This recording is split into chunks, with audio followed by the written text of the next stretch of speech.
Take it easy.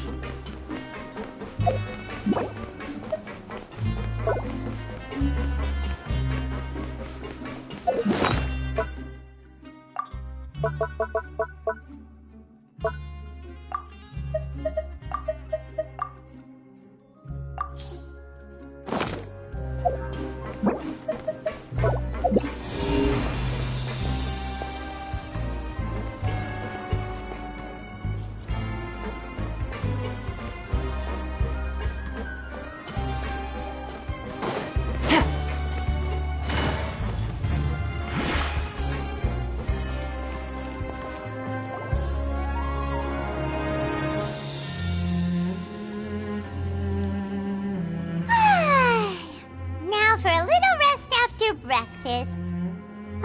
This is the life. Wait a sec. Isn't something important supposed to happen today?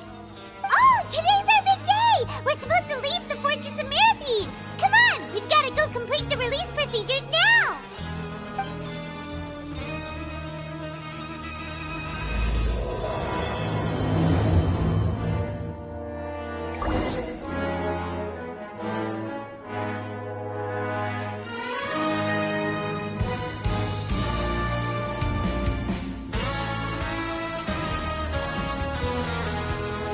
Navigating the world is a whole lot easier with a few different identities to choose from. Need me to come up with some for you?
Treasure.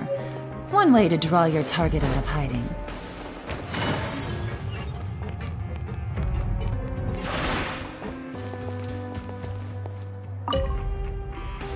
Please, sign here.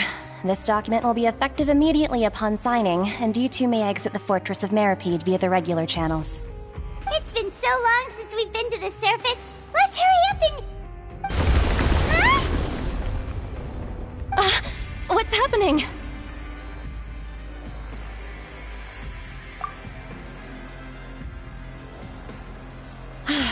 I'm fine, thanks. But I wonder what that tremor was just now. Let's go ask the Duke!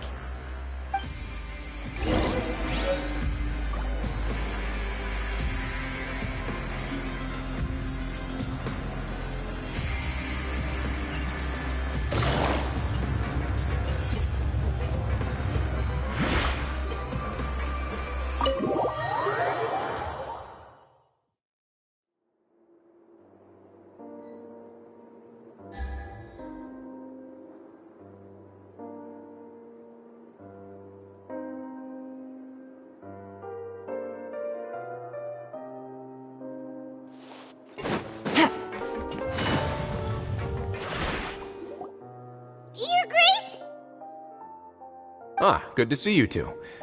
Is there something you wish to see me about? Yeah! What was with that earthquake just now? Ah, that.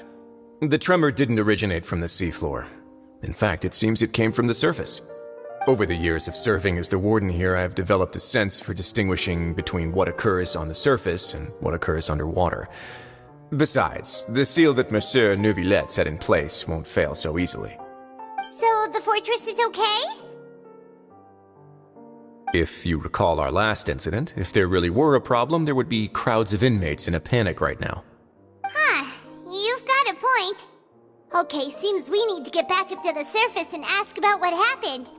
By the way, do you know what day it is today?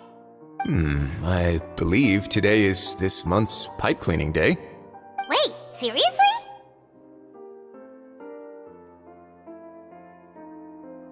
Aha, yes. Have you completed your release papers? Yep. It's you two. Are you leaving now? That's right! Today is our last day in prison! But now that Paimon says that, it doesn't feel like we were confined here. It's actually been pretty nice! Oh yeah, Paimon feels fond of this place now! Then be sure to come back and visit. I'll miss you. If you've signed the release papers, then you're free to go. The guards will escort you out. You're not going to see us off? I knew you'd ask. All right, sure. Let's go. Well, you actually agreed. No worries, you must be busy. Paimon was just joking. Ah, so you do have a polite side, I see.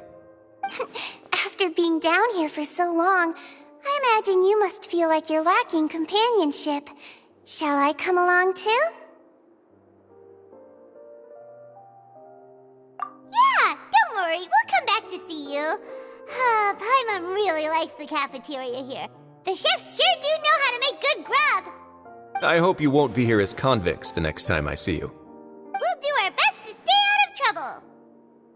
Well, it seems our work in the Fortress of Mirapede is finished. That's the end of another chapter in our journey. And since Nervalet was the one who asked us to come here, we should probably go report to him now.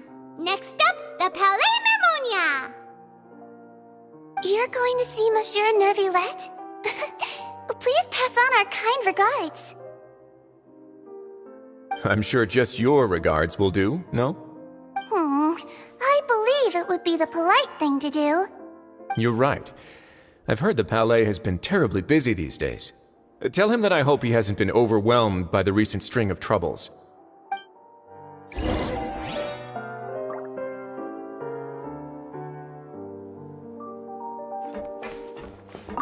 If you're concerned about things at the Palais, why don't you take some time to go up and check things out?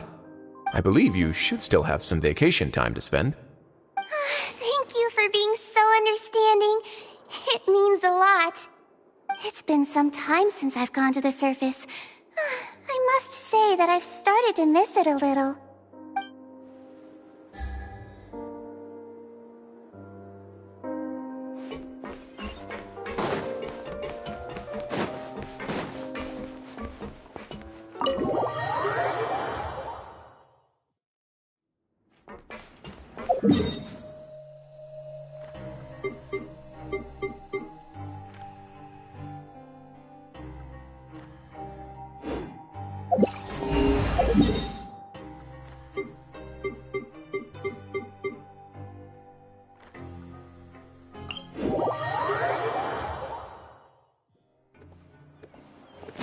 Take it easy.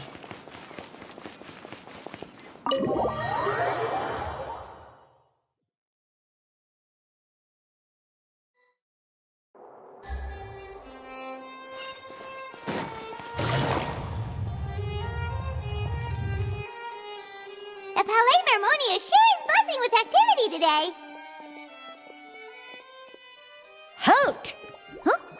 Oh, it's you two. Apologies. Monsieur Nervalet did say you'd be welcome at any time. Excuse me, would you mind helping me take a look at this report? I'll be right there. Sorry, I've got my hands full here. You can see yourselves in. Everyone's so busy. Seems a lot has been happening.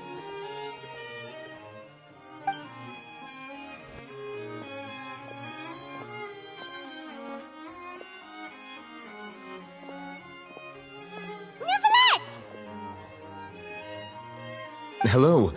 You've come at the right time, but you'll have to wait for just a moment, as there are some urgent matters I must tend to first. In the meantime, please, have a seat.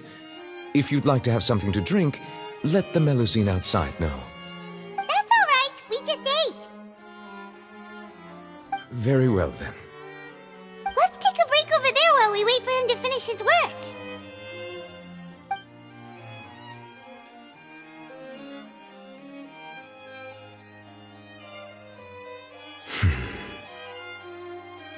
All right. That should wrap things up for now. Are you done with your work? Yes, sorry to keep you waiting. Today should be the day you were released from the Fortress of Meripede, and it appears that you have managed to complete all the release paperwork. That's right, and we came here to see you right away.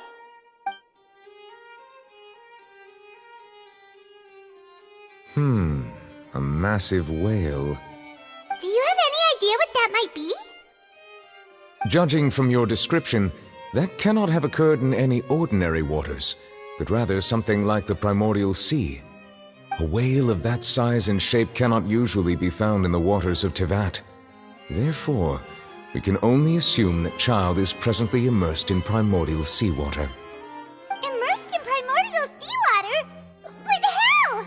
And is he okay? Most people wouldn't be capable of entering in the first place. I'm not completely sure how he could have gotten there myself.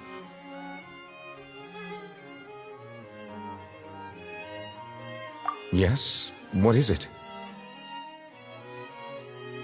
Ah, right! Paimon felt it too!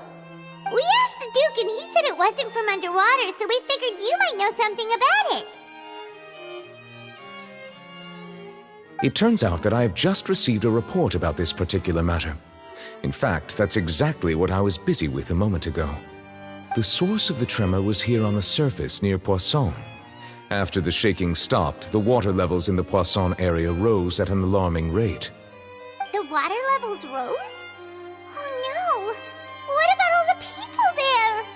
Fortunately, the water levels only rose for a short period of time and have already returned to normal now. However, I still have a bad feeling about the whole phenomenon. If the change in water levels is connected with the leaking primordial seawater, then the situation in Poisson may be much worse than it appears. Navia should be in Poisson, right? We need to go check on her! I would also like to go there as soon as possible, but I'm afraid I can't leave just yet. We must immediately formulate disaster prevention plans for the surrounding coastal areas to avoid potential catastrophes. I'll have to ask you two to go to Poisson first. I'll meet you there to check on the situation once I've finished things here. There's no time to lose! Let's get going! Please be careful.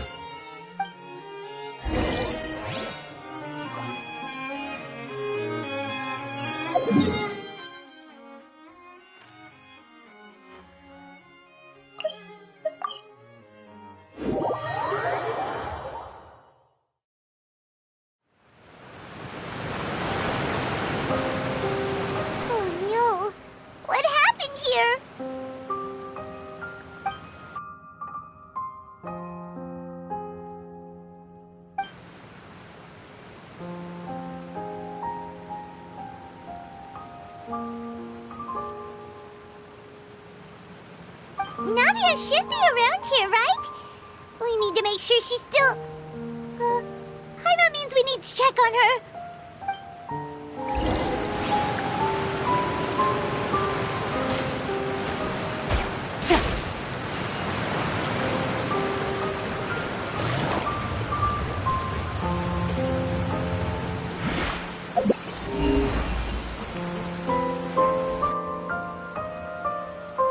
We haven't seen a single soul all the way here.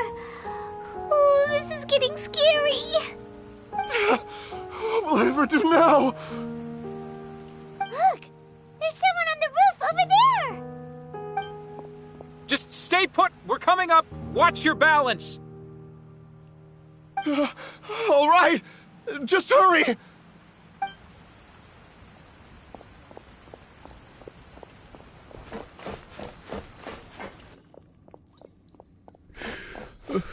I'm not young anymore. How will I survive on my own? Desiree! Oh, he looks pretty sad. My leg! My leg! How could this have happened? It hurts! Just hang in there. Help is on the way. You can hold my hand if it makes you feel better.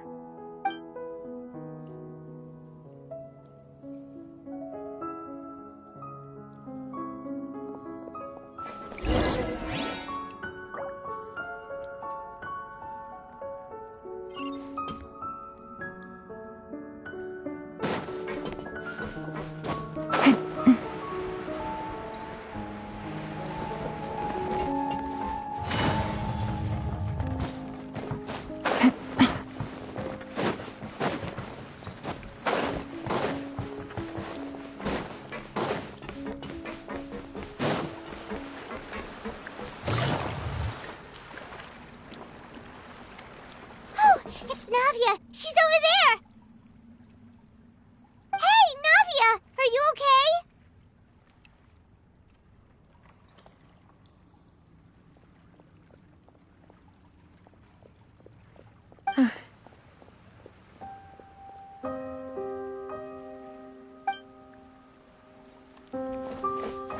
You're here. We heard there was a situation in Poisson, so we came as quickly as we could. Yes. As you can see, the water level suddenly rose. It caused quite the disturbance, in fact.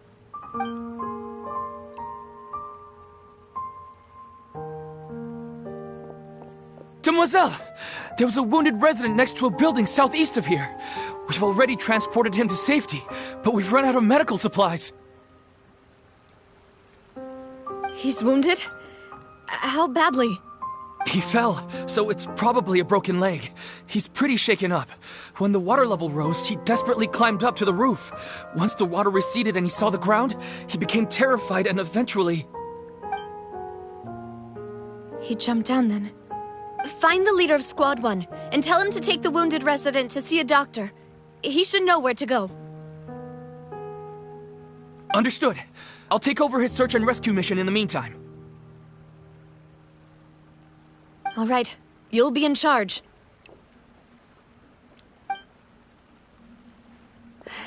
I'm sorry. Where were we? The situation in Poisson? Ah, right. Allow me to explain. A little earlier, we suddenly heard a loud noise. At first, everyone thought that something might have exploded on an aquabus.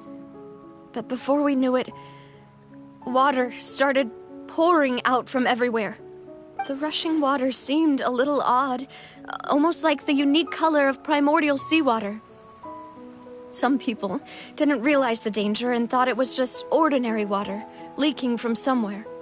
Everyone on the street who happened to be close to the water didn't have a chance to escape. As the water levels rose, they suddenly disappeared. They were all dissolved. Those who realized what was happening started to flee in a panic, desperately trying to get to higher ground. Many were injured in the stampede, and some people fell from significant heights.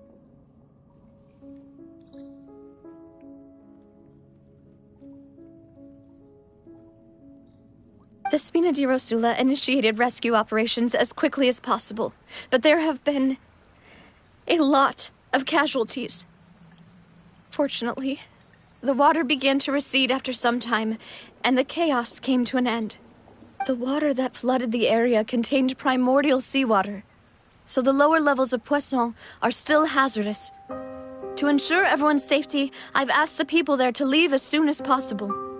No one knows if this could happen again. All we can do for now is try our best to help evacuate the residents. We still haven't completed the head count, but we'll have some numbers soon. How awful. And all of this just came out of nowhere. It was quite frightening indeed. I only wish that everything that just happened was a bad dream. Is there any way we can help, Navia?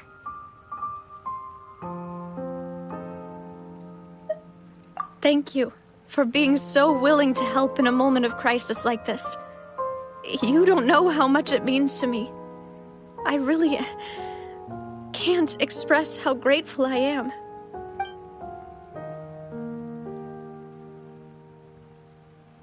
Don't say that, Navia. That's what friends are for.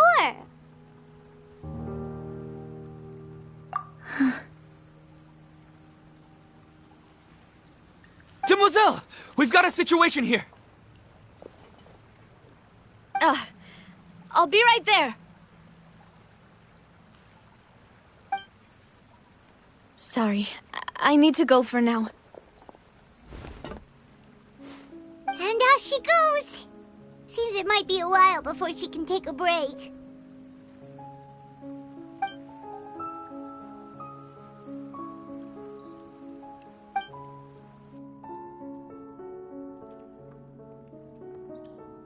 Okay, the wounded are being tended to, and we finished a preliminary head count. More support has just arrived, so I suppose I finally have a moment to focus on my own matters.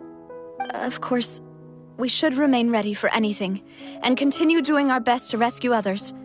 I'll be sure to have everyone at the Spina di Rosula ready to render assistance. Traveler, Paimon, would you two accompany me to my father's grave for a moment? Huh? Right now? Thank you.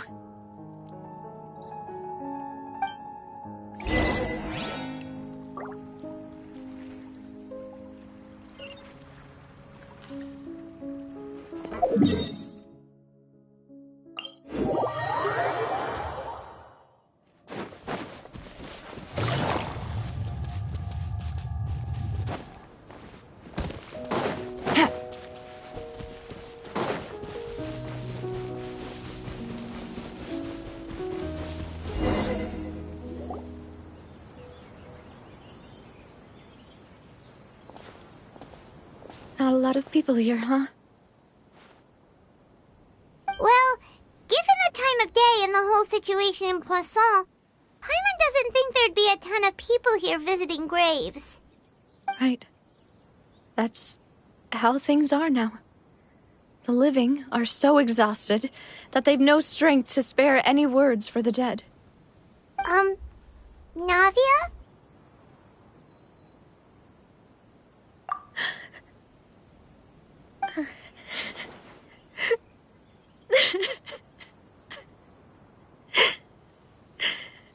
Navia, what's wrong? Sorry. I just... Malus and Silver. They won't ever come back here again. What should I do, Papa? Huh? What happened to them? Everyone agreed on the rescue plan, but still, I was the one who initiated it. They were helping evacuate the residents, but they couldn't leave in time. And they were caught in the seawater.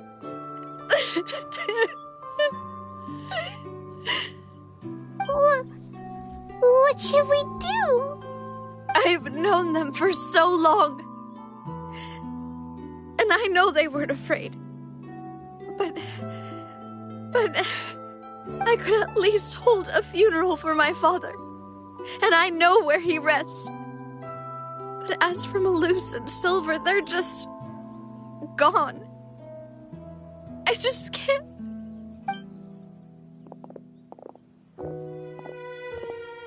Everything looks so clean after it rains. Even the gravestones. I didn't expect that you'd enjoy a glass of red wine in front of Master Callus's grave. I can understand.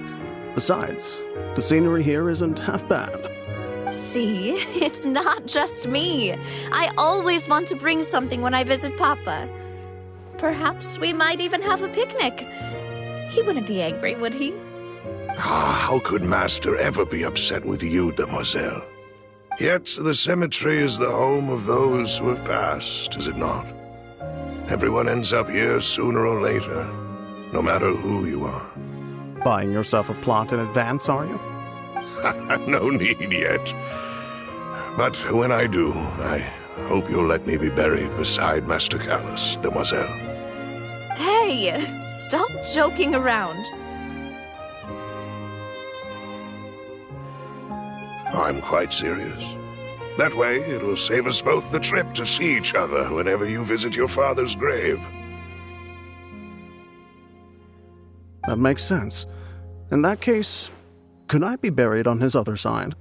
After all, besides you, demoiselle, the two of us could certainly be considered Master's closest companions, no? Personally, I believe we fill those shoes just fine. Why are you bringing this up all of a sudden? Seriously. All right. I'll remember your requests. But I'd really prefer not to talk about this stuff.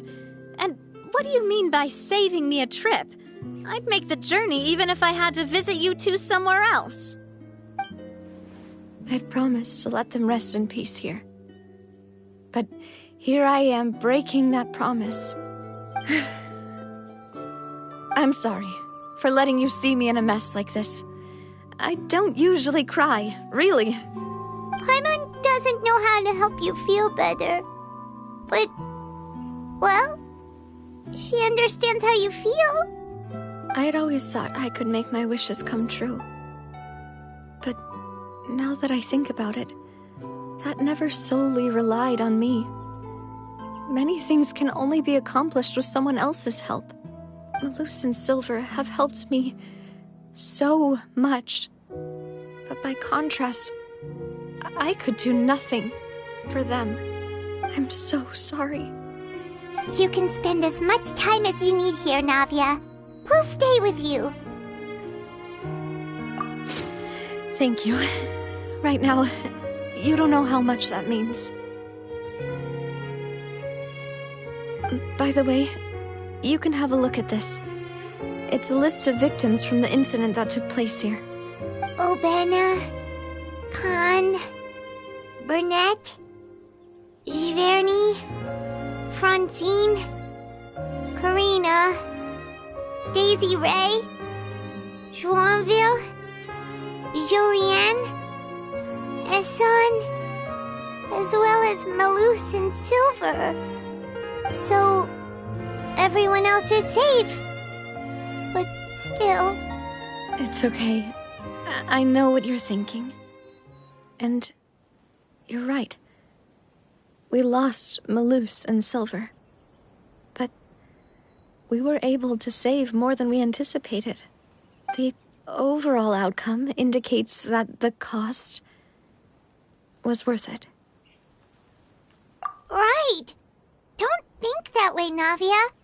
One person might be saved at the expense of another, sure, but that isn't something we should ever consider a trade.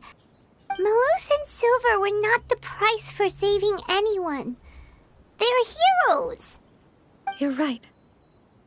Thank you, Paimon.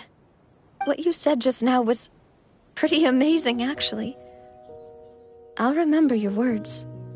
Oh, really? Seems you've become more eloquent in the time since we last met. The knave? What are you doing here? Is everything going well on your side? Yes, my people are carrying out the mission according to your request. All the residents of Poisson have been evacuated, and we're preparing to relocate them to higher ground. As for these supplies, we have everything taken care of. There is no need to worry. Thank you very much. Wait, do you two know each other? We just met recently. Right, Miss Navia? Usually, I would call this a coincidental encounter. But that doesn't quite fit this time. Besides, it never even crossed my mind that a Fatui Harbinger would come looking for me. Thanks to the knave, Spina di Rosula received generous support from the Fatui, which allowed us to complete the rescue and evacuation work so quickly. Mutual aid is essential to fostering positive developments. We were already in the area, in any case, so it was nothing. That said, I must say that you're a lot sharper than you let on. I'm sure you understand what I mean. I apologize for all the ways in which I tested you previously. We've never worked with a Fatui before, and it's extremely important for us to know who we're working with. My subordinates have reported that Fatui soldiers have been observing water levels and taking head counts in various locations. I hear that they've also prepared a large amount of emergency supplies. I'm quite surprised. This is nothing to brag about, nor do I intend to. It is simply the way of powerful organizations to act forcefully, whether they are doing good or ill. You've witnessed that firsthand, in any case. As I've told this traveler before, I know of the prophecy, and I intend to prevent the impending disaster. Lending your organization a hand was a natural first step in accomplishing that. As such, do not be troubled by this token of our sincerity. Perhaps one day, you'll also be able to help me in the same way. Without your help, there would have been many more casualties. I won't forget your kindness. Furthermore, I sincerely regret what happened to Malus and Silver. I only wish that my people could have arrived a little earlier to prevent this from happening. Don't say that. You and your subordinates did everything you could. As Paimon said, Malus and Silver didn't choose to sacrifice themselves for any specific person. And they weren't the price paid for other salvation. They chose to become heroes themselves. I've never liked hearing people put it that way. It's like trying to relieve pain by saying some noble-sounding words. But right now, there's nothing more suitable. They really did become heroes. You're right. I'm sorry for your loss, Miss Navia.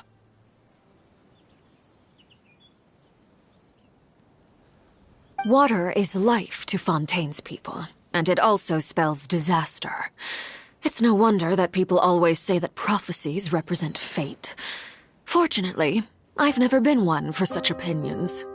So, you're one who will try to change fate, then? Of course. That is why I'm going to Hotel Bouffe de Thé. I still have some things to take care of, and the children need my attention. By the way, Traveler, Paimon, one more thing. Alright, then we'll just...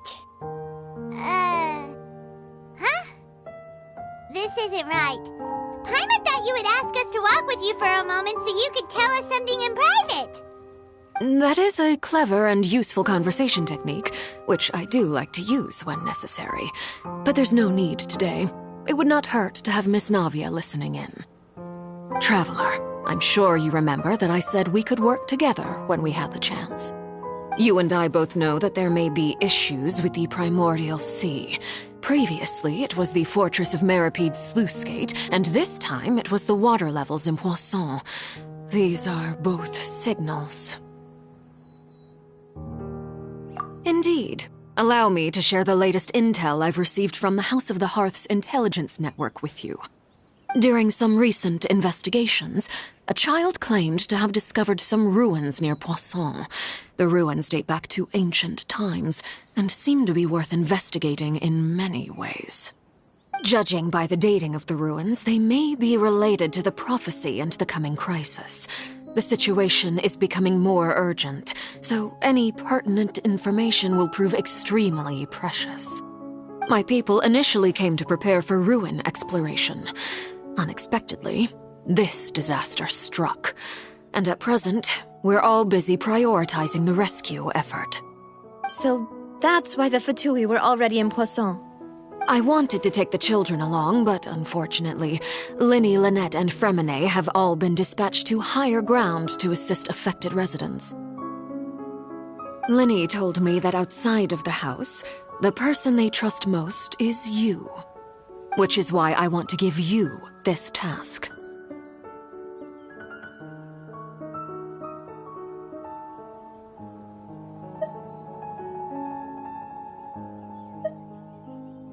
The House of the Hearth's members see each other as family, but Linny, Lynette, and Fremine said that they also see you as such, even though you are not from the house.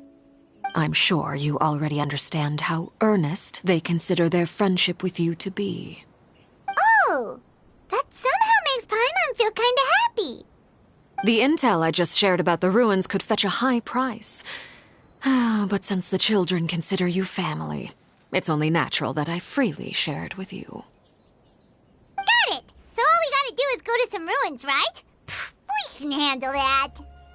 Excuse me, but may I tag along? You wish to join, Miss Navia?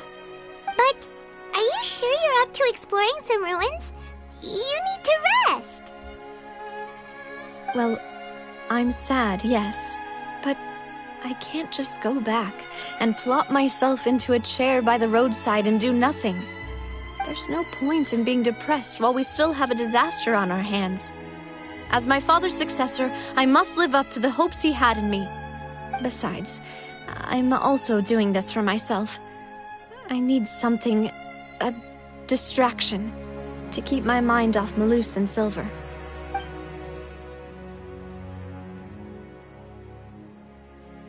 Since you put it that way, I have no objections. What do you say, traveler? All right. The ruins are to the south of Poisson. Here's the map.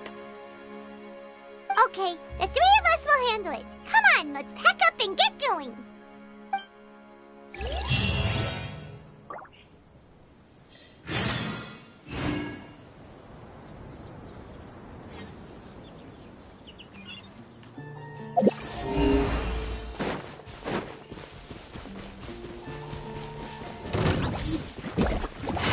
Gotcha! Rain outlines your fate. Rain Cutter! Our bond is strong! This may hurt a little.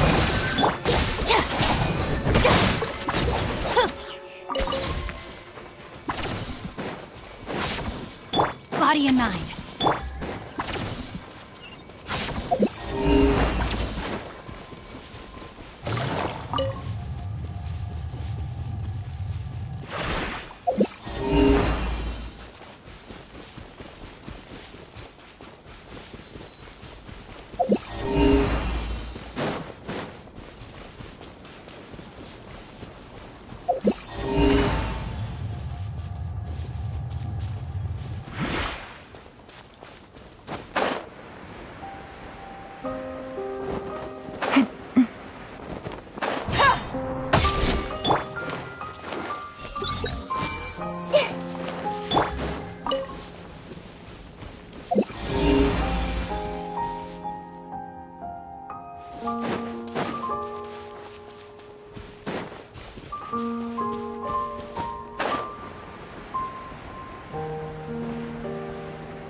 I see everything.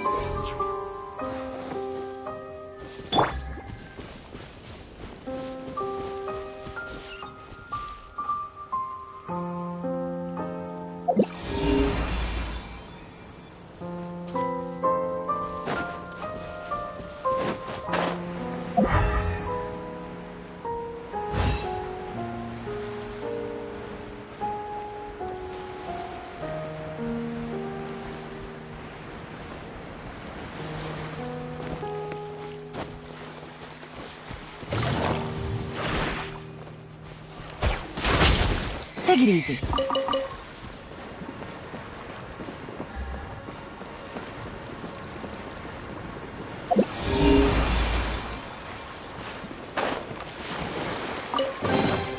A chest full of valuables and a trove of potential clues.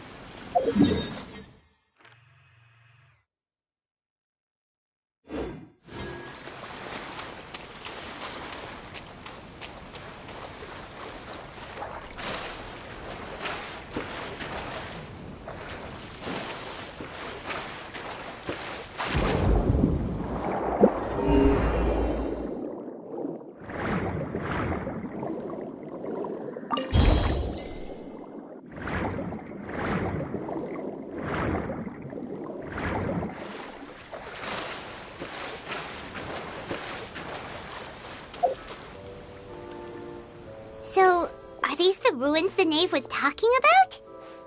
Whoa, talk about old. They seem to be pretty ancient, all right. Let's go in and have a look. Just be careful.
No, my sword! Witness the power of Gugwa. Rain outlines your fate. Here comes the catch. Dissipate!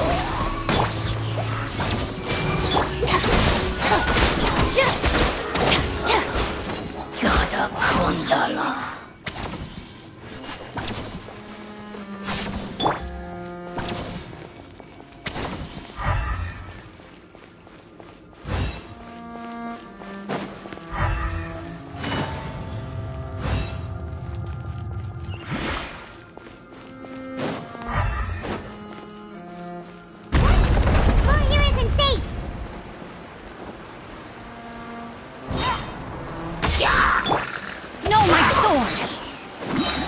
Outlines your fate. Busted. Cha.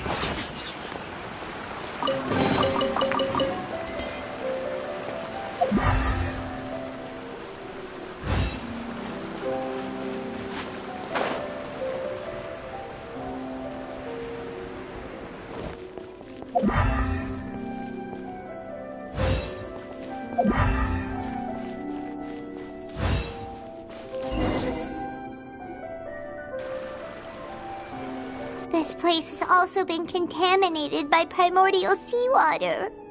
Yeah. And a lot of it, too. A Fontanian would most likely dissolve the moment they fell in. Right! You can't go down if there's primordial seawater. It's too dangerous, and it won't be any help for you to just stay here. Don't get by my wrong. We're not saying you're useless. It's just that... No, you're right. I can't do anything in this situation.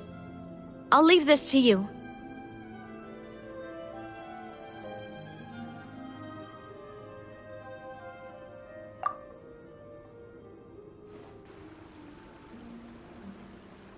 That complicates things. Maybe the only way left is forward. In that case, do you want to wait for us here? The water levels here are unstable, and there's a chance the water will rise. So, staying here wouldn't be safe either. I'll go together with you.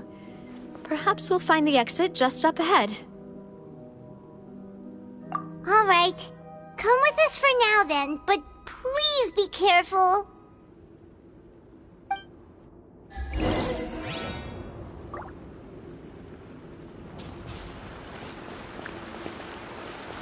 Oh no, it's a dead end!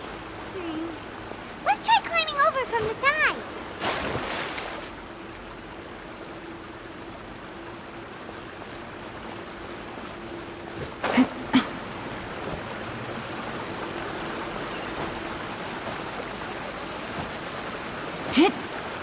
Yeah.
There's something wrong with this bridge!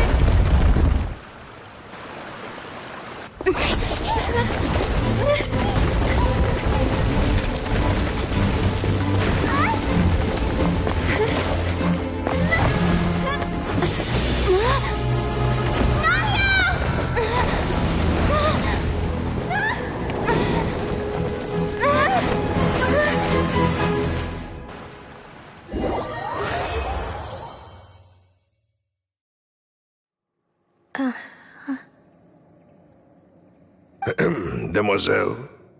Huh? Demoiselle, what are you doing here by yourself? Would you be standing here till dark if I hadn't come to get you? Maybe she just wants some time to herself, Malus. Hmm? Oh. Was I sleeping? Yes, it would appear so.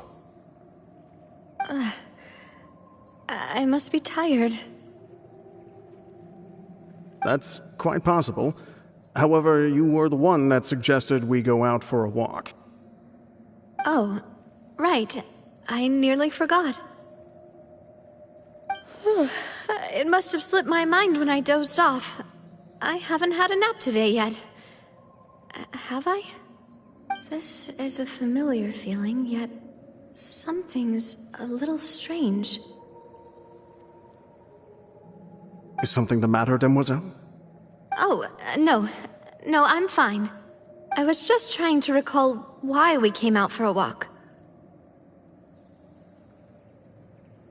Do you remember Mr. Giverny? He'd requested our help before with foreign merchants who had a debt dispute with him, and we'd resolved the matter not long ago. We were headed to see how things were going with him at the moment. Ah, right. Yes. I remember now. Oh, Miss Navia. Ah, Mr. Malus, and Mr. Silver, too. It's good to see all of you. How have you been? I've been great. Thanks to your help, those bothersome merchants finally realized that I wasn't the one they were looking for. Why, I wasn't even the guarantor for that person. They were knocking at my door day and night. Even my neighbor, Obina, was getting fed up with them.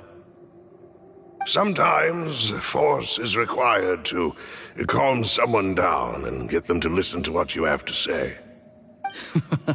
That's right. Oh, by the way, Burnett, what was it that you wanted to give to Miss Navia again? Oh, yes. One moment, I have it right here. Miss Navia, these are some flower seeds that I prepared. Please take them. They're a very good variety, and they'll become very big and beautiful once they bloom. I don't know what we would have done without your help, so this is a little token of our appreciation. I hope you won't refuse. Ah, did you cultivate them yourself? Thank you so much. I'll certainly take them.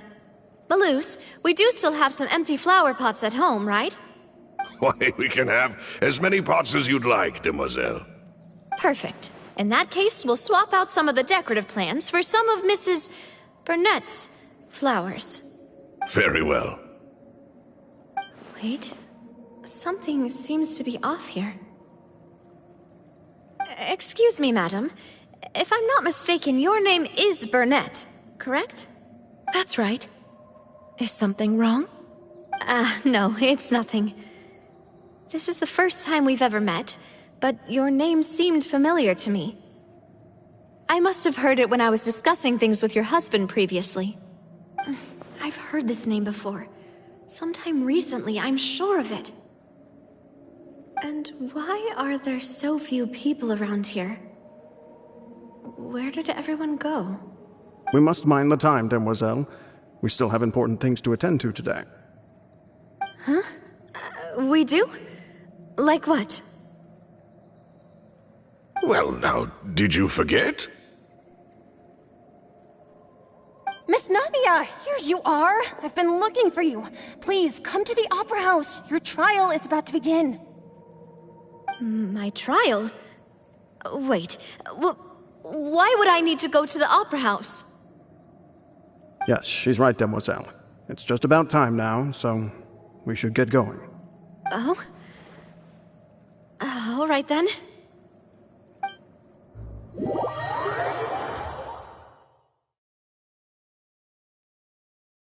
Look, it's Navia! She's here! And her two attendants are with her! Goodness, everyone's finally here. There sure are a lot of people here to see the trial. And they all seem to be oddly excited about something. I even know some of these people. Karina, Desiree, Joyville, Jolien, Essen. Why are so many people here? And why do I have no recollection of this case? And as for the judge... huh? Where's Monsieur Neuvillette? Please sit in the defendant's seat. Don't worry, Silver and I shall accompany you. All right. But are you sure you can stand behind me? Typically, it wouldn't be allowed, but today is an exception.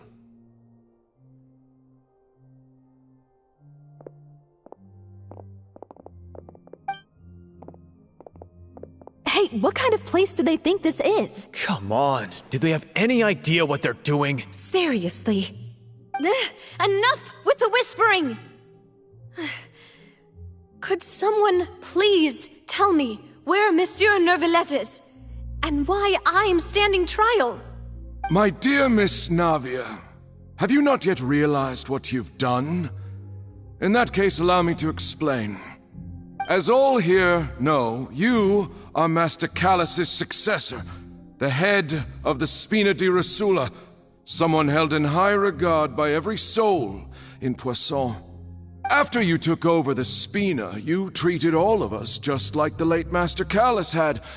If anyone in need reached out to you for help, you responded. Not only you, but your butler, your subordinates, nearly everyone in the Spina di Rosula fought for the well-being of those in Poisson. Wait a moment.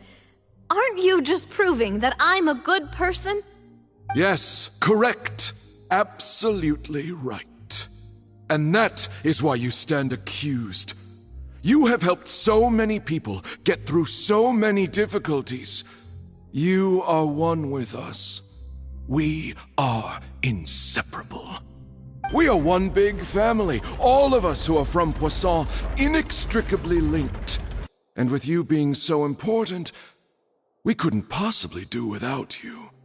Therefore, this fair and honorable court shall declare you guilty, and you shall stay here. You will be together with us forever. Huh? What are you saying? Everything you have said is correct. I have indeed done a lot for my hometown, and I would be willing to be with you all, but what is the purpose of having me stand here like this? What is there to discuss? Ah, well, if that's what you think, then I have no further comments. How wonderful, Miss Navia!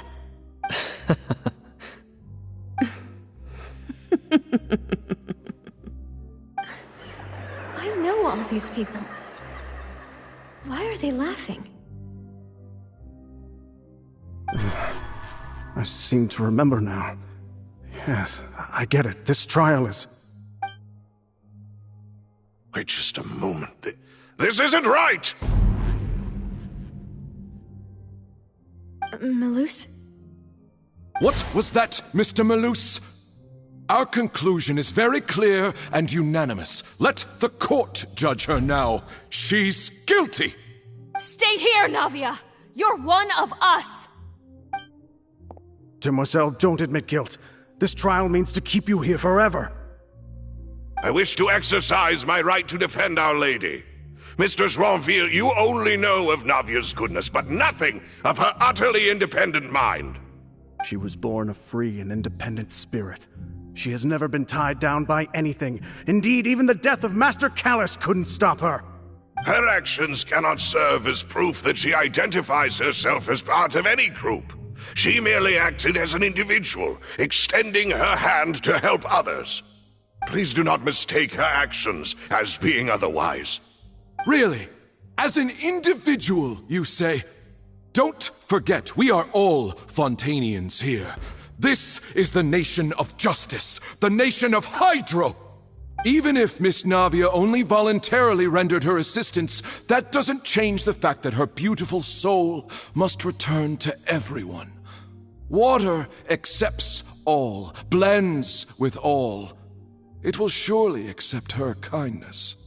Everything is measured here in the nation of Hydro, and in the end, everyone shall meld together. Thus, when a unanimous opinion emerges, that opinion represents justice. Now I speak for everyone. Our opinion is consistent. Navia should stay. We and Navia are one. And you would call this justice?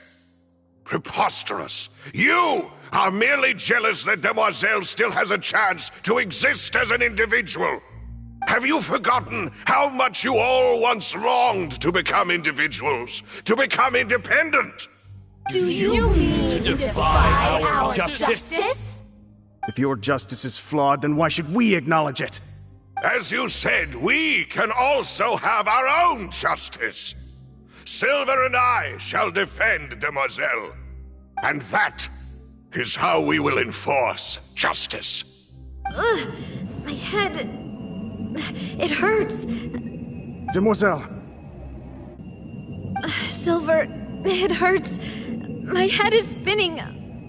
All I can see is stars swirling in front of me. I remember now. Everything that seemed odd from the very beginning.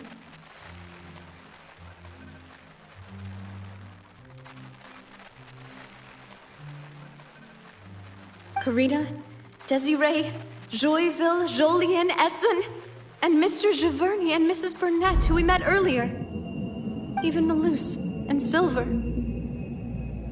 I don't want to admit it, but they're all dead.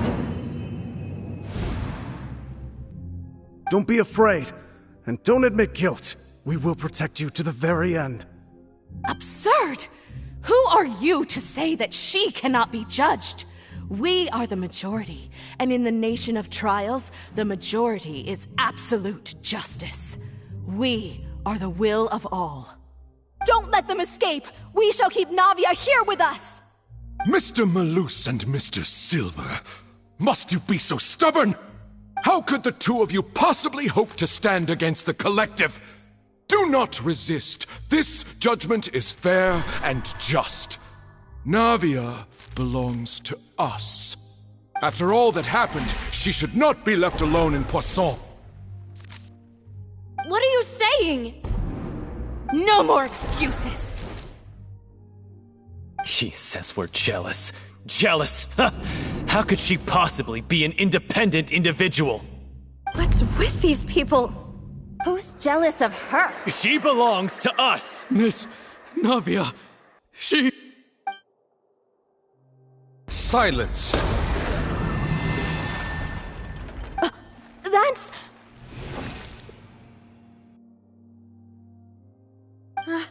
Monsieur Neuvillette! Such commotion is prohibited in the court. The accusations you just presented are nonsense and cannot constitute a proper trial. The court will adjourn for the rest of the day. In this, I shall hear no objections from any unauthorized party. Our thanks, Monsieur Neuvillette.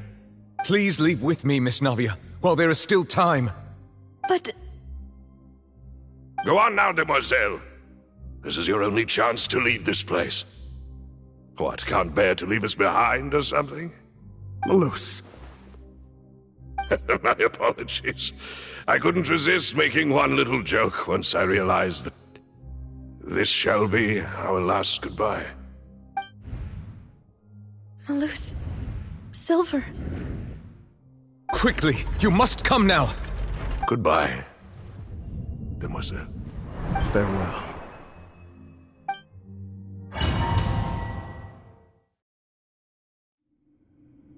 No, wait! Just a second! Navia? You're awake. Good. I must have been dreaming. Malus and Silver were still alive, and they were defending me at some insane trial. It looks like you're all right. Did all the sad feelings cause you to have a nightmare? Paimon could give you a hug. The ruins you were exploring suffered a cave-in. When I arrived, I found you falling toward the water. You were just about to be dissolved within, but I...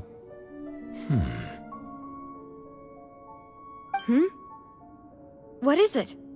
I think I saw 2 Oceanids protecting you. It was only for a moment, perhaps even a fraction of a second, but they gave me the chance to retrieve you. Were it not for their intervention, I would not have been able to rescue you before your consciousness dissipated. Wait, did you say Oceanids? You mean like what happened with Vache? Perhaps those 2 Oceanids were the people you saw in your dream. I always told them that they didn't have to protect me. To think that they'd keep doing so even after death.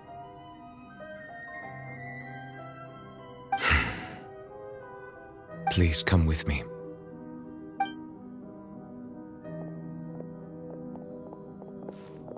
Neverlet, are you okay? Oh, I am quite all right.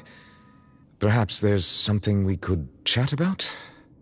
Why do you look so stiff all of a sudden? Oh, Paimon knows. You're the type who feels awkward when there's nothing to talk about, right? I merely thought that we should give Navia some time to herself. Huh? Why didn't you just say so then?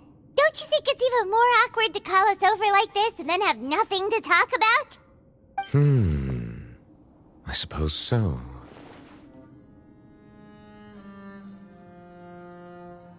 Ah, Sigewinne. I hope all is well with her these days. Her work in the Fortress of Meropide has not been too much for her, has it? No way, don't worry. She's doing fine down there. She's an amazing head nurse. I see. Well, that is good. I have always worried that Sigewinne would need a lot of time to understand the world of humanity, just as I have. Oh, and the Duke also says hi. Even though Sigewinne made him do that. He hopes that you haven't been overwhelmed by all that's happened lately. Thank you.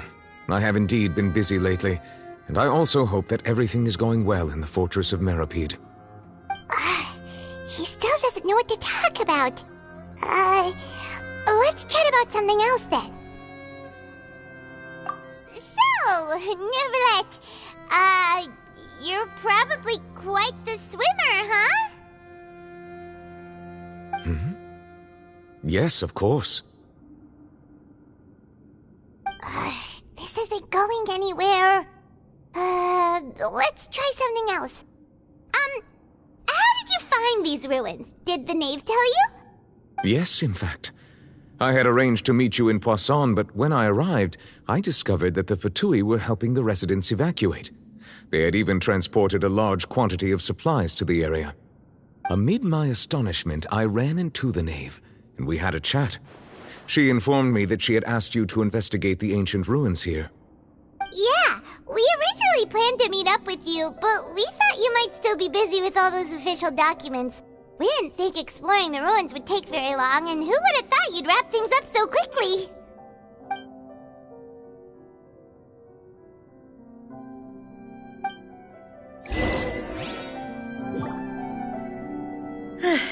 I'm sorry to have kept you all waiting like that. I'm feeling much better now. I guess we should get going again. Will you come with us, Monsieur Neuvillette? Yes, if you wouldn't mind my company. All right! Another one joins the party! Let's get going then!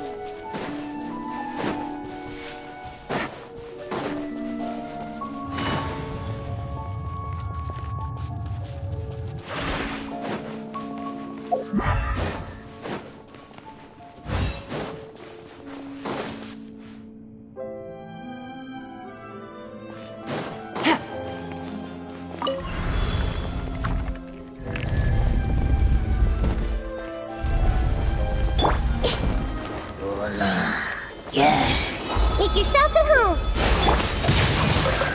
Let me weave you a verse. Quietly now. Divas are about to get... I'll settle this. Dada Kondala.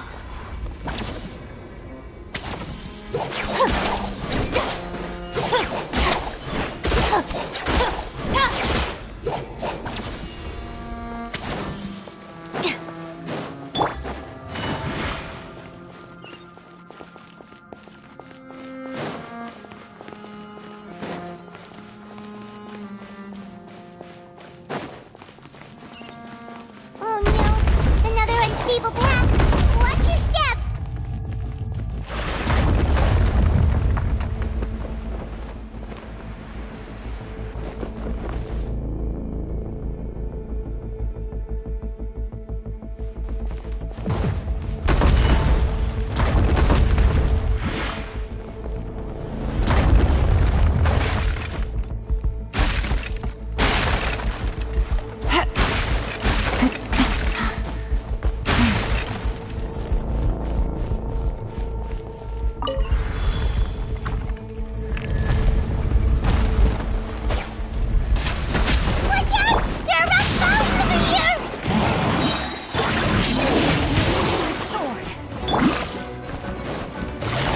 Gotcha. Game's up. Fun's over. Stand with me. Commit it to memory.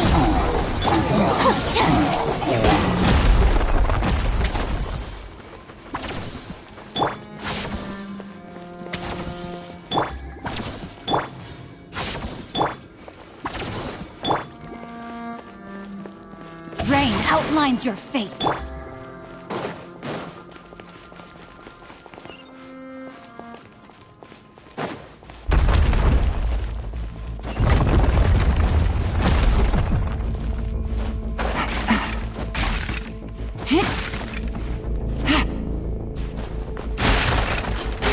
Almost at the top! Keep it up!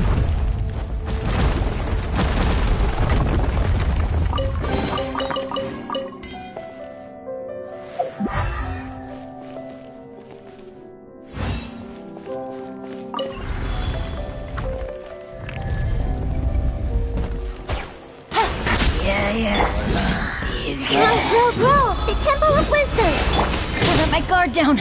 Let me weave you a verse. No, my sword! Busted. Here comes the cash. Out of my way! Our bond is strong! This may hurt a little.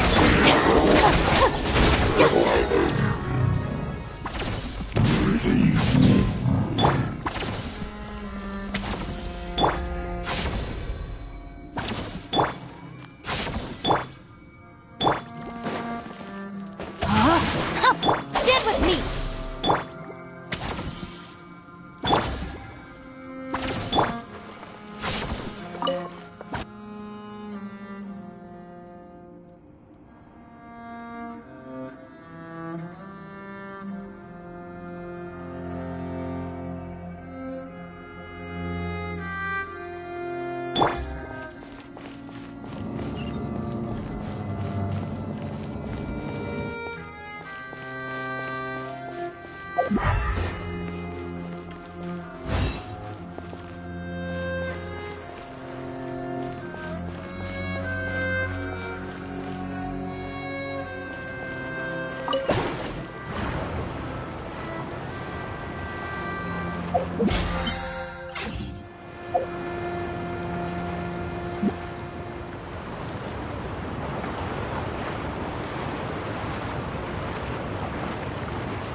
like we've reached the end. This is the place. There should not be any other hidden spaces in the vicinity. The path sure had some twists and turns, but it turns out that this place isn't actually that big.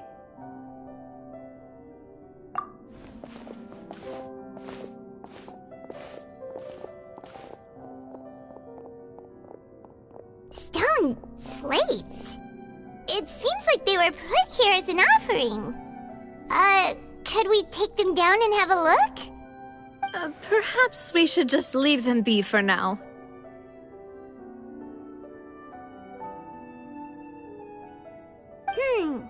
There are 4 locations in total, but only 3 stone slates. The slate that should be in the first empty spot is missing. The surrounding walls also show signs of damage. There's something written below. Let Paimon see. Reason dictates that this nation be destroyed. I shall record the history of its future here in its past. Say what? It feels like someone left these slates and these words here for a purpose. But does he mean that Fontaine should be destroyed? That would fit the circumstances dictated by the prophecy, yes. Indeed, the slate's contents correspond to it. Take the second slate, for example. There's a person kneeling here. She seems so dedicated. And there's a whole bunch of other people behind her doing the same. She's facing this...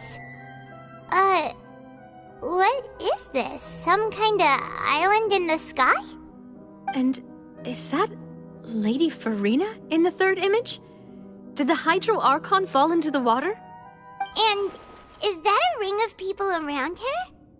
Paimon doesn't quite get it. Are they all in the water? The fourth image. I know this one. This exactly matches the content of the prophecy. The people will all be dissolved into the waters, and only the Hydro Archon will remain, weeping on her throne.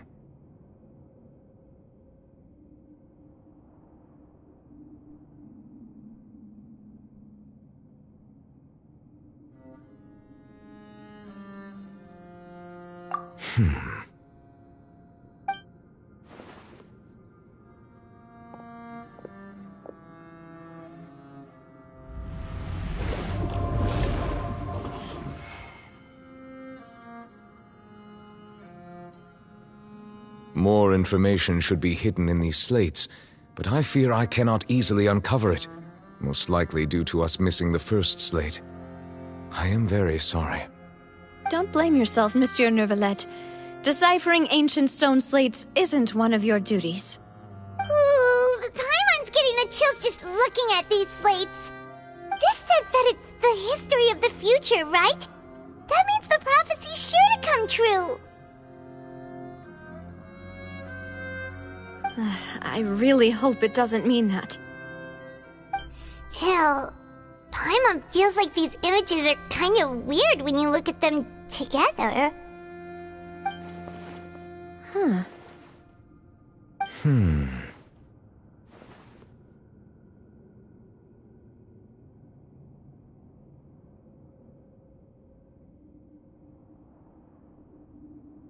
That's right! If the images are in chronological order, shouldn't the fourth, the waters drowning Fontaine, come before the third, where the Hydro Archon herself falls into the water? And yet the order is reversed here.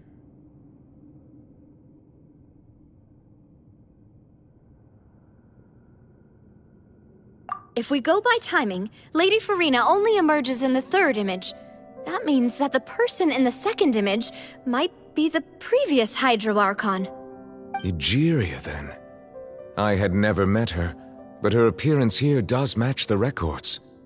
The previous Archon kneeling before the floating island in the skies, as if confessing a sin. Did she herself commit that sin? And if not, why would she be in such a posture? Also, I'm still wondering why these ancient stone slates are here at all. Judging from their contents, could this place be the origin of the prophecy? Does that mean that someone, or some people, once saw these slates? But who would have created these slates and left these words here?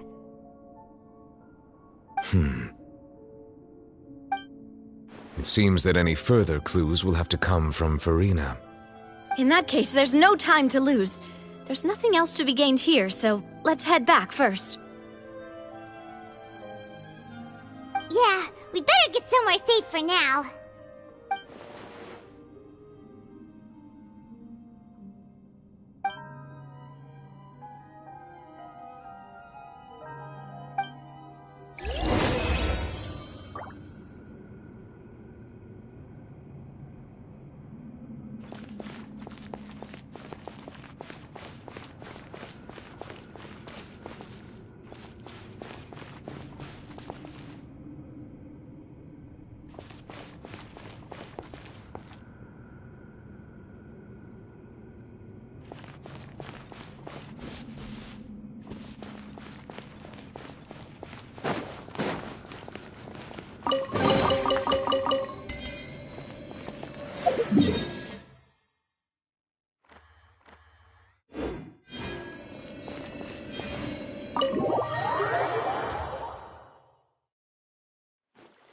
Let's split up here.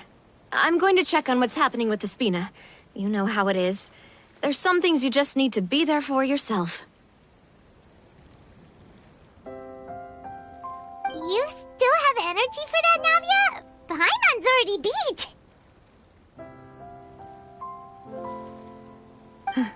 Just head back to the Fleuve Cendre and have a rest then.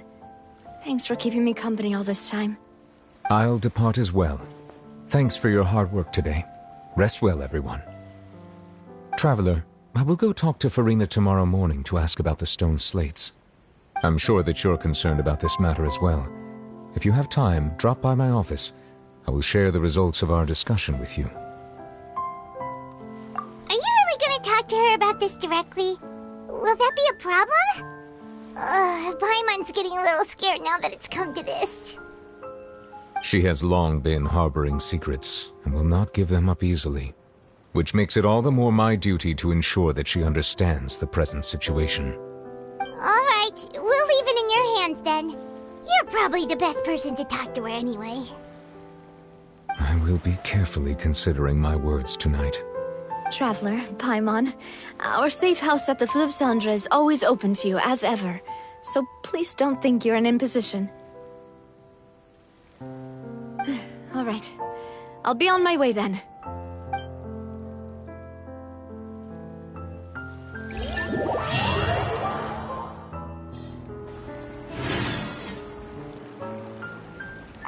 We're finally back! Welcome back. We've got a special menu prepared for you two tonight. Yay! And there's good food too! Navi, no, the boss is the best. Ooh, desserts! Nice! These are all Paimon's! Paimon's already starting to forget what happened today. Oh, that voice. Is that who I think it is? Huh? It's you two. What are you doing in Fontaine?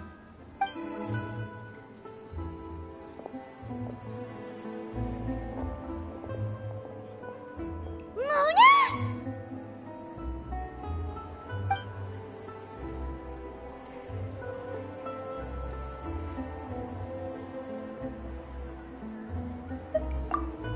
Seriously, nobody just uses a scry glass whenever they've got time to just see who they'll meet on the road. Still, we didn't expect to see you here. Wait, you're not a Fontanian, are you, Mona? Well, I have some business to attend to here, so I booked a hotel in the city. I was just out for a stroll when I bumped into you. Quite unexpectedly, if I might add. Why did you think I was from Fontaine, though? Is that because Magistus doesn't sound much like a Mondstatter surname? Yeah, let's go with that. Well, I used to have my own surname, which was well, some other thing.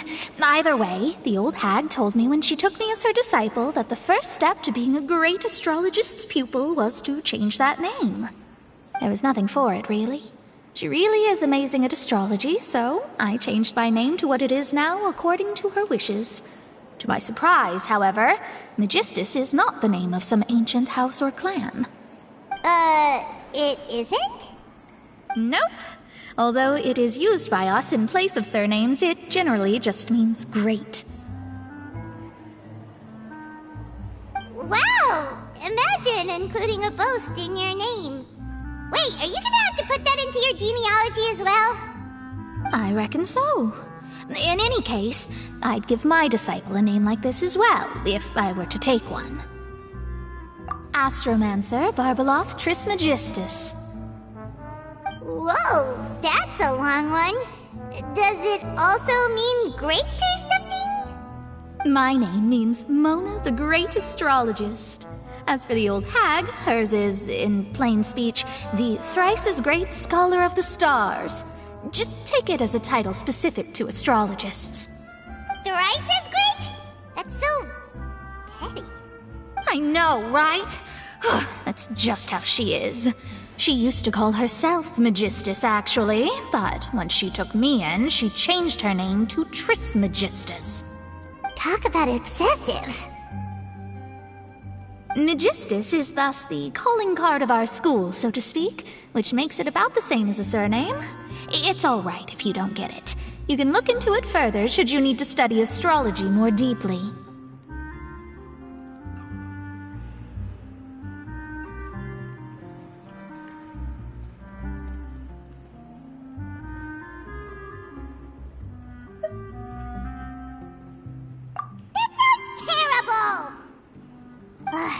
But anyway, you're not Fontanian, are you, Mona? You're from Mondstadt, right? Well, I was born in Mondstadt, yes.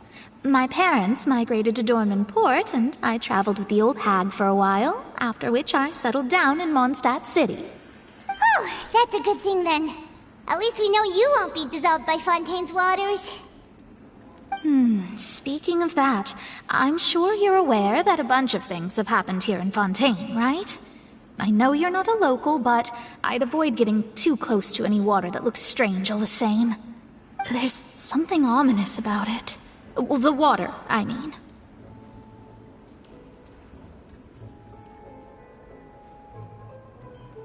That was the main reason, yes. Just a while back, the Steambird invited me to take part in a panel and speak about the circulation of the prophecy as an astrologist. The invitation was sent quite early on.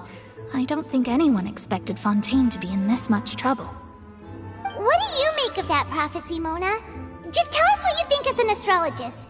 Your word would go a long way to make things more certain and less scary. What I can tell you is that I'm an astrologist, and that this prophecy concerns the fate of Fontaine, even that of all Tevat. Ascertaining this is akin to reading the fortune of the whole world. I'm afraid that this is not something that just anyone can do. If I could do it, you would no longer call me an astrologist, but a visionary. But on the flip side, the prophecy is so huge and powerful that it must surely come from a powerful visionary.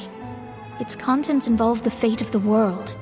Disregarding it would be a mistake. A visionary? Sounds really powerful and all, but does such a person really exist? Of course. The old hag could do it, and I'd bet there are others amongst those Hexenzirkel colleagues of hers who could do something similar.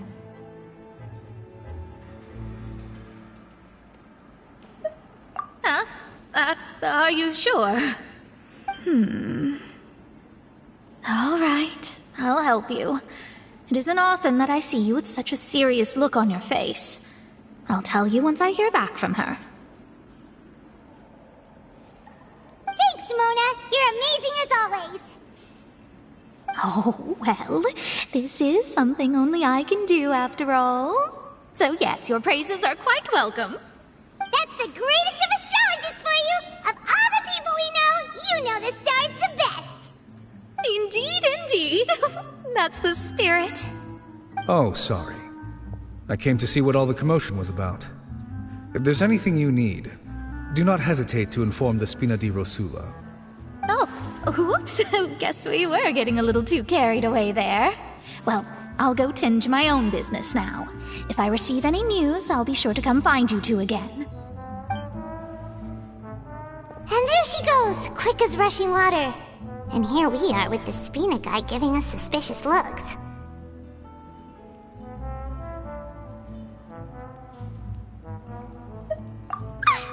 If Paimon hadn't spoken for you, it'd be you getting all the weird looks. The things Paimon does for you. That's more like it.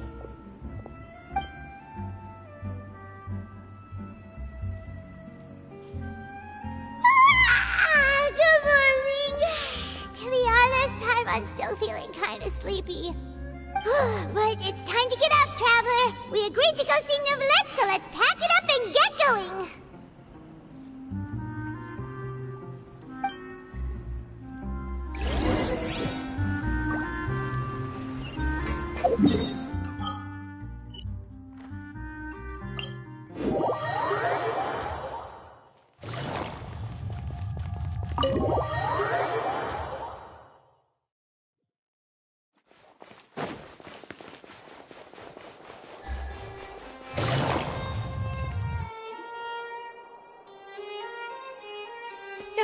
You're here!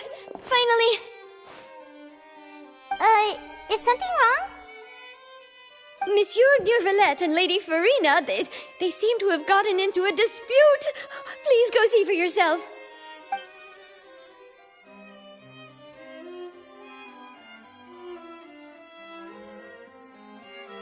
Like I said, I've already explained everything! And yet the problem has not been properly solved. There is little space for excuses between us. It is not my intention to offend you, but please, tell me where you stand. You are the Hydro Archon Focalor, are you not? Look at this. This is a list of the victims from the recent Poisson incident.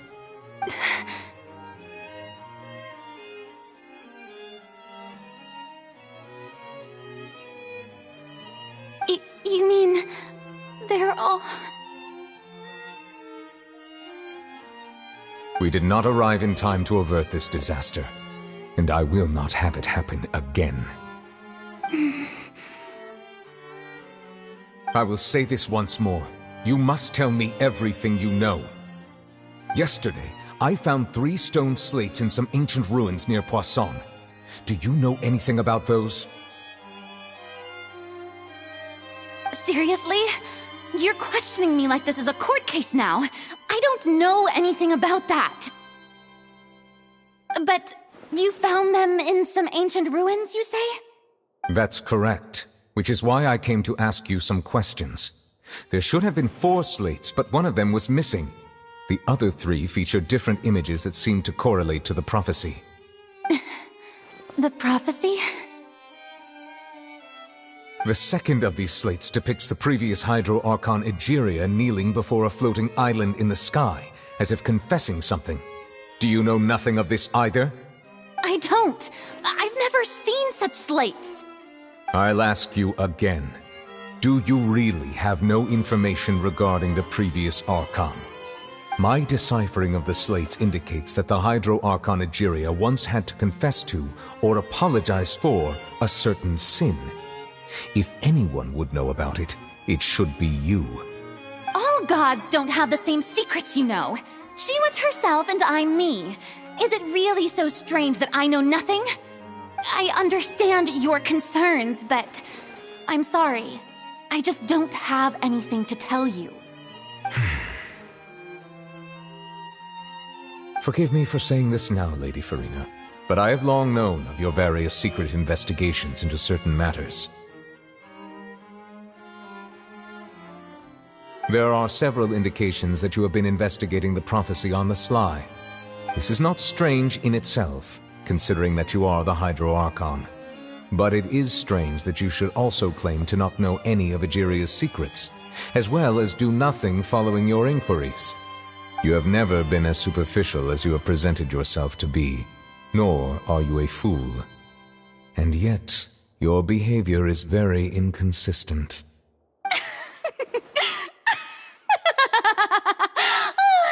So you've been watching me all this time, have you? I didn't think you were that type. You... Well, since you know about my secret investigations, then you should know I'm actually working to take care of it. There's no point questioning or suspecting me. You're the Eudix, but you're still my subordinate. You should be following my lead. Just trust in me, your Archon, and do as I say. Never mind whether you can truly convince yourself to or not. It'll all turn out fine.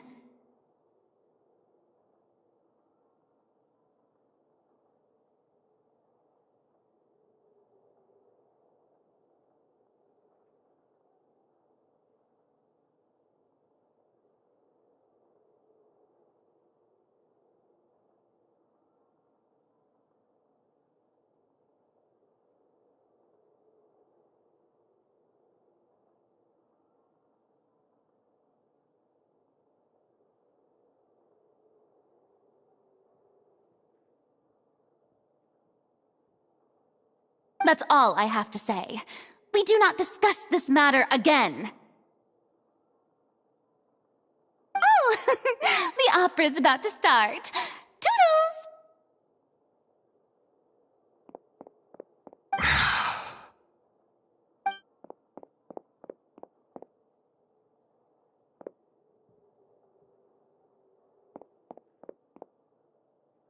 Did Farina not notice us standing by the door? Wonder what's up with her. She was smiling. She didn't seem in the mood to care if we were listening in or not. I assume you've been outside for a while now? Oh! You noticed! Seems Farina didn't even realize we were here. She was in a great panic, though I cannot discern the reason. Our discussion reached impasses time and again, a state of affairs that we cannot allow to continue. Still, I do not understand. Dialogue is the basis for understanding, so why did she keep refusing to engage?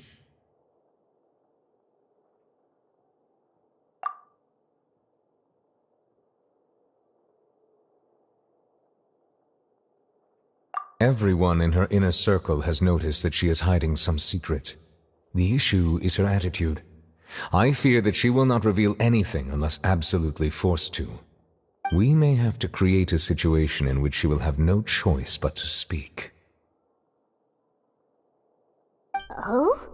Like what? Normally, people will only reveal the truth when standing trial. Perhaps we must have the Hydro Archon experience just such a scenario. But Farina's seen so many trials, and she's really good at dodging questions. How do we make sure that she won't just slip away at the first chance she gets? We will need to consider this thoroughly, join forces with various parties, and then do what we can. If at all possible, I would prefer to recuse myself from this affair, but we must prevent the prophecy from coming to pass. This may be cruel to her, but all Fontaine is in crisis. The information a god possesses is too precious, and so we must take a chance on this.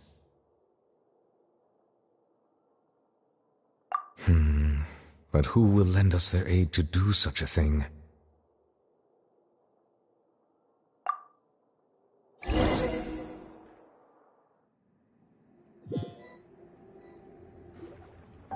Well, that's everyone, huh?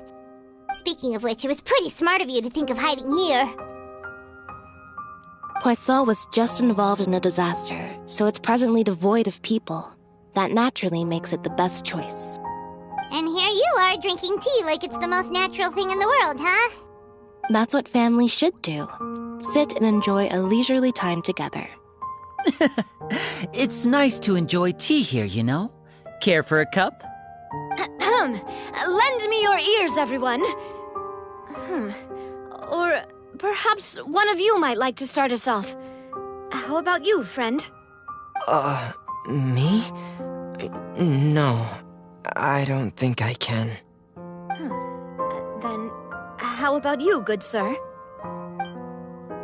I fear that I will cause the mood on this boat to become as somber as it is in court. Well then, I guess we're lucky we've got a local like me to organize things. Wonderful, the spotlight at last. I guess I'll be facilitating things from here. That was a little long-winded, don't you think?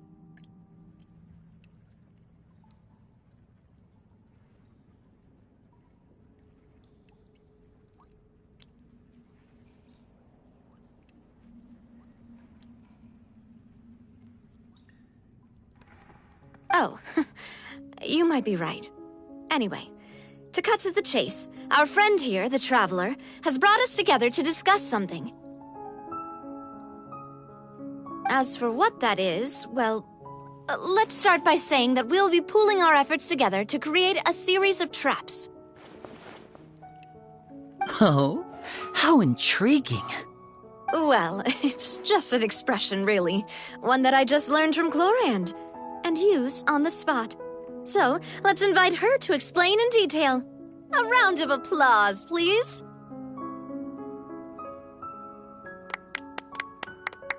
Huh? Didn't you say that you would be facilitating this? Oh, come now. Your work doesn't involve much public speaking, right? This is a good chance to practice. You might even pick up some fancy oratory tricks to impress your boss with in the future.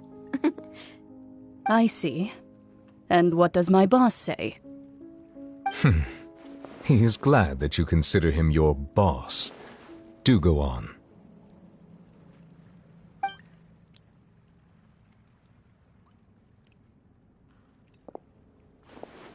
In that case, do any of you have experience hunting? Not that I recall. Fremine and I once used a wooden stick in a basket to catch wild rabbits when we were younger. As for Lynette, oh, right. You were sick that day, weren't you? I've also gone diving to catch some fish before. Does that count? I'm afraid not. You may or may not have heard, but Fontaine once played host to a group known as the Marechaussee Hunters. Though that was their name, they did not hunt animals, but rather various monsters left behind by the ancient dynasty of King Remus. Today, Fontaine's monster population has already thinned greatly, so the hunters have blended back into society, taking up arms in other lines of work. They even left a unique methodology of hunting in their wake. A trap comprises of the following components: bait, a trigger, and a containment device. Sometimes a lethal implement will also be necessary to deal with the prey. So, if we were to build a trap together, right now, what would you choose to build it with? For me, I would prefer something basket-shaped. Pigeons and rabbits will see the bait and naturally enter the snare. Our line of work requires a deft hand, and we're some of the best in the industry, so you can count on our techniques. You used some of those techniques while moving the people of Poisson, didn't you? My subordinates mentioned that you even performed some magic for the bawling children. Yes, and I even managed to gather some intelligence in the meantime. I'm quite the multitasker if I do say so myself. I'm afraid I can't claim that as my strong suit. I prefer more stable methods, like placing bait in the water and waiting for the fish to come within reach. That's the kind of method I would count on. Calm and steady. Exactly the kind of person who would catch loads of fish. And I can be their assistant. With discretion, I'm sure. I'd probably use some sort of mechanical animal. Papa once bought me some small clockwork squirrels, mice, and such. When placed in the forest, they can attract others of their kind. I remember that you liked those too, didn't you? I did. And that would be a good way to go about it. If they're realistic enough, animals of the same kind will follow them all the way to the trap. What about you, Monsieur Neuvillette? I fear I do not have any related experience. That makes sense. You usually solve problems directly, without the use of any such tricks. But I do have one more question for you, Monsieur. If we were to create a trap now, how would you design it? and would like for it to be effective but bring no harm to the prey. A more gentle trap would be ideal. Kind, as always. However, our intention doesn't necessarily change the containment device and the type of implement we need. If we wanted to kill the prey in one strike, we would need a powerful implement. However, that also goes for prey that must be captured and safely contained. Wait, why's that? Only a hunter who's a true expert at subduing their prey can snare it without harming it. The line that divides life and death is often exceedingly thin. So are we going hunting together? Huh. We hadn't thought of seeing ourselves as hunters. It kinda works, but maybe it's still not the best metaphor. If our means of capturing and dealing with our prey is to put them on trial, then the hunting metaphor is actually quite accurate. But we shall require much more courage than any hunter to judge a god, a being whose seat is an exalted throne.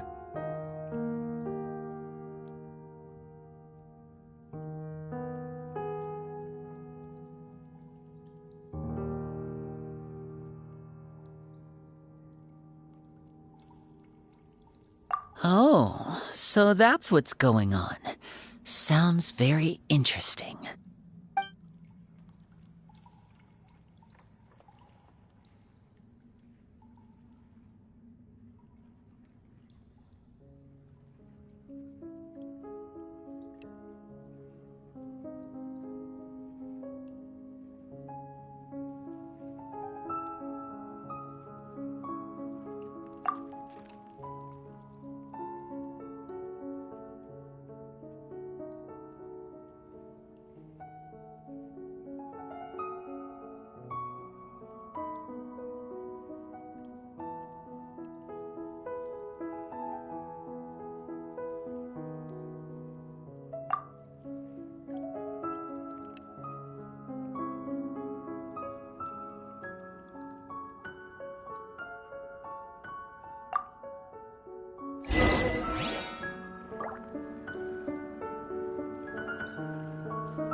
It's been a tough few days, hasn't it?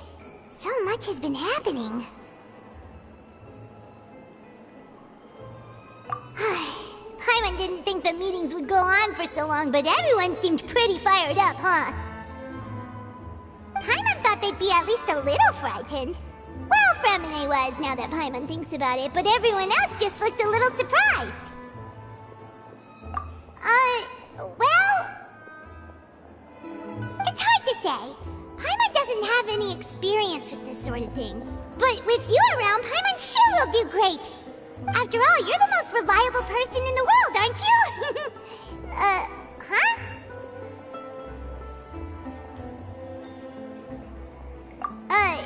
Did you just pour some tea? Paimon didn't notice you doing that at all. Then what's that? Paimon's never seen that cup before. Don't be frightened. I'm just joining you two for tea. I merely refrained from saying anything till now. Who's that voice? But there's no one here. Aw, have you forgotten me already? Wait, you are familiar. You're the voice we heard from the sky in Sumeru. The voice from the sky, I fear that description is wrong. Though, not completely wrong. You're feeling lost now, just as you were feeling previously. I sensed that confusion and thus came to you. Guiding people is an irresistible hobby of mine, after all. Consider me a passerby. Just accepting a commission from my friend's disciple on a whim.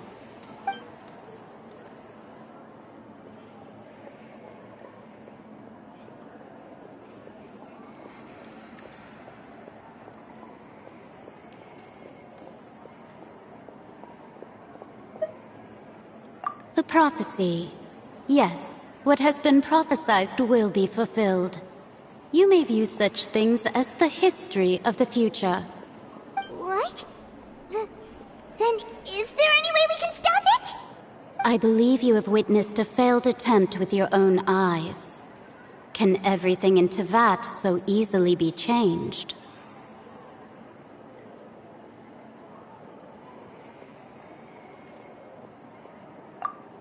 Ah, so you've caught on. Just as prophecies are usually only the future as seen from the perspectives of the gods, could things be happening in hidden corners where the gods' gaze does not fall? Are the things that you shall see different from the fate that the gods perceive?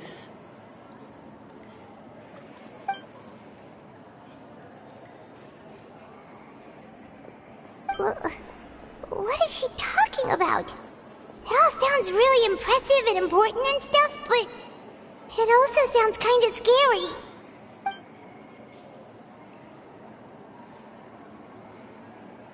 I believe that you understand, right?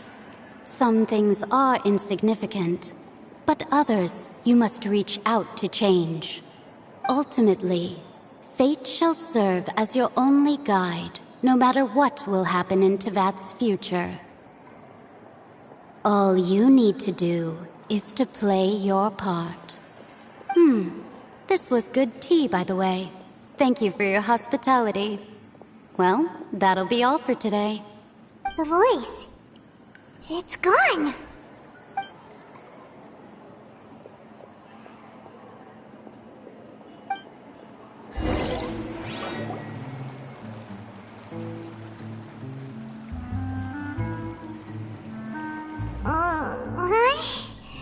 I want to hear someone talking. All right, coming!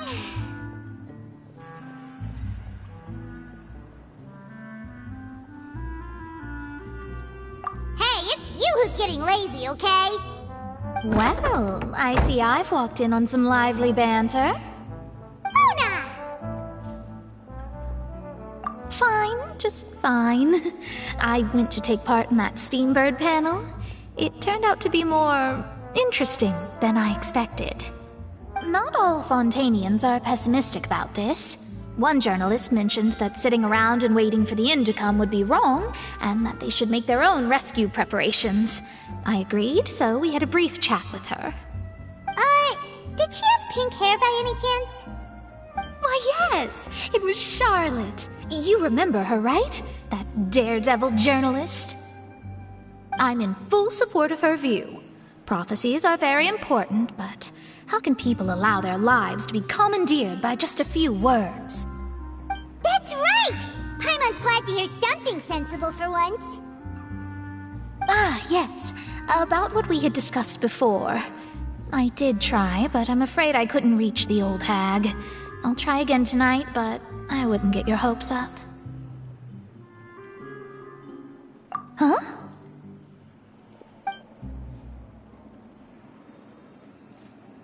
Goodness gracious. Are you serious? She said that even the god's gaze has blind spots. Pretty bold if you ask Paimon. Most people would believe the gods to be all-knowing, right? The Hexen Circle members are certainly anything but ordinary. As for the mage named N, the old hag has mentioned her a few times. She said that N's sense of direction is incredible, and that she loves guiding those who are lost. But I've never met her, and if she were still alive, she'd be... Well, suffice it to say that the hag's at least a few hundred now, and N's been around for longer than that. Whoa. The Hexen Circle sounds like a scary group. But they must really stay in shape to live so long. Their abilities alone are pretty terrifying. If she came to see you personally, then the problem you're facing must truly be of great importance. Well, it's not like Paimon could understand anything she said. Yes, she was quite cryptic, but I suspect she means that there is still a way to turn things around. She didn't say when or what that would be, though, so... Perhaps it is something that you cannot know right now.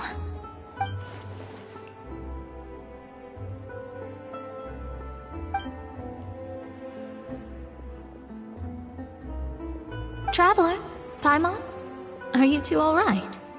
Oh, we're fine. We're just a little down right now. It kind of feels like the end is coming, you know? I see. I feel that same sense of desperation, too. I guess you could consider me someone who has often witnessed fate. So far as I have seen, it cannot be swayed. But even so, I still hope for, and believe in, miracles. Astrology is eternal and rational, but fate may not be. It is cruel, but it can also be beautiful. Perhaps that's what En was trying to tell you. Not to lose heart, and to believe that what you are seeing playing out before you is not yet set in stone. I did originally think of steering clear of all this, but I couldn't. Even if this is all futile, I still wish to help everyone. If we don't struggle to the last, then how can we face the end when it comes? Huh. You do have a point. There I go, talking about astrological principles again. Sorry about that. The moment I start talking about work-related stuff... I need to get going. It was worth trying to comfort you, even if only a little. I believe that you'll help those who are struggling in the same way I did. I suppose that might be why we always seem to meet by coincidence. Paimon feels kinda moved by what Mona said, but also kinda sad too. Hey, Traveler, Paimon suddenly feels like going outside for a walk. Let's go. Let's walk around the city, shall we? There's a few spots we always like to walk by.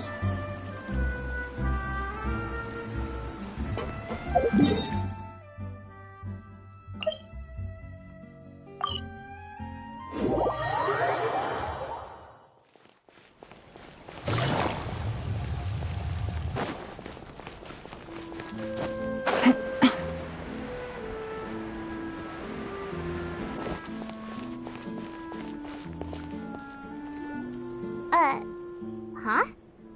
Our names are written in this newspaper. What's going on? Let Paimon see! The underwater stronghold, the Fortress of Meripede, has continued in its noble autonomy, but that does not mean that others cannot interact with it. My recent attempts to enter the fortress bore little fruit. Huh. Guess Charlotte still hasn't given up on that. Thus, did an Outlander friend become the focus of this report, a blonde adventurer with their white fairy legends trailing in their wake. It is said that this mysterious traveler once visited the underwater fortress. So while the fortress's interior remains a mystery behind closed doors, do not fear, for the tales of the traveler contain surprises in spades. Journalist Charlotte's biggest scoop yet, the Traveler's Trail, World Walker. Huh. Charlotte took so many awesome photos of us and we never even noticed her!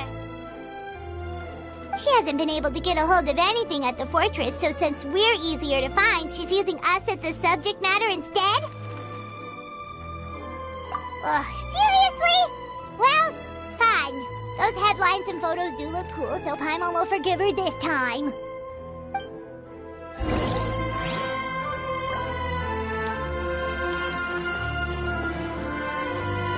Take it easy.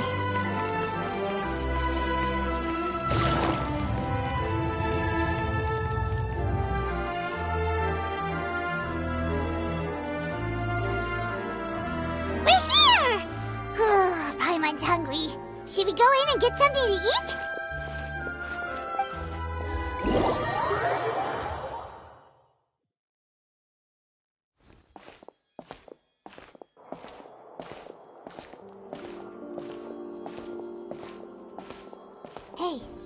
Nick! Look! That's the limited edition, only 16 slices a day cake! It was so delicious the last time we tried it, despite the tense situation we were in. Let's give it another go. I'm sure it'll be great. 1 slice of cake, please. Someone showed up after all. Oh, wait, you're the one from the Palais Mermonia. Oh, are you here to buy cake too? It seems Monsieur Nervalette was right. You really can eat. Wait, did he really say something like that? That's right. Even he has his own preferences when it comes to food. As for me, I love the cake and coffee here. Do you come here often? Usually every day. Every day? It's part of my daily schedule, apart from work. I shall have my cake and coffee. Then what if someone told you one day that this place would be closing soon, and you wouldn't get to eat cake here anymore? What would you think? But why would it close? Well, Paimon doesn't know either, but maybe the waters will rise tomorrow. You know, like in the prophecy. Oh, the prophecy. To be honest, I haven't paid much attention to that. No, still, even if there'd be no more cake tomorrow, that wouldn't keep me from having some today. No, it's the same for eating in general. You might not be able to eat tomorrow, but if you can do so today, then you should carry on. That's what people call living, you know. Huh. Don't be sad. Excuse me, could I have 2 more slices of cake to go? These 2 slices are for you. Sijuin said that this kind of expression you're making is what humans call being sad. Oh, you know Sijuin? I sure do. She was born before me, and she sometimes comes to the surface to teach us things about humans. She said that humans are creatures that are saddened easily, yes, and you can only lift their spirits by feeding them delicious food. So please try the cakes here. I've got something else to do, so I'll be going now. You two try to stay in a good mood after eating, all right? Bye.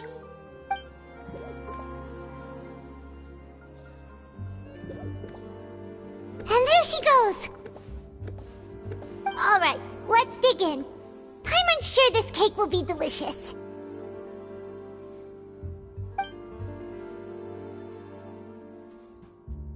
It's more delicious than last time, and the flavor gets even better with a sip of tea. It sure would be nice if we could come again tomorrow. Sure would be nice if we could always eat delicious food here. Art is the key ingredient. Forget about dining. This is about what you want.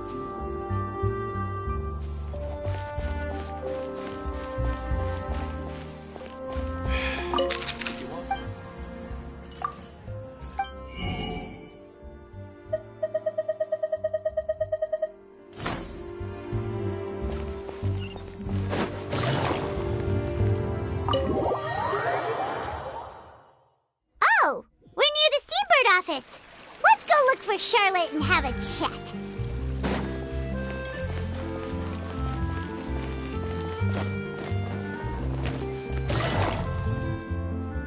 Wow! If it isn't the Traveler and Paimon! Oh, have you seen the article I wrote about you? Ha! You've got some nerve! You just used us to make some quick mora! Oh, you needn't worry about that. I heard that you were in Poisson some time back, so I sent you a letter to discuss just that. It appears you didn't receive it, though. It's all right, though. I've set aside the amount intended for you. I've even set the table with some food. Really? Oh, you're the best! You're almost a little too easy to win over, Paimon. If I were a journalist with ulterior motives, you'd be in trouble now, you know. Oh, Paimon knows you're not like that. Still, what brings you here all of a sudden? Were you looking for me? When Mona mentioned you, we thought of coming to see you at work.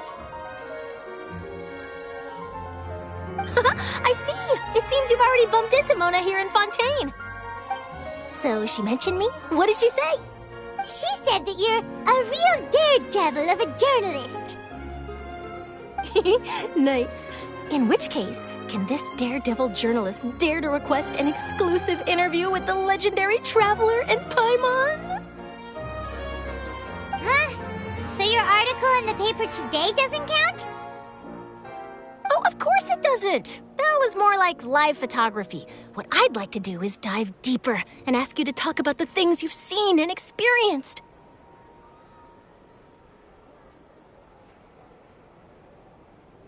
Yeah, are we even qualified enough?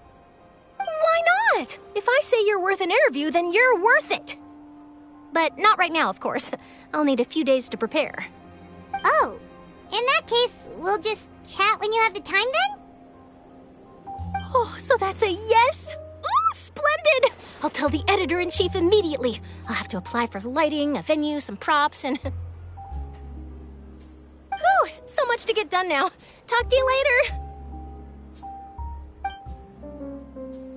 Wait, Charlotte, Paimon's still got a question for you. And what's that? If, just for example, Fontaine were to be flooded tomorrow, what would you do today? Huh, that's the prophecy you're talking about, isn't it? I mean, I do hear about it often, but I've never once thought that the day could be tomorrow. If you're seriously asking, then I might try and think of a way to leave Fontaine. Oh, but I'm still a journalist first and foremost. That means I have a duty to be reporting from the scene. And secondly, I wouldn't forsake my homeland that easily. From what I've seen, most people don't know what they'd do should the worst come to pass. In truth, it might be better just to behave like normal rather than worry over such an end. So in all likelihood, I'd probably still be prepping at the office for that interview of ours. I know what you're thinking. That sounds a bit sad, but I've always believed that it's best to do what you enjoy. Just think about it. If this nation really were to be suddenly destroyed tomorrow, but I still successfully finish an exclusive interview with a truly unique person, then the story I would wind up writing would truly be timeless. And then do you know what I'd do? Well, I'd write that story, send it for printing, and use messenger pigeons to get copies out to the various nations as soon as possible. I'm not a dreamer, nor am I a workaholic, but I do love my job, and I'd be proud of leaving such an article behind. I guess you could say that I was born to be a journalist. But anyway, that's my answer. And on that note, I'll get back to my preparations. That's so nice. All of a sudden, Paimon actually kinda envies her. Anyway, let's go and take a look at the sea, shall we?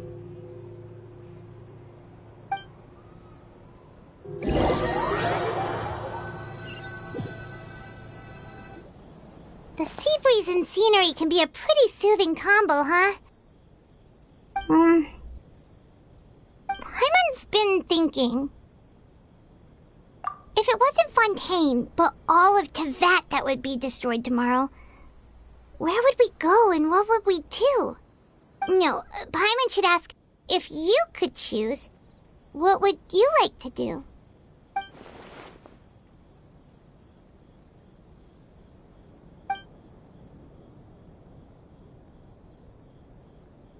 We've always been moving to the next destination, so we haven't spent much time thinking about these kinds of things. We didn't have to either, with us always being on the road and whatnot. You mean, still traveling? Huh. Wait, isn't that what we've always been doing?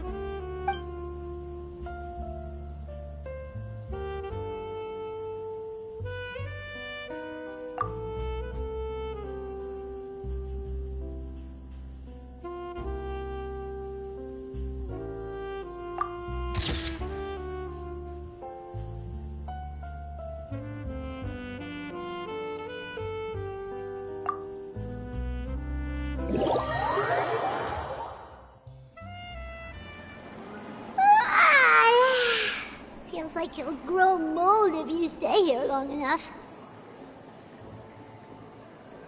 But it's still better than the Fortress of Mirapede, that's for sure. It's not only damp there, but salty too. So the two of you are still here. Wonderful. Oh, you're from the Palais Mermonia, aren't you? Yes, I'm Isadora. Monsieur Nervillat sent me to look for you two before. I heard that afterward you went to the fortress of Meropide.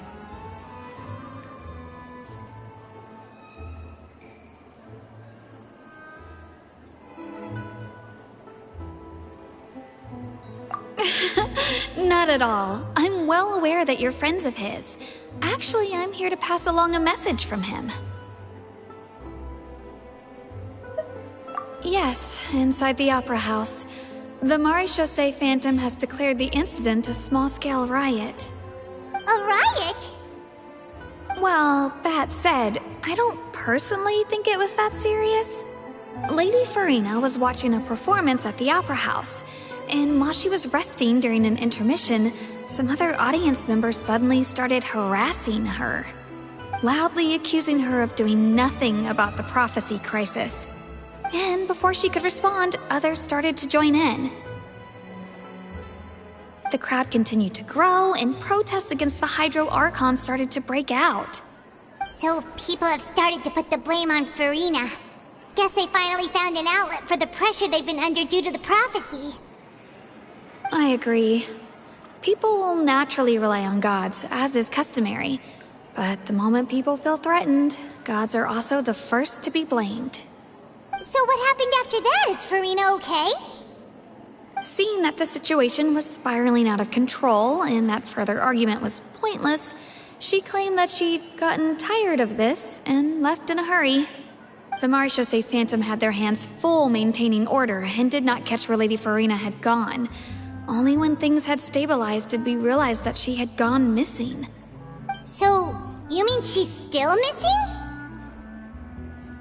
That's right. The Maréchaussée has dispatched many people to search for her, but we don't have any leads yet.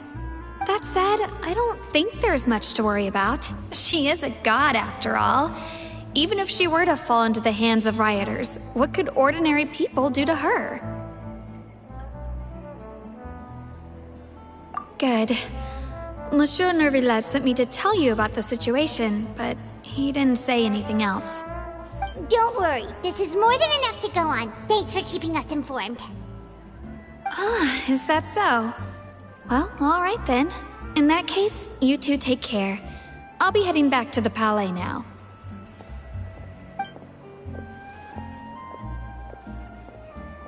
Well, sounds like we should hurry over to Poisson then. If we know Farina, she won't try to fix things in this situation. Instead, she'll look for a place to wait out the heat. And, as we also know, she may be loud and dramatic, but she doesn't have a heart of stone. When Nervillat was talking to her in the Palais Mermonia, and she heard about Poisson, she couldn't hide her sadness and remorse. It would be hard for her to ignore being accused by the public today. Paimon thinks Farina's probably taken the opportunity to slip away to Poisson and try to relieve the sense of guilt that she's feeling. Huh! Well, what do you think? Paimon knows the answer, of course, but Paimon can do the analysis to back it up, too. Cool, huh?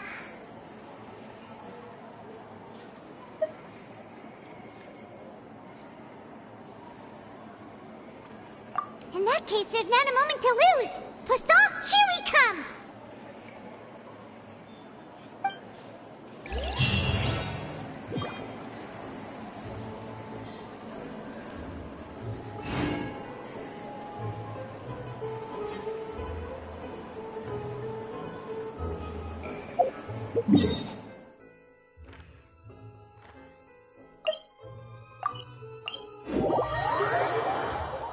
This place looks deserted. Guess all the survivors must have evacuated already. All that's left here are signs of devastation. Could Farina really be here? Let's try to find her as soon as possible.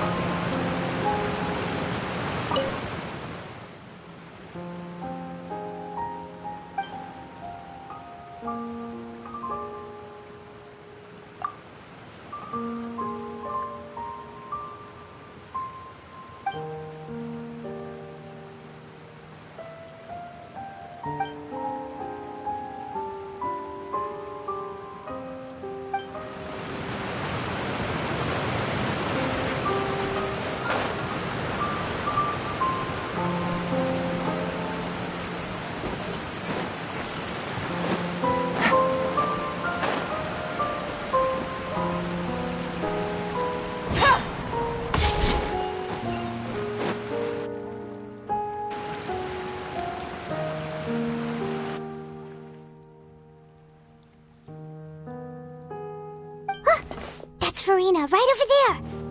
She really is here all on her own.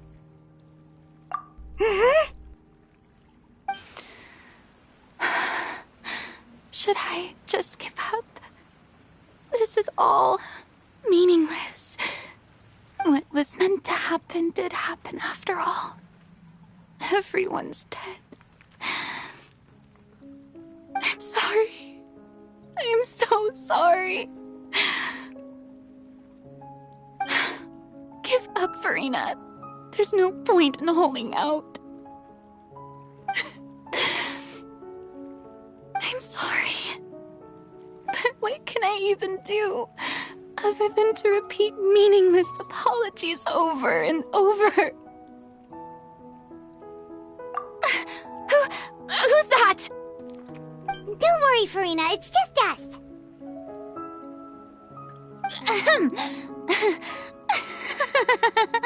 So it is you, blonde traveler from another land. Why, I almost thought you were someone from that mob of my ignorant subjects, come to kneel and beg for my forgiveness. Farina, you were crying just now, weren't you? The tear stains on your face are obvious. What do you mean, tear stains? Oh, I remember. The show at the Opera House earlier this morning was so moving. I'm still trying to process it. Who did that uncivilized rabble think they were, disturbing my enjoyment of the arts? They even dare to tout their Archon. I must teach them a lesson. I can just imagine their twisted and frustrated faces once they realize that I'm nowhere to be found. Oh, and I'm sure Nouvellette and those people from the Maréchaussée Phantom are freaking out right next to them, too.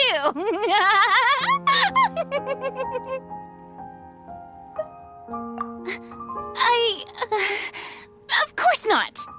Hey, there she is! The Hydro Archon's over there! Quick, after her!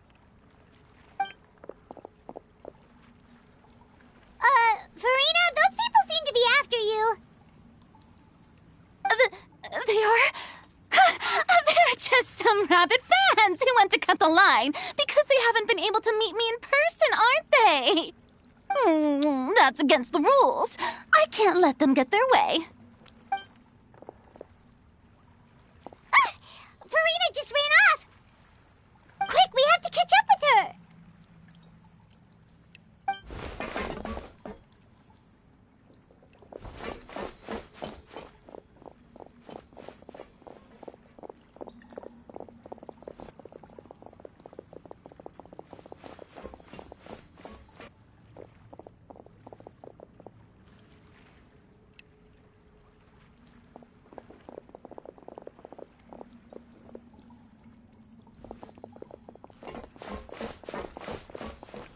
This should be the place, right? Hey, Farina! There's a good hiding spot over here. Quick, come to Paimon before the rest of them catch up to you. What is this place? Hurry, they're almost here! Fine. I suppose haste is warranted. Lead the way.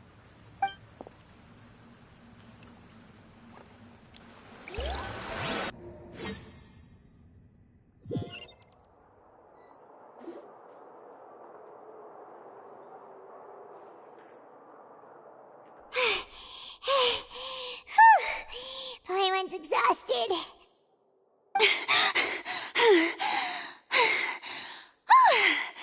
I'm so tired. I totally thought they had caught me. No, I merely gave in to the sheer enthusiasm they displayed.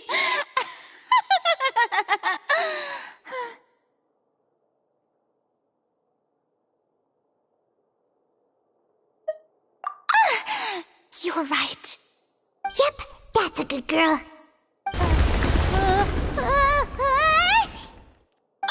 What's happening? The ground's shaking. Is it an earthquake? Yeah, a quake of this kind preceded the flooding in Poisson, didn't it? It can't be. It's happening again. Well, there's no need to worry too much about that. Novelette's made some emergency plans, so the evacuation should go a lot smoother this time. Yeah, I hope you're right. But the people of Poisson, they've already...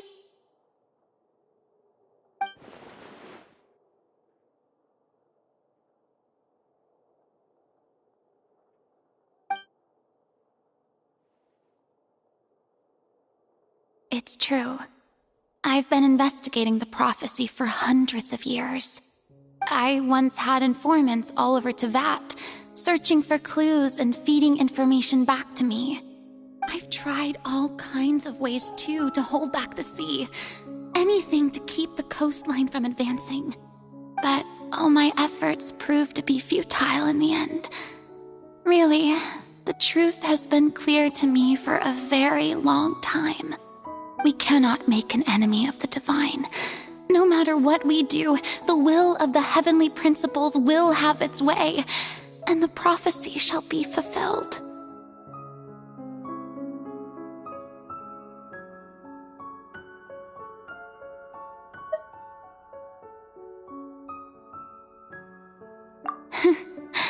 Give up.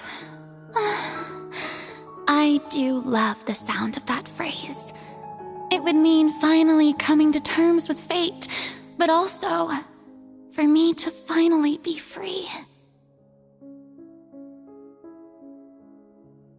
Indeed, I've thought about giving up so many times, especially after we almost lost Poisson.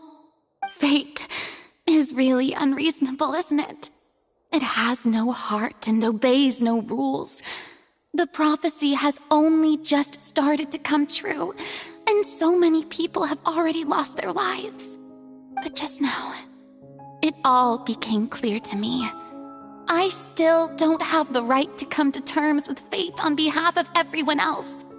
As long as the final moment hasn't come, it's still not too late. Don't worry. I will keep hope alive for everyone until the very end. Well, that's enough for now. I got the impulse to play the stricken maiden, but honestly, considering my rank and station, that wasn't a good fit at all. Don't take any of what I just said seriously. How could I possibly let Fontaine fall to the whims of trivial prophecy? Come on! Paimon could have sworn you were actually being honest just now.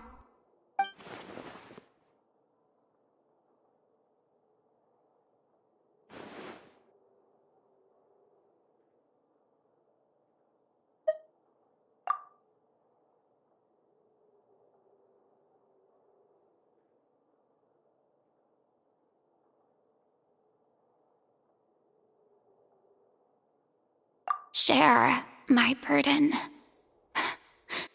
That's impossible. It was fated right from the start that this would be my duty alone.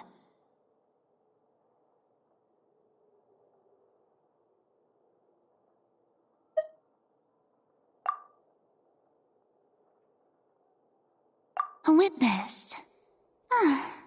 Yes, I've heard that you came to Tevat from beyond the stars, yes. In other words, you never belonged here. And if Tevat is, in its entirety, a show on a stage, then you're just a spectator, aren't you? If that's the case...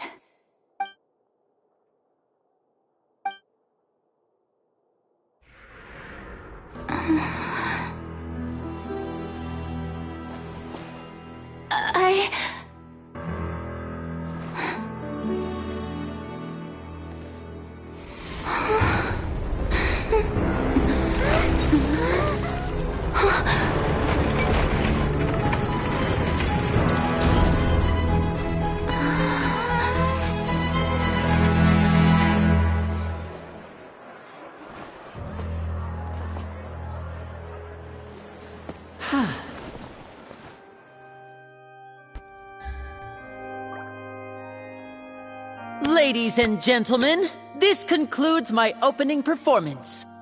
Now, without further ado, we may proceed to the trial of our god. So this is what it is. Yes, you deserve praise for the effort you took to raise the dramatic stakes. Do not forget, however, that I am Focalor, the god of justice, the embodiment of justice itself. Does it not strike you as even the least bit absurd to bring the very concept of justice to trial? May I interpret these words as your refusal to stand trial? In that case, you will have the opportunity to defend your honor through a duel. You would draw your blade against a god? I see. It seems like you have made up your mind.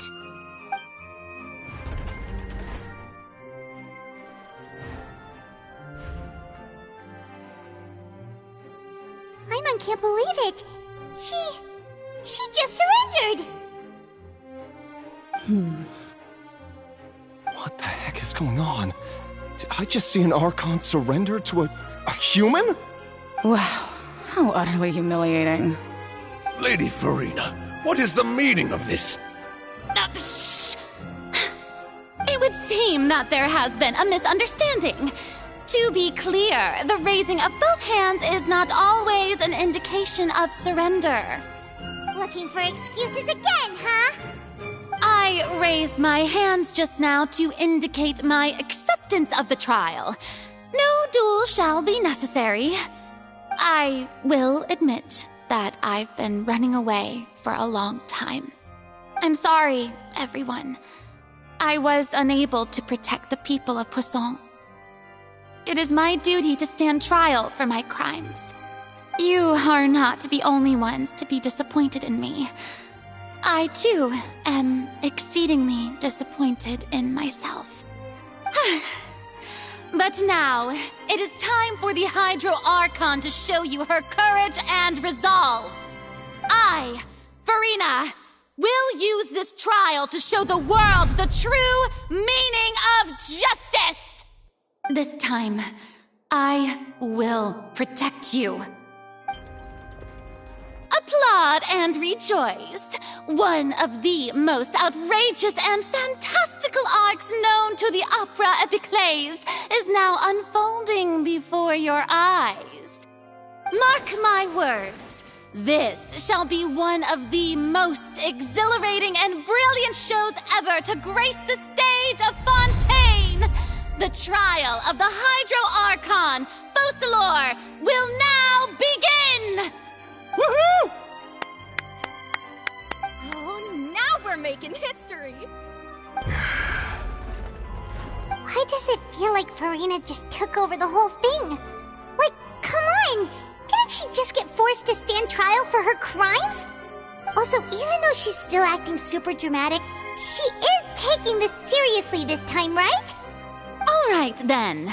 Who will be my opponent in this trial?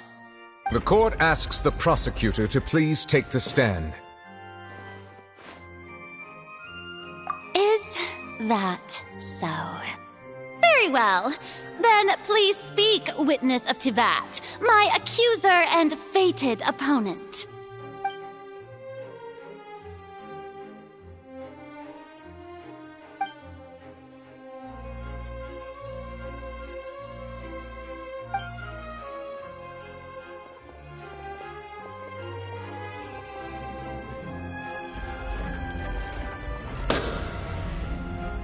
Also, please allow me to ask, as a final question before the trial begins.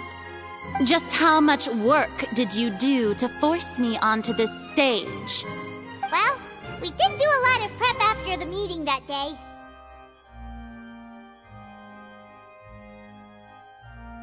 I can go over the tasks assigned to the Spina di Rosula, since they were rather straightforward and easy. Navia, the president of the Spina di Rosula. Most of the people who participated in the disturbance this morning were my subordinates. They changed into plain clothes and came to the Opera House as regular audience members, waiting for the perfect opportunity to incite insurrection against you. The people's resentment against their Archon has been building as more and more of the prophecy is fulfilled. A spark was all we needed to turn smoldering anger into a flame. Moreover, according to our understanding and analysis of you, when something like that occurred, you would likely flee the scene and head to Poisson by yourself. So, we arranged for a second group to lie in wait there. So, you mean... the ones who scoured the settlement for me were also from the Spina? And their goal was to force you to step into the giant magic box so you may personally participate in the greatest magic performance in all of Fontanian history. That's right. That house was a magic box, rather than someone's residence.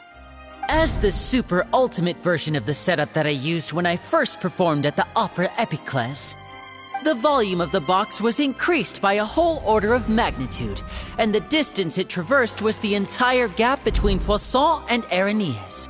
Its cargo, of course, was an Archon instead of a human. My thanks, Farina.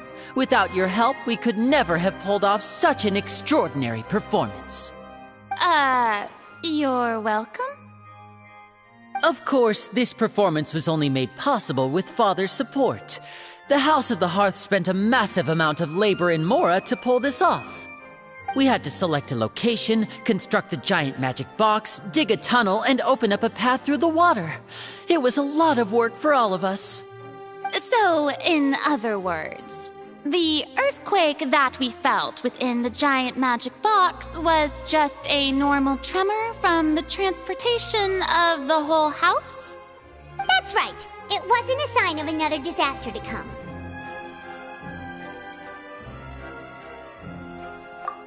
Then, I can guess Nervillette and Cloran's parts. You gathered a crowd, prepared a stage, and made sure that the champion duelist would be immediately ready for a fight. Also that as soon as I appeared on the stage, the trial may commence without a hitch. Am I right? Yes, that is correct.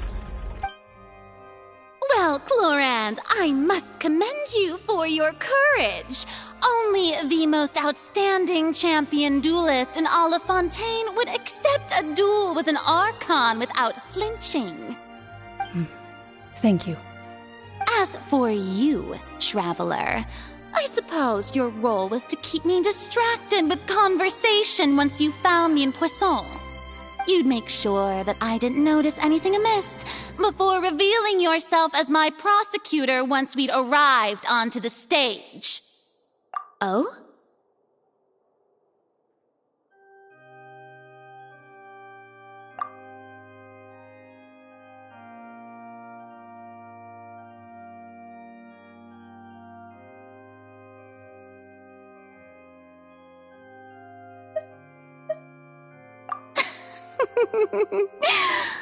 Is that so?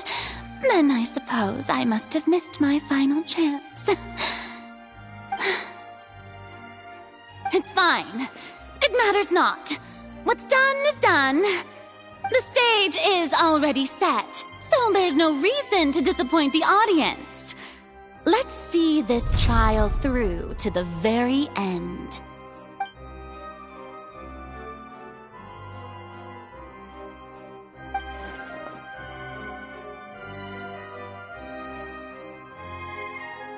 Madam Prosecutor, please allow me to pass this along.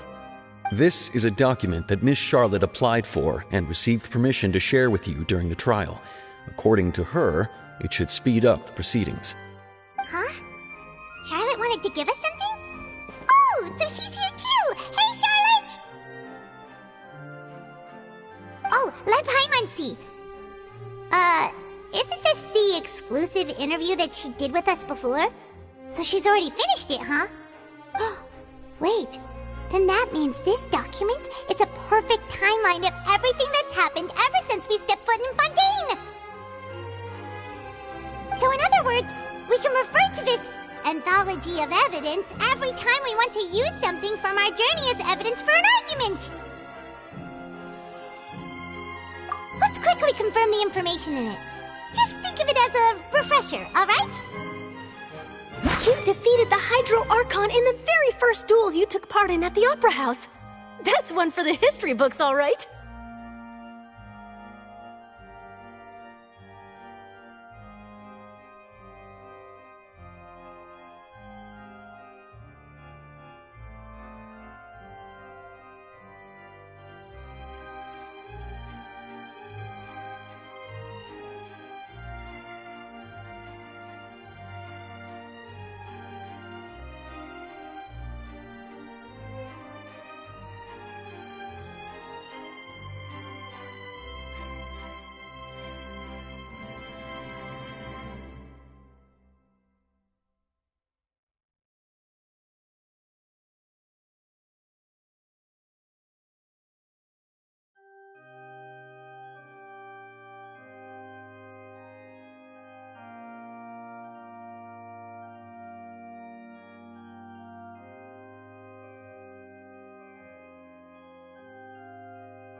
You defeated the Hydro Archon in the very first duels you took part in at the Opera House.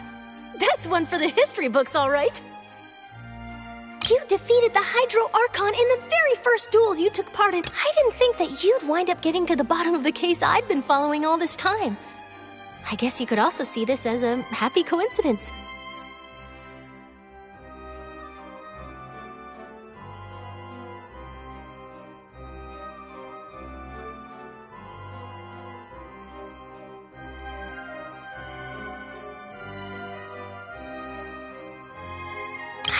That you'd wind up getting to the bottom of the case I'd been following all this time.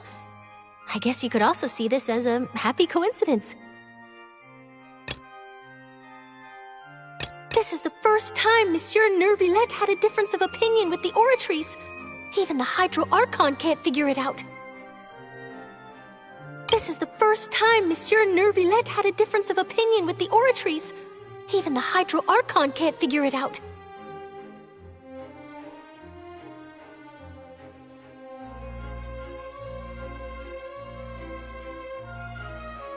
A Fatui Harbinger. She's an extraordinary person. Her instinct must mean something.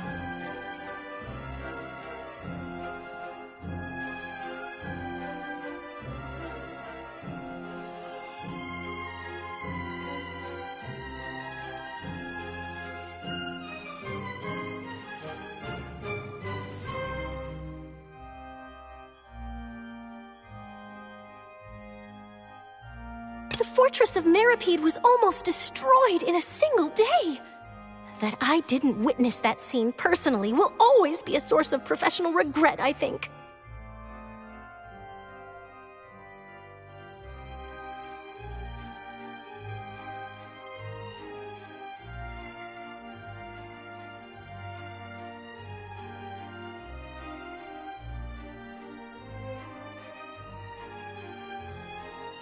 According to Monsieur Nervillette, both Child and that whale should have been in the Primordial Sea at that time.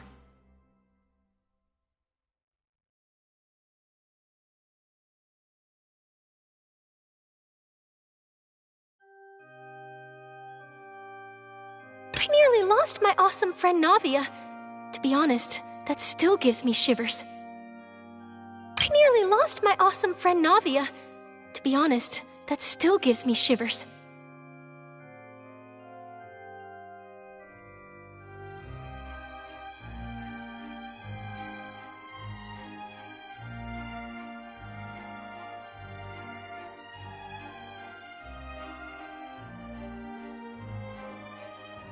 The words of someone as extraordinary as a witch can probably only be truly understood when something surreal happens to you.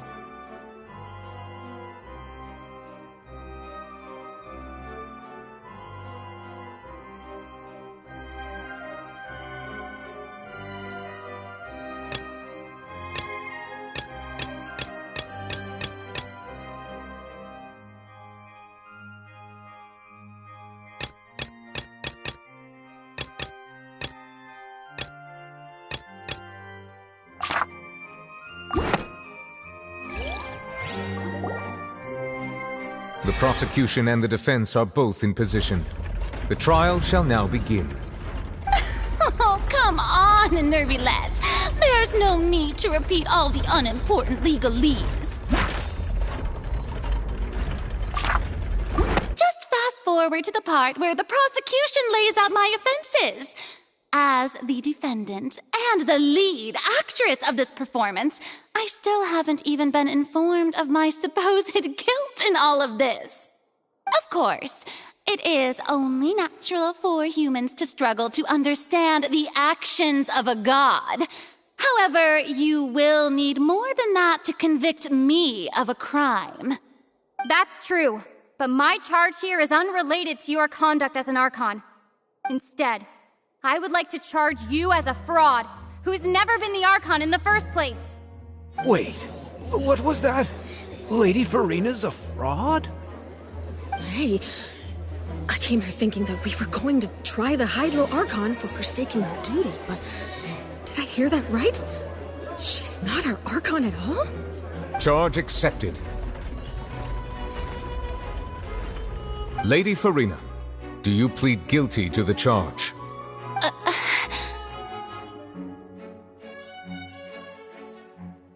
Lady Farina. I plead not guilty. How can I be guilty? There is no way that I, Focalor, otherwise known as Farina de Fontaine, a member of the Seven and the Regina of all waters, kindreds, peoples, and laws of Fontaine, could be anything other than your true Archon. Yeah, even though Lady Farina can be rather eccentric, isn't it going too far to doubt her very identity? Yeah, I've never questioned her identity either. Sure, Lady Farina can be super irresponsible, but what grounds does that prosecutor have to make such a huge claim?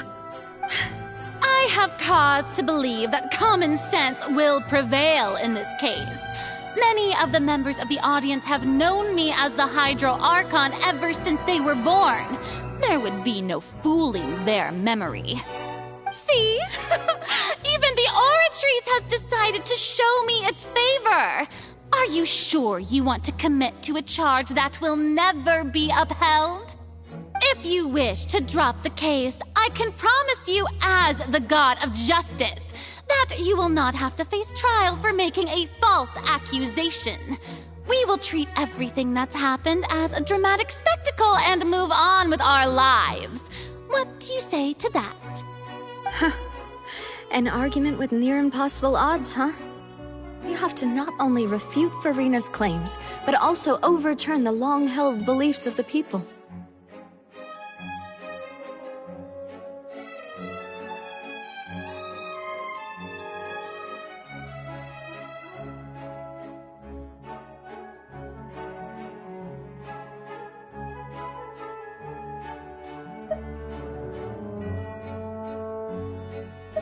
Well, I tried to give you the chance to surrender. If you must persist, then let me ask. If you believe I'm not the Archon, then what manner of being do you think I am? And if I was not the Archon, then how did I manage to live for over 500 years?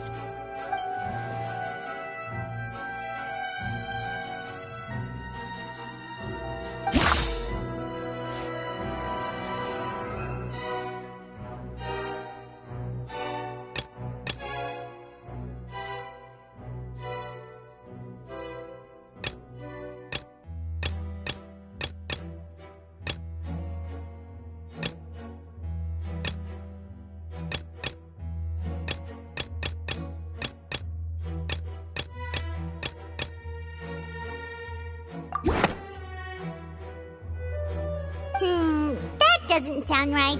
Paimon doesn't think this clue can be used as compelling evidence to build our case.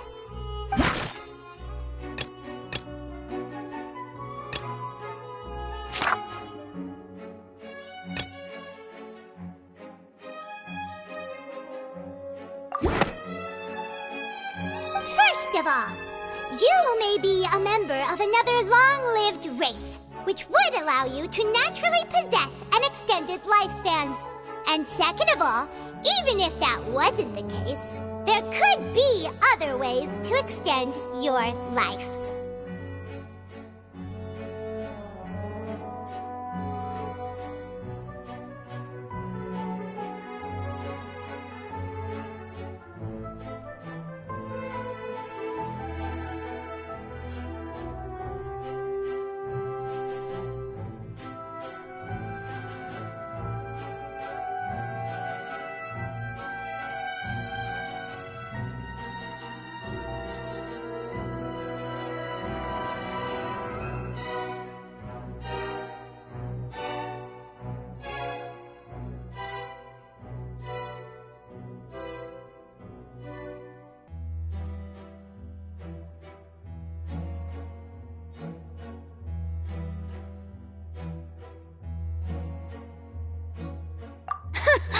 Who gave you that idea? Was it the knave? You'd sink so low as to use a harbinger's words against me.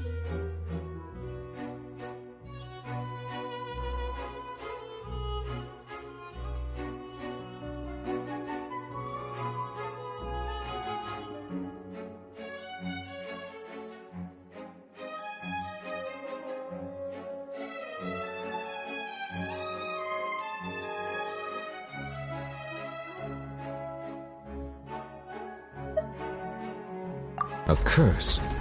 I once thought it possible that the aura of an Archon might naturally resemble a type of curse.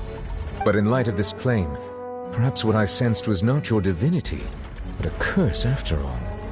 Neuvillette sensed it too, huh?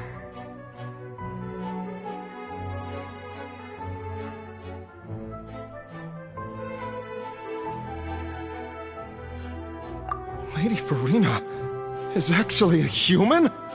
Well, it is true that it's extremely difficult to tell humans and gods apart just by looking at them. It's not impossible.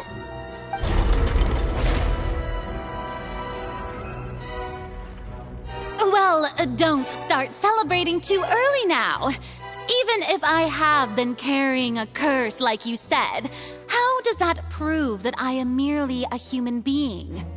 Besides, everyone knows that the main difference between a human and a god is the possession of authority. Gods can do what humans cannot. That's why they're worshipped as gods.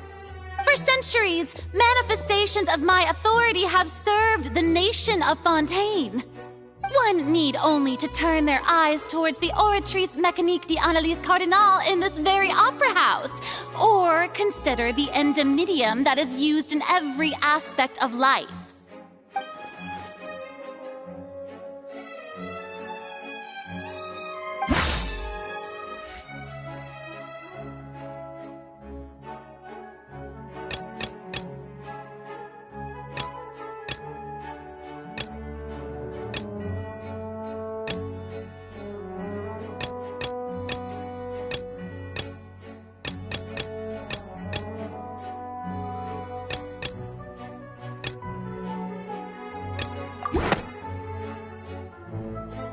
You tried to reference the Oratrice, but weren't you as confused as all the rest of us when the Oratrice declared Child to be guilty without any proof?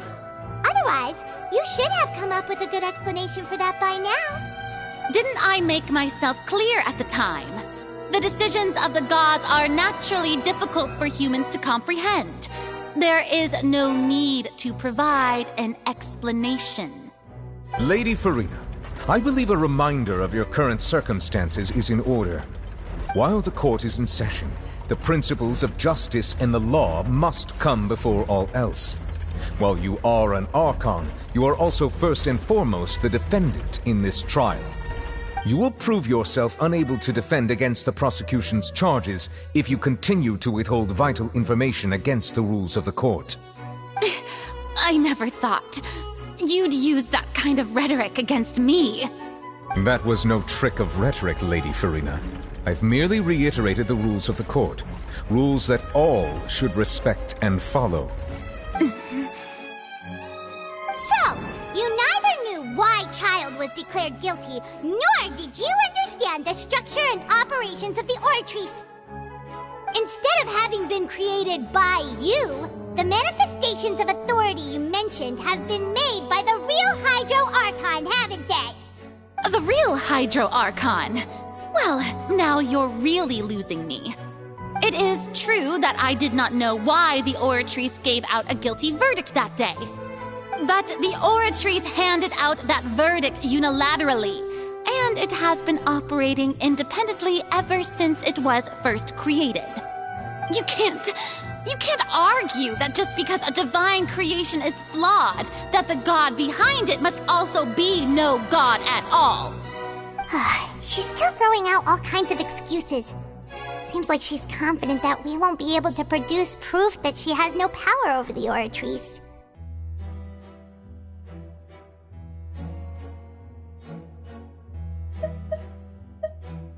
My power as an Archon. There are many ordinary citizens in the audience. How can I just carelessly demonstrate the formidable power of an Archon? If that poses a concern, I'm prepared to extend my protection to the audience. You don't need to go that far.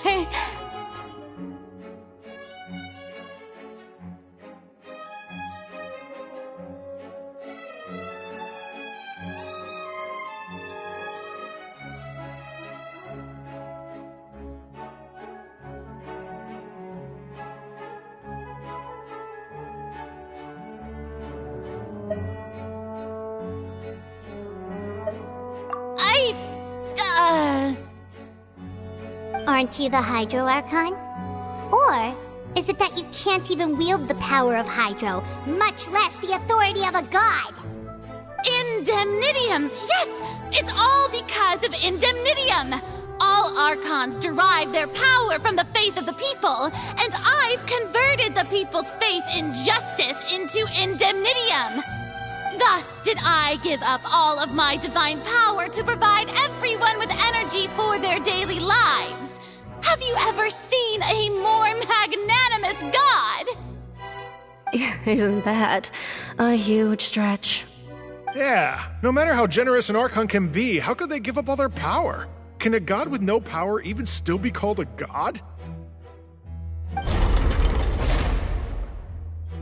It seems like nobody's buying Furina's excuse. Hey, come now, everyone. Please don't stare at me as if I was a liar. I'm still the same Furina you knew, right? The one that you loved. Shouldn't you want to believe in me? Please? You've got to believe me. If what the prosecutor said is true, she really has committed a grave offense. Did she deceive all of us? And all of our parents and grandparents too? And all of our ancestors? Ever since they were born? Enough! That's enough. Tell me then, if I'm not the real Hydro Archon, then who is? If you have no evidence of another Hydro Archon's existence, nor can you find anyone who can back up their claim to be such, then what grounds have you to say that I'm not actually the real deal? Wow, she came up with yet another argument. How can we refute her now? Seems like she really doesn't want to give up.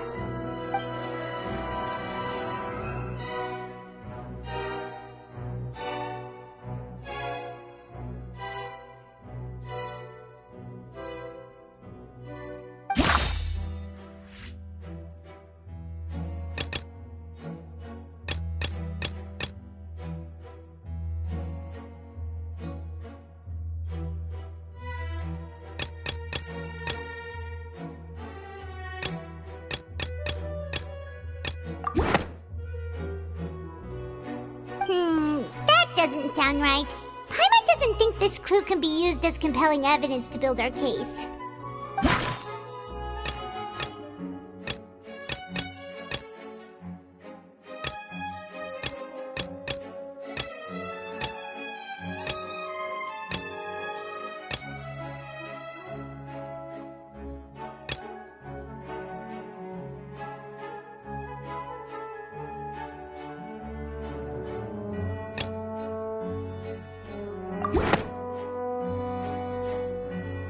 It has been established that all Fontanians can dissolve in water from the primordial sea.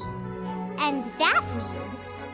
Since you insist on claiming to be a god and not a human, then there's a method that you can use right here and now to eliminate all suspicions of you being the latter. Miss Navia, please apply to serve as a temporary attorney for the prosecution before addressing the court. Though you act in partnership with the prosecutor, you must still adhere to proper procedure. Super sorry, Monsieur Chief Justice. I swear this really will be the last time that I'll speak out of turn. Now, I've brought some seawater from Poisson. As everyone knows, a massive flood struck the area not long ago, taking many lives.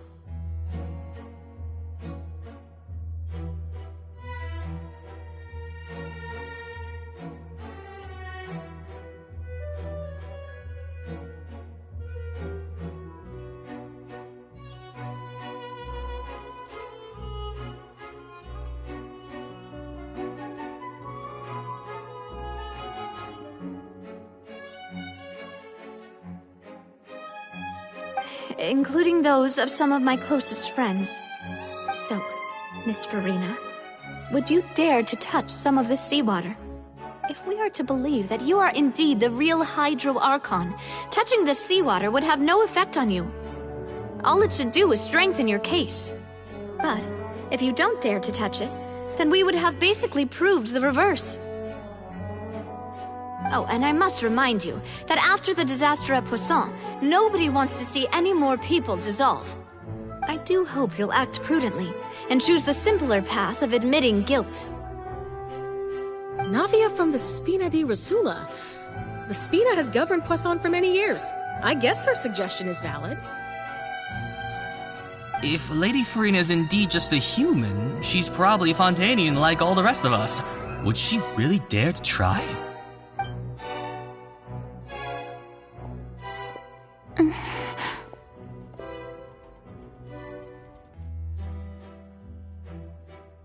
Lady Farina, this test has been unilaterally proposed by the prosecution. As it falls outside the realm of standard court proceedings, you possess the right to decline participation. Well, of course he had to tell her that. But refusing to participate is basically the same as a confession of guilt. She's just staring at the water without saying a single word. It really does seem like she's quite terrified of it. That could only mean... What's going on?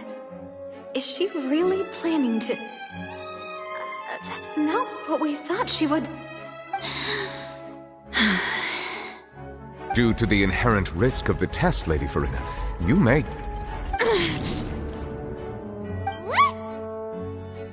Hey!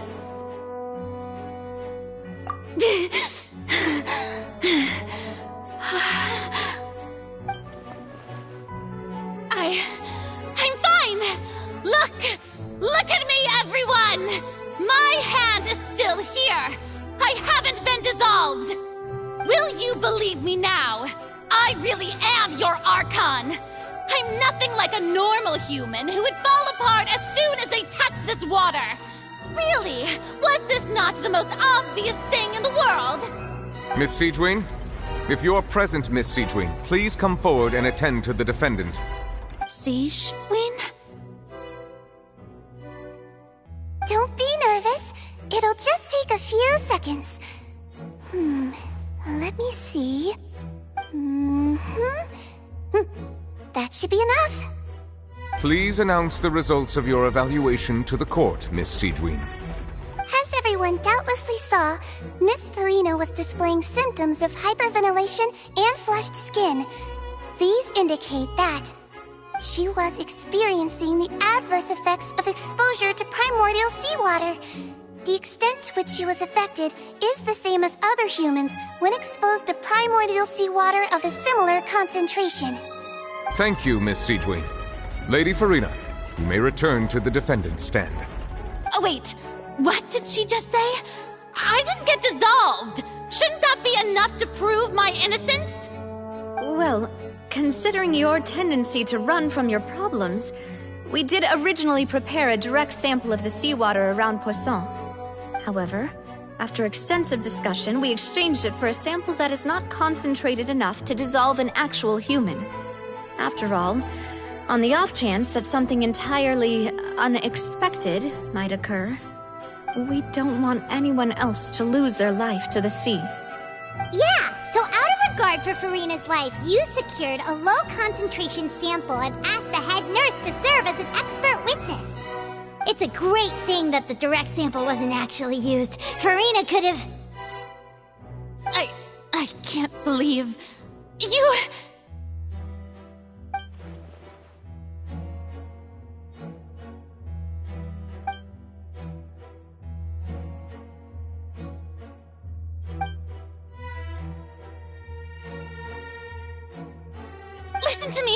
Listen to me, everyone! Please don't give me such cold and disdainful looks!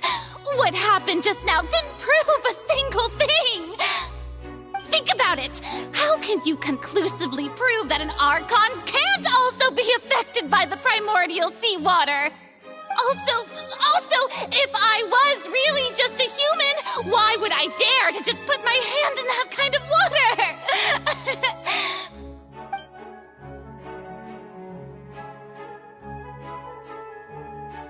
Please, everyone, anyone, just listen to me. I swear, I really am your Archon.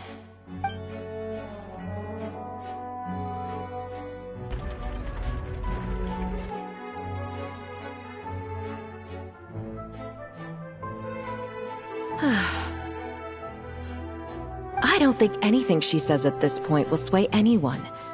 The odds are just too stacked against her now. With all the things that have been said, Paimon doesn't think there's any way left for Furina to win. I believe the time for arguments and presentation of evidence has come to an end. If there are no objections, we will move on to the final judgment.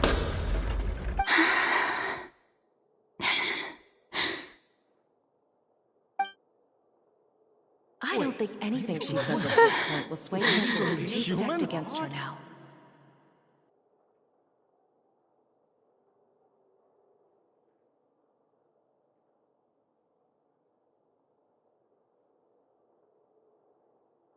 In my capacity as Chief Justice, I shall now render judgment on Furina's misrepresentation of herself as the Archon of Fontaine. As a human who knowingly deceived her fellow citizens, Furina is guilty.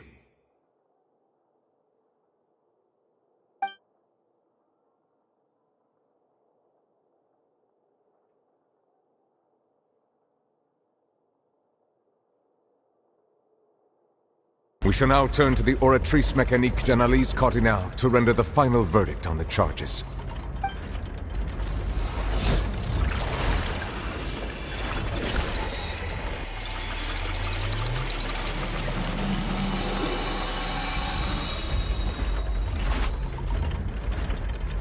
According to the judgment of the Oratrice Mécanique d'Analyse Cardinale, Furina is...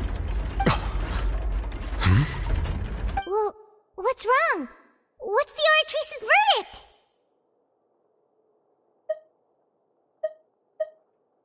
No, the Oratrice also displays a guilty verdict. Isn't that correct then? However, the exact wording of the verdict is thus: the Hydro Archon, guilty, to be punished via the death sentence. The death sentence? That's actually one of the available sentences? I've always thought that it was just a myth. The one and only time the death sentence has been handed out at the court, and it's been given to the very person we've worshipped as the god of justice? What an unexpected twist. Furina's been sentenced to death by the Oratrice? We just wanted to use the trial to show her the seriousness of things so she'd tell us the truth. How did things escalate this quickly?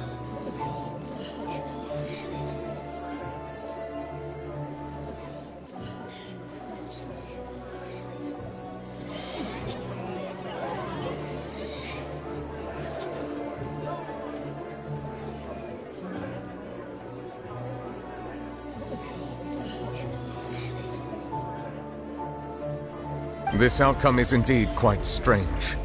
According to Fontaine's current definitions of justice, as well as its recommendations for criminal sentences, is this sentence really appropriate for the crimes that have been committed? Yeah! Even Fache wasn't sentenced to death by the Oratrice. You know, the real evil mastermind behind the serial disappearances case.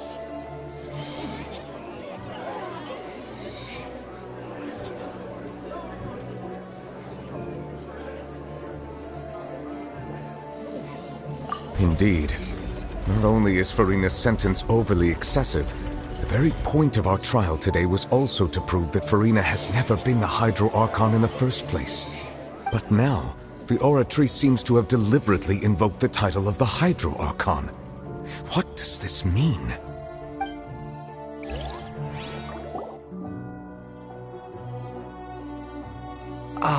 Excuse me, if I may interrupt. Is the trial still going? Fremine! Oh, you finally made it. I assume this means you've completed your mission? Mm-hmm.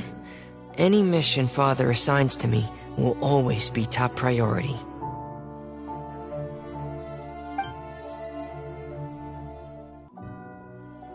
Is that the first prophecy slate?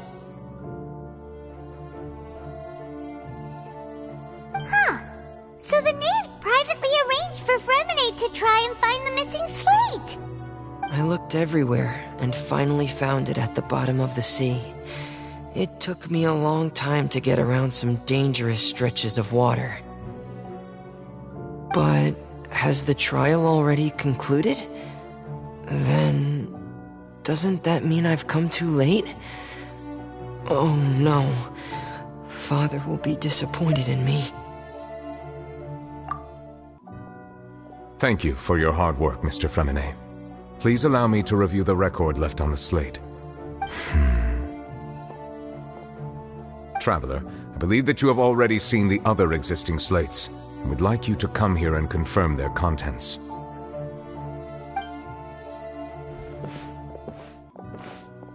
Huh? So what do you see? What is it?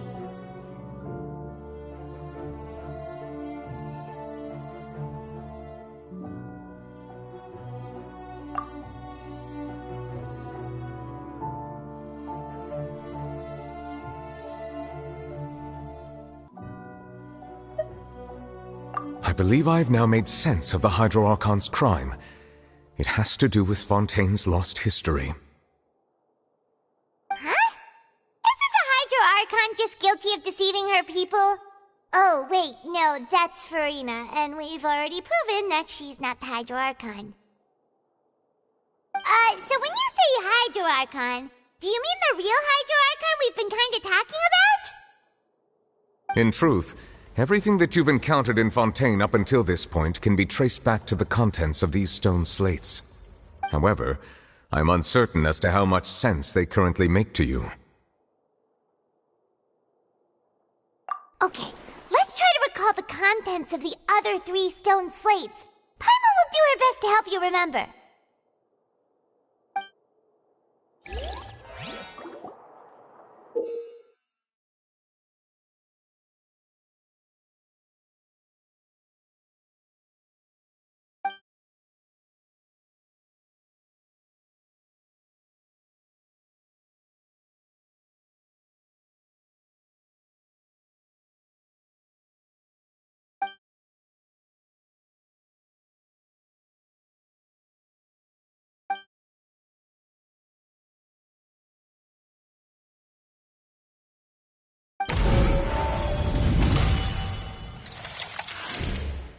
Stone slate describes what you just said.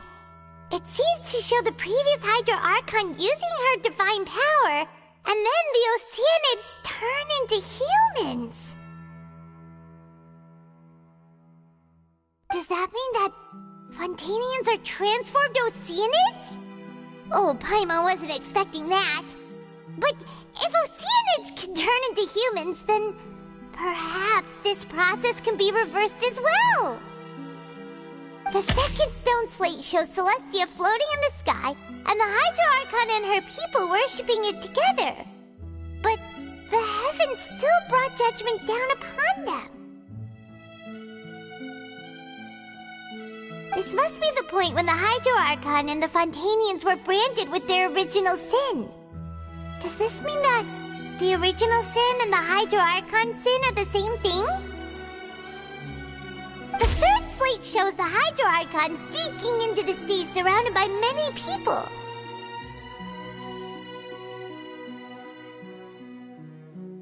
Huh. That reminds Paimon, didn't we also watch that happen to someone else? Well, the fourth slate is the prophecy the Fontanians have been talking about. People dissolving into the sea, the Hydro Archon crying on her throne, and so on.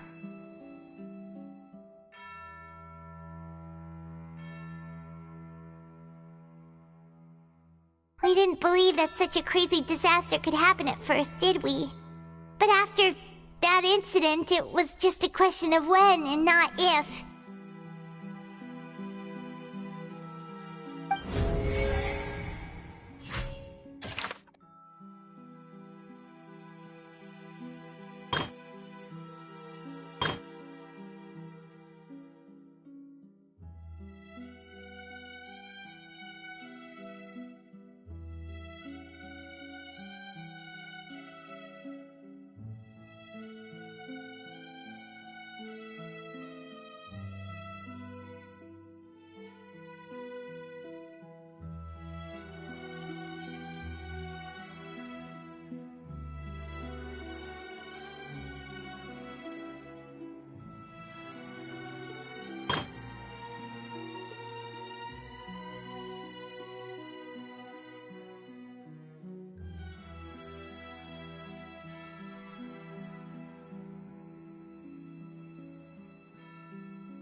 That doesn't sound quite right.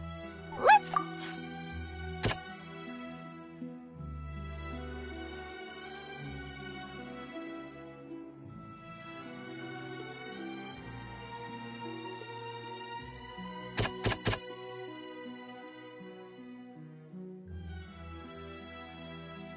That doesn't sound quite right.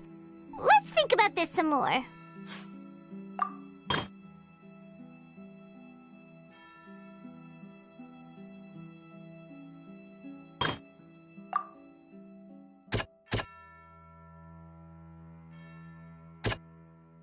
That doesn't sound quite right. Let's think about this some more. That doesn't... The prophecy from the stone slates found its way into society, but not many people believed it at first. The fortress of Meropide was nearly flooded with primordial seawater, which we know can cause Fontanians to dissolve. It seems increasingly likely that the prophecy may come true. If we hadn't dealt with it in time, things could have gone very badly.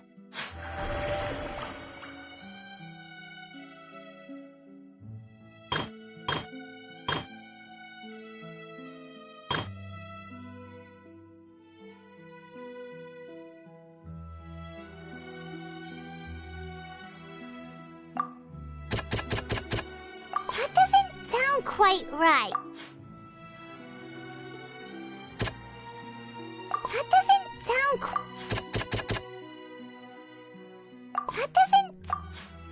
That doesn't... It's not as simple as falling into the sea. When Navia fell into the sea, her consciousness was subjected to judgment. The stone slates show the people gathered around the Hydro Archon in the sea. Could that be alluding to the same thing?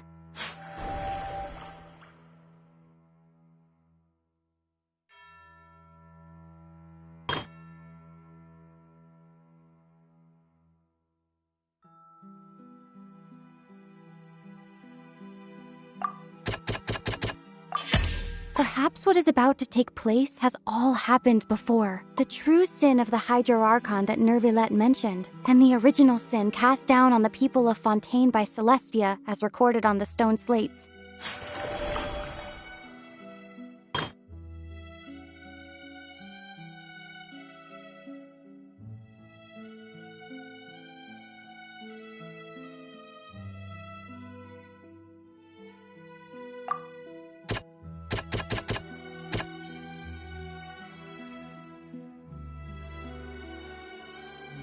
That doesn't sound quite right.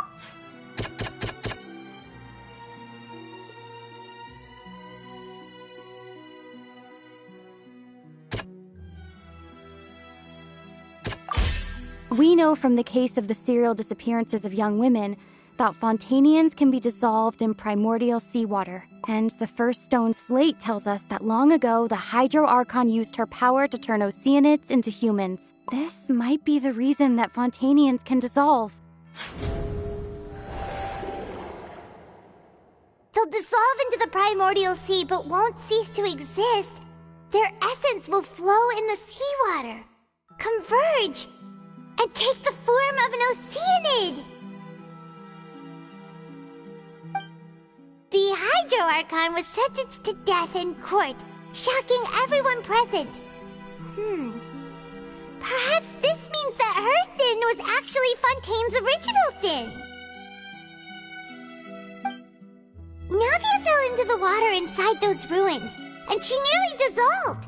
She was surrounded by the people of Poisson in a court within her consciousness, and was forced to take part in a trial meant to make her stay.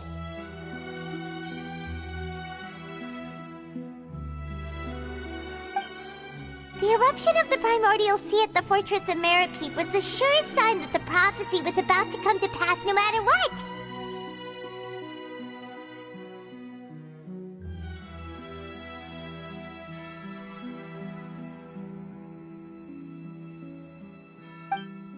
The stone slate's contents can all be verified by recent events.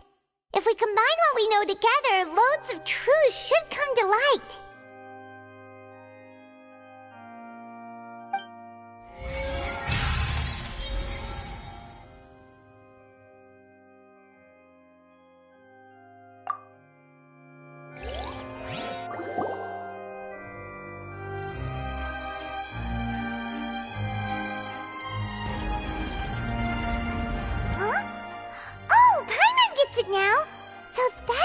can make sense of it. But then it feels like we're going to have to share some truly shocking revelations. Let's hear them.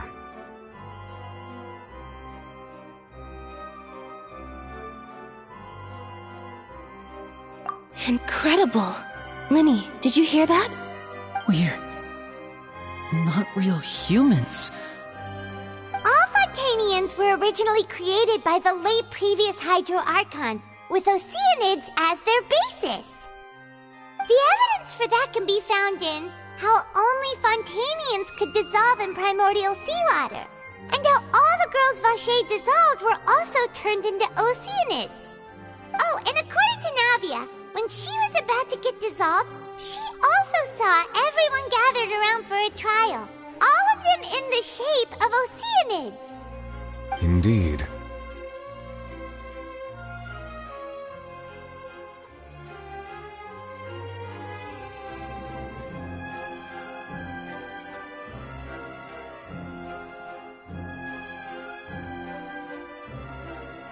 Yeah, and it follows from the content of the first slate that she probably angered Celestia by creating humans without prior permission. That could also explain why the Oratrice judged the Hydro Archon to be guilty. It's to account for that ancient sin. The Hydro Archon's true sin was creating us? And yet, after many hundreds of years, the Hydro Archon's creations have turned around to try to judge the Archon within the Opera Epiclese. The twists of history are often the most unexpected of all.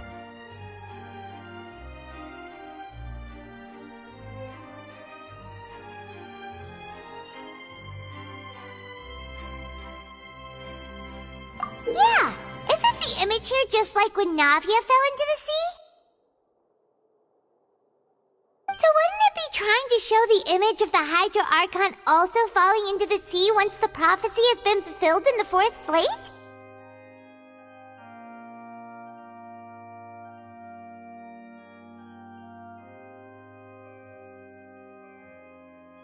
In the end, the people will all be dissolved into the waters, and only the Hydro Archon will remain weeping on her throne.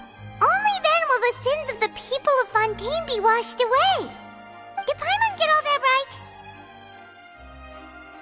You've made some keen deductions. I must say, given how much you still don't know, it is impressive that you've already managed to connect so many pieces of the truth. However, while you were able to decode all the information on the slates, they've also been etched with an additional layer of hidden information using a different power source. When we were at the ruins, I tried to decipher the hidden information recorded in the slates. But since we only had 3 slates at the time, I was unable to come to a full conclusion. Now that the slate collection is complete, I shall make another attempt to decipher the narrative recorded within. If everything goes well, we should finally be informed of the unadulterated truth.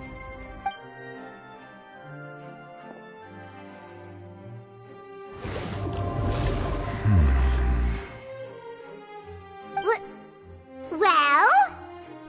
Did you get it? I believe I should share this truth not only with you, but with all the people of Fontaine as well. I will try to briefly summarize it for you.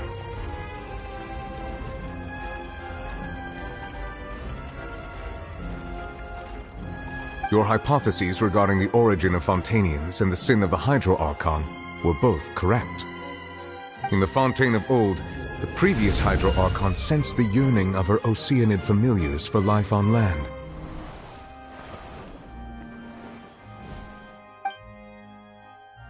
The Oceanids were enamored with the beauty and romanticism of human beings, and wishing to have those experiences for themselves, expressed to the Hydro Archon their desire to become of a similar kind. However, even though water as an element is intricately linked with the power of life, the Hydro Archon, as one of the 7, did not possess the authority to create a new form of human life. Not one to give in, she eventually found a way to create permanent humanoid bodies for her familiars by appropriating the power of this planet's primordial sea. She poured primordial seawater into the Oceanids' blood vessels, creating humanoid mimics in the process. But if Fontanians were to ever come into direct contact with water from the primordial sea, the power within their bodies would escape these artificial restraints and return to the sea.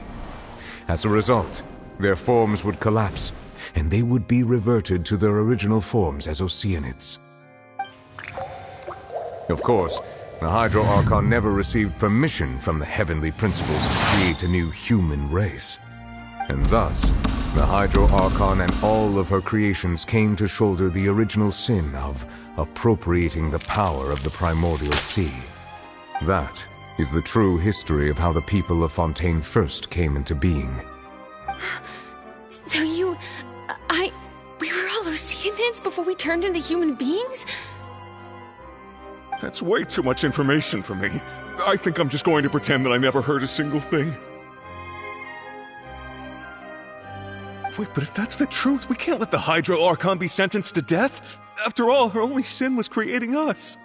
This really might be too much information for your regular Fontanian, but it does answer a lot of our questions. Alas, your hypothesis regarding the third and fourth stone slates was inaccurate. The slates' respective positions are, in fact, correct.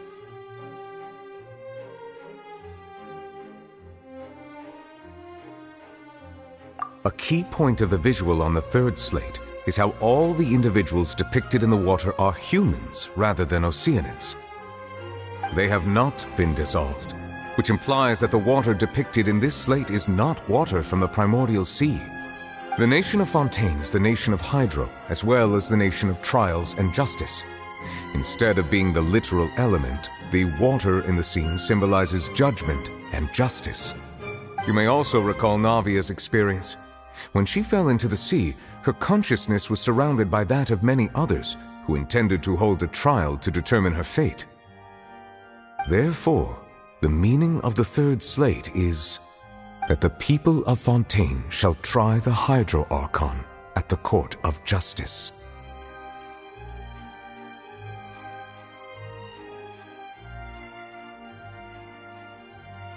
Yes, it refers to our present situation.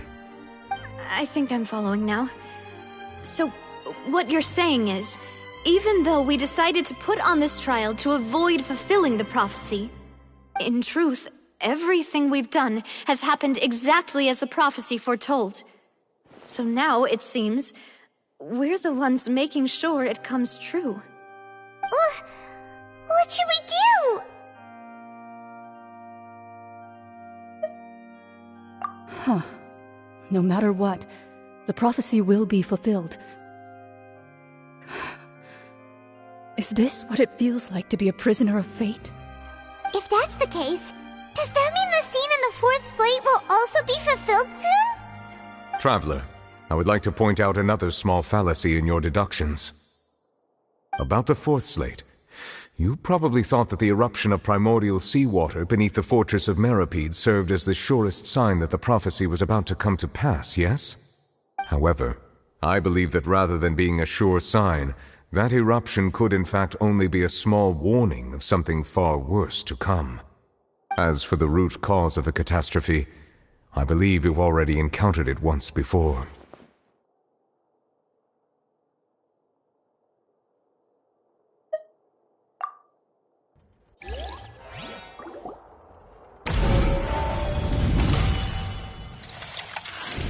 This eruption was just a small warning of the things to come. We must find the root cause of the disaster.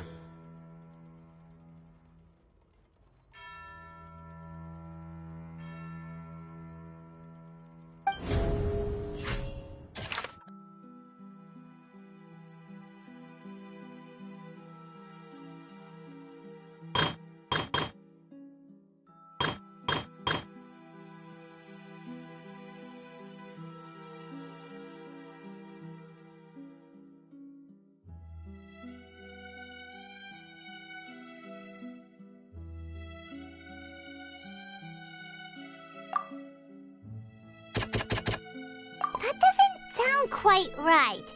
Let's think about this some more.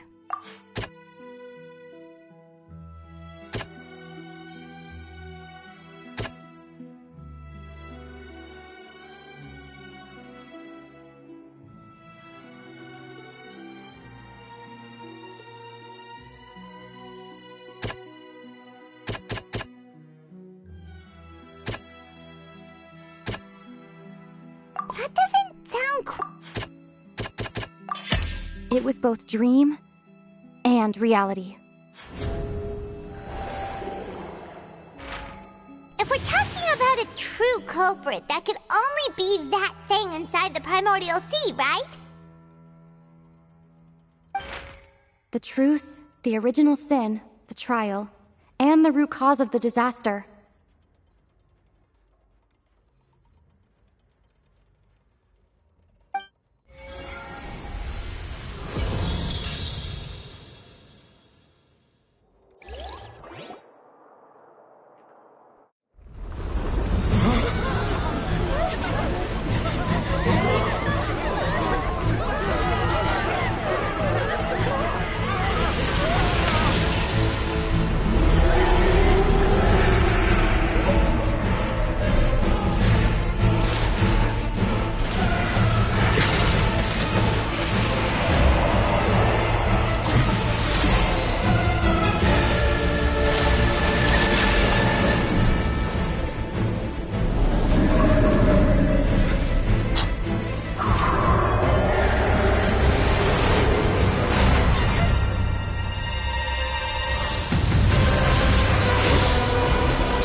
That was way too close!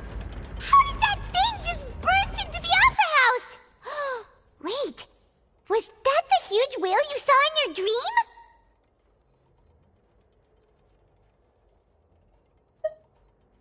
So we've met it at last. I understand very well why it has chosen to make an appearance here. That whale does not belong to Tevat.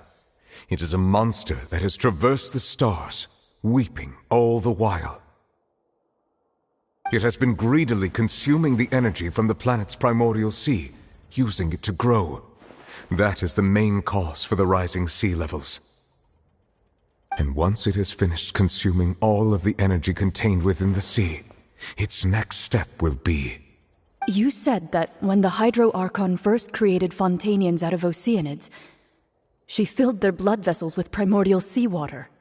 Precisely. That whale finds the blood of Fontanians nigh impossible to resist. Therefore, when it left the primordial sea, it decided to make its next stop a packed opera house full of food. Food in the form of Fontanians. We just barely managed to push it back, right? In that case, won't it come back to target the people again once it's managed to recover its strength? That is correct. Indeed, it is more accurate to say that we should thank that Harbinger for buying us some time. Without him, the whale would have likely come onto land far sooner. From the way he looked, he must have been fighting the creature for quite a long time. That battle maniac. We've always known that he had a special connection with that whale, but we definitely didn't expect it to help us out like this. Anyway, now that we know that this whale is the actual cause of the disaster recorded in the prophecy, all we need to do to stop the prophecy would be to find a way to beat it up, right? It is too late. It had already absorbed too much of the primordial sea's energy before we could notice it. At this point, it has become practically integrated with the sea itself. Even if the entirety of Tevat were to be destroyed, it could still survive and swim off towards some other world. That's not something I will accept. We've already done everything we can, and we even found the true culprit. We've come so far. You can't just tell me that the last hurdle is some impossible foe. That's just not fair. Indeed, that's not how a grand performance should end. I'll fight it to the end, no matter what. So the prophecy will be fulfilled no matter what, huh?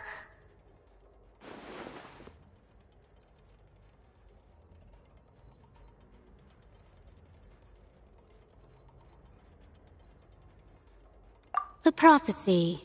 Yes, what has been prophesied will be fulfilled. You may view such things as the history of the future.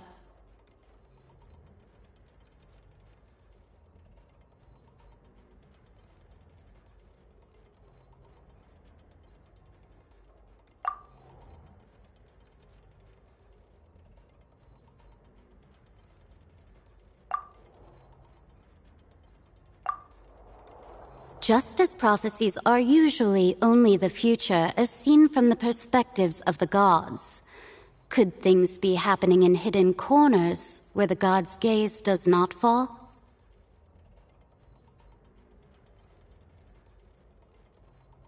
Ultimately, fate shall serve as your only guide, no matter what will happen in Tevat's future. All you need to do is to play your part.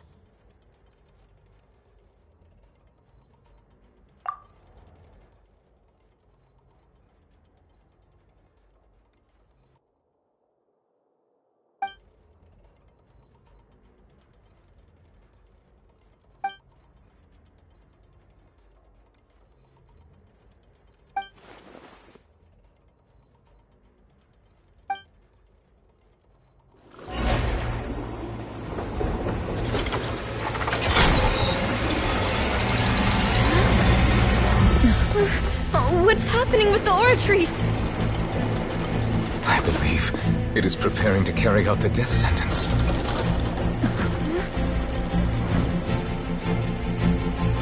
Furina!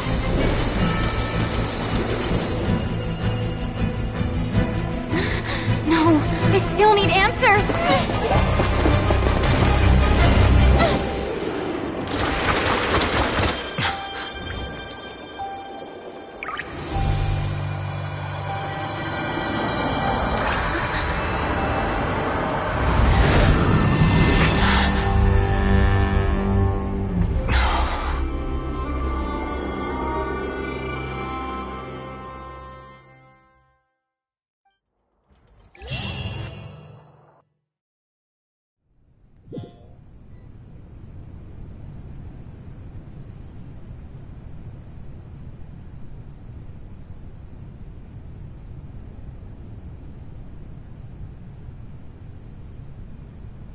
You...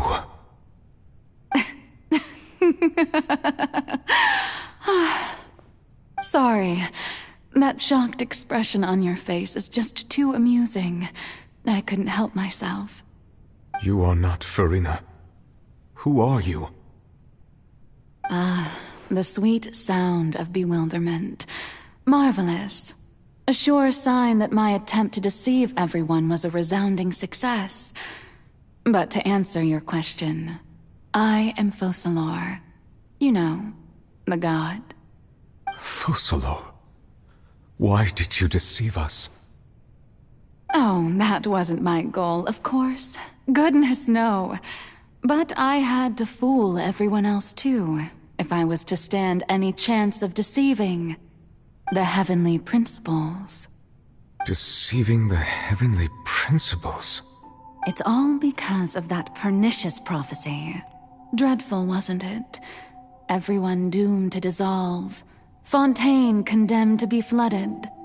One was not amused. In fact, one was positively bemused when that problem was thrust upon me by my dearest predecessor. That's the former Hydro Archon Egeria for the uninitiated. It hardly gets more disastrous than a preordained national catastrophe, now does it? She knew full well that the prophecy would surely come to pass. And as one of the seven, she also knew full well that one defies the heavenly principles at one's peril. So yes, As you have no doubt surmised, it was a rather impossible situation that I found myself in. I spent a terribly long time mulling it over, alone on the ocean floor. And I was almost growing barnacles by the time I finally realized there was only one possible solution to this confounding conundrum. I had to outwit the heavenly principles, allow the prophecy to be fulfilled, ostensibly at least, while saving everyone at the same time. I'm a genius, I know. I can only assume that's why Egeria chose me as her successor. Although, looking back now, it was hardly the inheritance one dreams of. Between the task of saving the nation, the quotidian duties of the Hydro Archon, and not to mention the original sin of creating a new race of humans, I dare say she left me quite a colossal mess to clean up. But one can only play the hand one is dealt. I did not choose this, any more than I chose to be one of her Oceanid familiars. So you were also once one of the Oceanids, transformed into a human by Egeria's hand? Yes, I was. I always dreamed of becoming human. And I still do, even now. In my eyes, to be human is to be part of the greatest opera ever known. After becoming a god, I separated my divinity from my body and spirit, leaving behind only a self that was as naive and bewildered as my past self on her first day as a human being. The me you see before you now is that divinity. And the human counterpart I left behind, I named Farina. She could feel joy, sorrow, and everything in between. She could be as vain and conceited, or as meek and vulnerable as she wished. Her strengths were of a kind only a human could possess, as were her shortcomings. But in my eyes, Farina's humanity was what made her perfect. She was perfectly human in every way. The person I always wanted to be. Anyway, so then I cursed her. All part of the plan, of course. The plan to deceive the heavenly principles. Do you still remember the final scene of the prophecy? The Hydra Archon alone, weeping on her throne. In order that the prophecy might appear fulfilled, I invited Farina to be an actress, to play the part of the Hydro Archon in the prophecy. Under the curse I placed on her, so long as I, Focalor's divinity, continued to exist, she could not die. But nor was she free to live her life in the pursuit of happiness. Instead, she was forced to take the stage in the opera house, to embrace the role of leading lady, to forever play the part of the god from the prophecy, all to create a deceitful appearance of that prophecy coming to pass. I suppose now you probably understand why your court is called the Opera Epiclese. But Farina is only human, isn't she? Even though she has had a long life, her mind is no stronger than that of any other ordinary human being.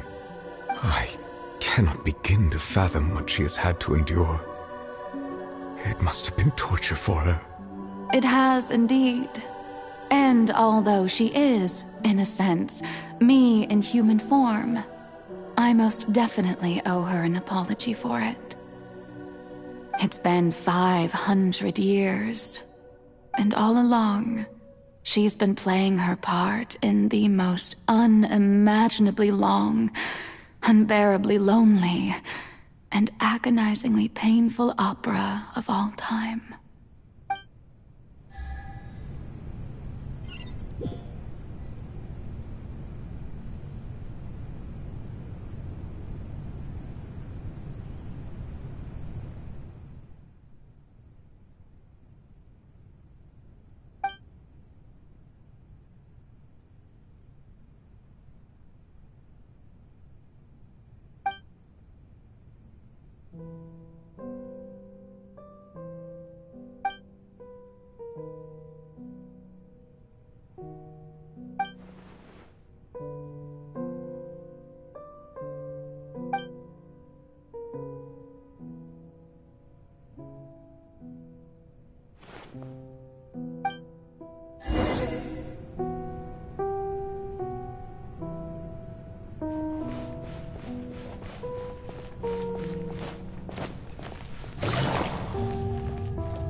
Oh?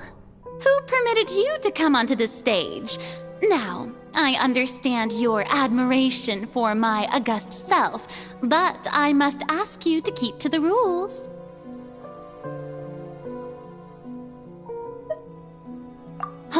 All right. It is not my intent to reprimand you. There is no need to state your name. Just be off with you. Do not distract me from my performance. Oh, do not jest. Can you not feel it? I am Focalor. The eyes of countless Fontanians are upon me. I must, at all times, display the utmost elegance and nobility.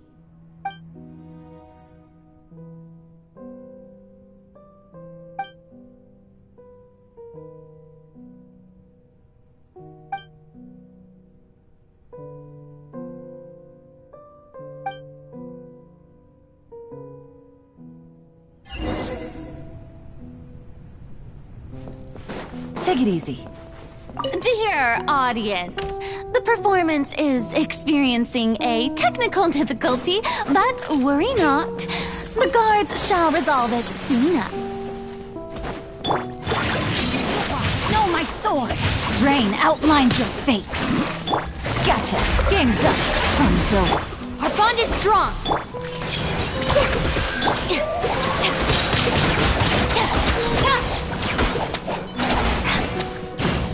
Hey, what gives? The audience is still watching me, you know. Guards? Wait, where are the guards? Guards! Rain outline busted. Here comes the catch. I'll settle this. Throw!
Farina. Huh? Who's that? Who's calling me? Where are you? Be not nervous. Be not afraid. I am before you. Wait a moment. You're near me? How can this be?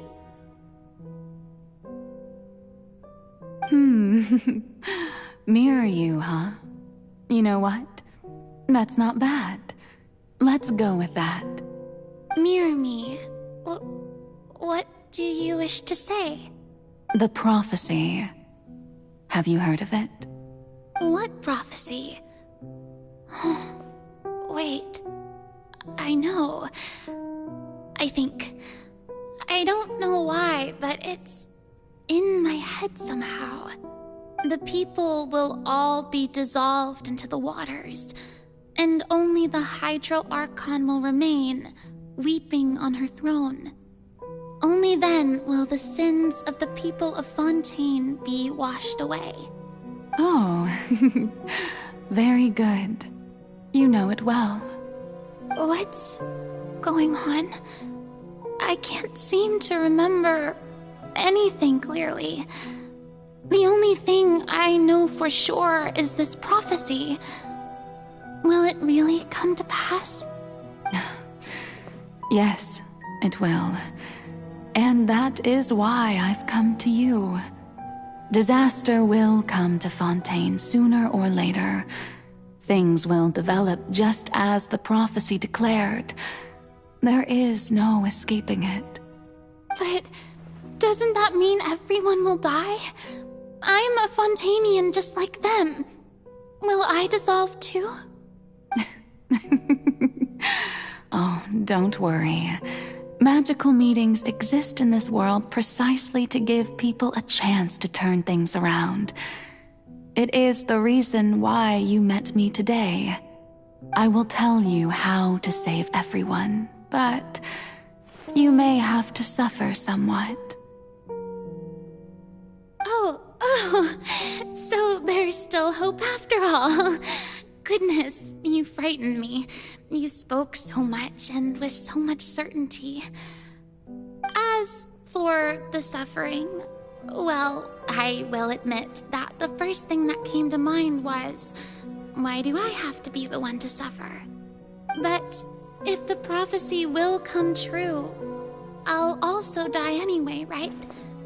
So if I've already met you as my magical meeting in this world, if there were scales, with all the people of Fontaine on one side, and my pain on the other, is it not obvious where the scales should tilt? You truly are the perfect human, my ideal. I suppose this would also be the justice that belongs to you. Huh? Don't worry, it's nothing. Listen well. Fontaine has just lost its Hydro Archon. I need you to play a role, that of the new Archon. Play as a god? That's right.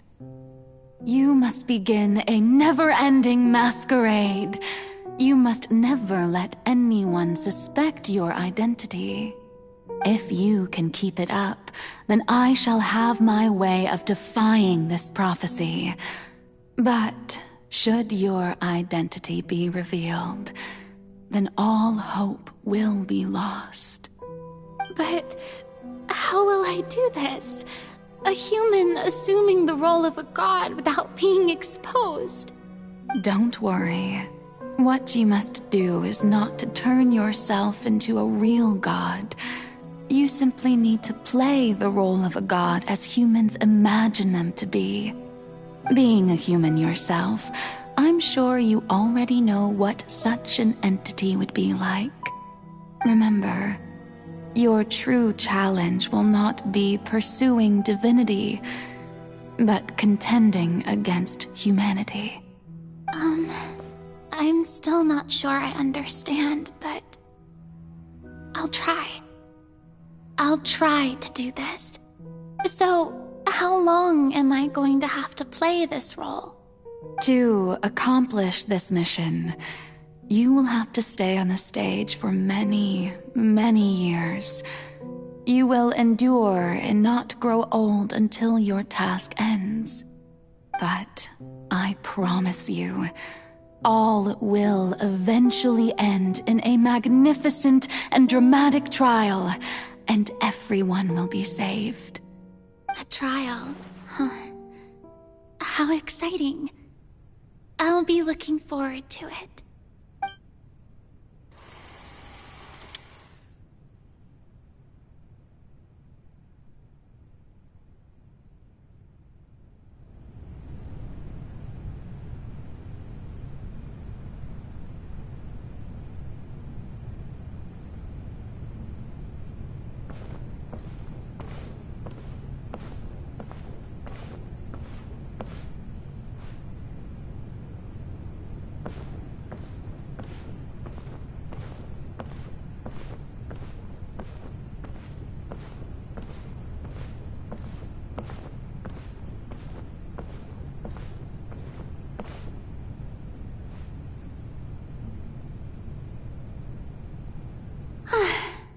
The Maison Cardinalise has announced my accession, but this is my first time facing the people.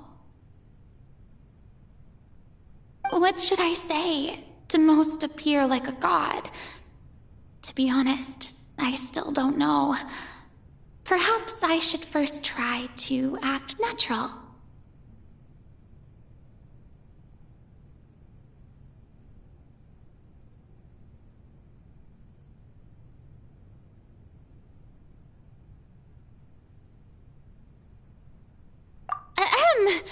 Ladies and gentlemen, good evening, and welcome to the Opera Epiclese. I'm sure you've all heard about how I have taken on the role of Hydro Archon. Indeed, I am Verena de Fontaine, your new Archon.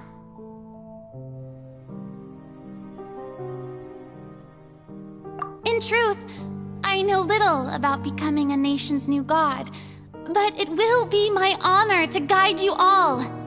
As the god Focalor, the god of justice, I shall do all within my power to lead you into an age of fairness and justice. Once again, thank you all for coming.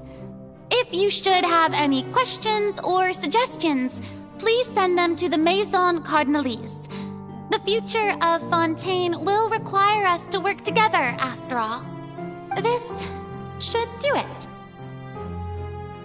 I thought I might stammer, but thankfully, I was able to convey my thoughts just fine. Okay, and next. That's the new Hydro Archon. Is this some kind of joke by the Maison? I would have thought that a being that surpasses humanity would be a bit more assertive. Hey, did you hear that? She even told us to send her suggestions there at the end. Shouldn't gods be all-powerful? She's being so modest. What's the difference between her and an ordinary person, then? If you ask me, perhaps the succession didn't actually happen. She might just be a Maison-back puppet. Wait, what's going on?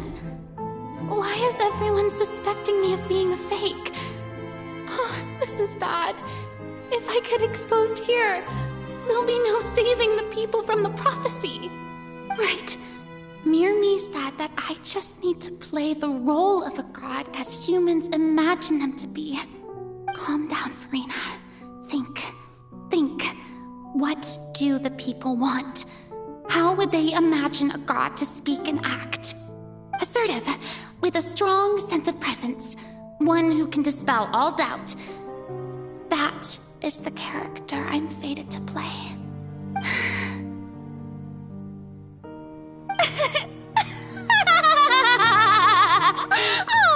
Oh, very good, my people. Only ones such as you are deserving of my rule. Now, I was wondering if some weak puppet were to one day come onto the stage and claim ownership of this opera house, would the children of Fontaine follow them?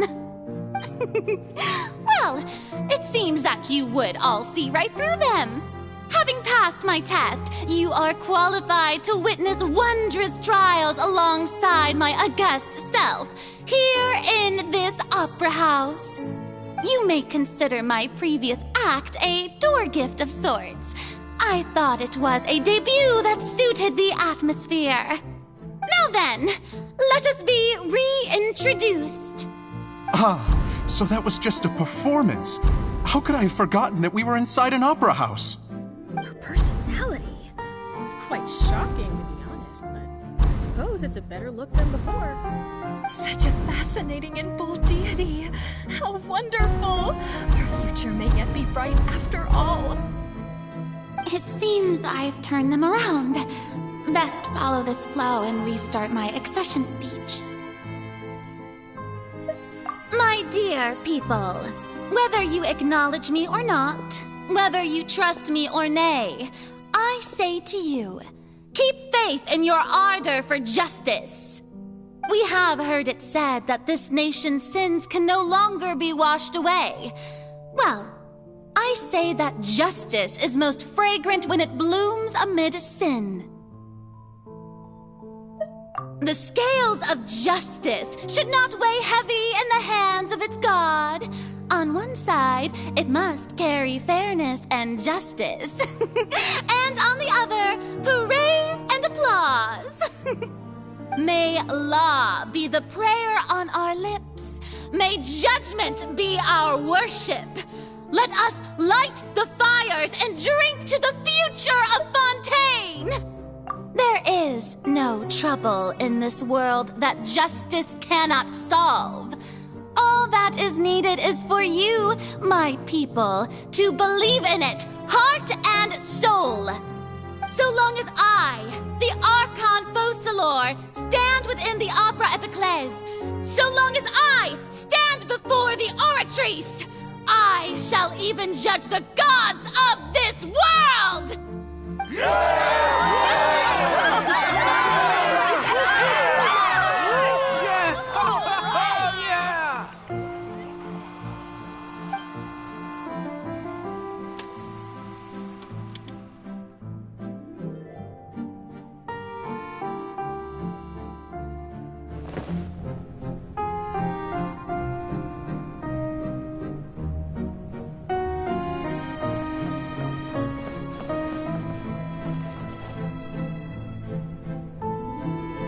Lady Farina, here are today's case reports, as well as a summary of the follow-up for your perusal.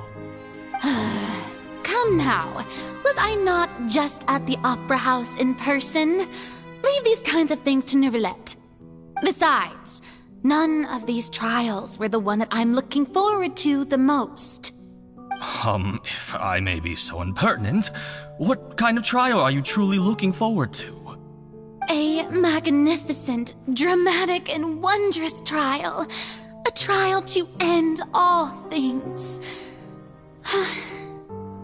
How could you hope to understand?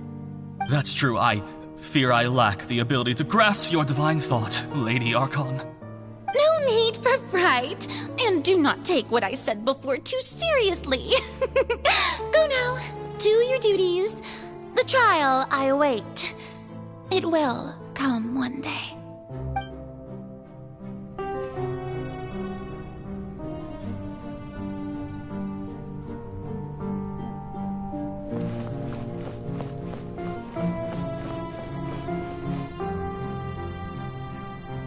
Lady Farina, I don't know what to say. Thank you for agreeing to see me. No need to thank me. Or rather, thank your own sense of perseverance instead. Long have you stood in line to meet me, have you not? Oh, I'm afraid that's just an inevitable consequence of my divine charm. All right, Deoteria, is it? How is your son's illness? You remembered me, and you knew of my family, too. He is doing much better now. In fact, he is far more of an ardent believer than I. He was the one who forced me to seek an audience with you, and to bring your words back to him. Oh, good. Very good. If this should happen again in the future, please do not hesitate to come and tell me. Going down to citizens' homes every so often, while not usual practice, should serve as a fine change of pace. Oh, you're such a gentle and wise god. Thank you once again, on behalf of my son.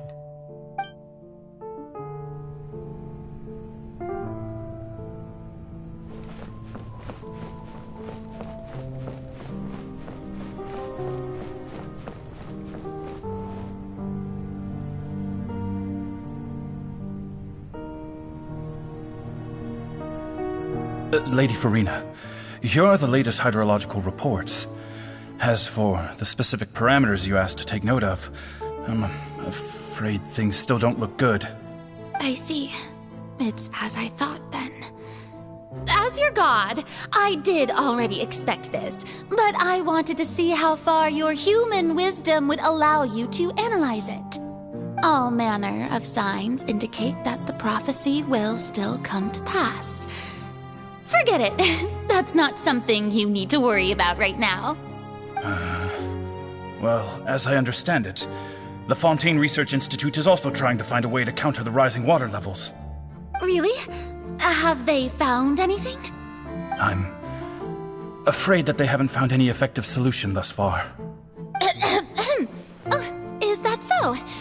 Well, no wonder. This issue has reached the realm of the gods, after all. Still, their spirit is praiseworthy.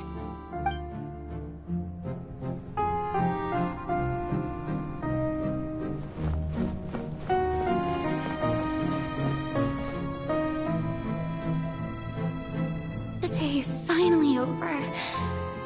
I haven't had a moment to breathe this whole time. But it's good to see that everything's getting on track. There are no longer any voices of suspicion. Maybe this is fine. I just need to keep going, and everyone will be saved. Alright, Farina, don't think too hard about this. You need rest. Tomorrow's a new day.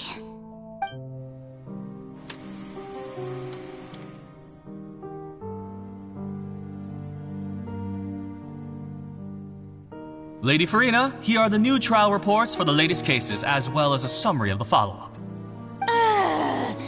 There'll be no need for that. I've seen them already. There's no need to go back over scenes I've witnessed in person before. Lady Farina, I've waited so long for this chance to see you in this manner. Indeed, my dear, loyal citizen. This joyous moment is an honor for us both. Lady Farina, we're detecting significant hydrological anomalies near Poisson. Understood. Keep monitoring. Keep me informed should anything come up at the Institute.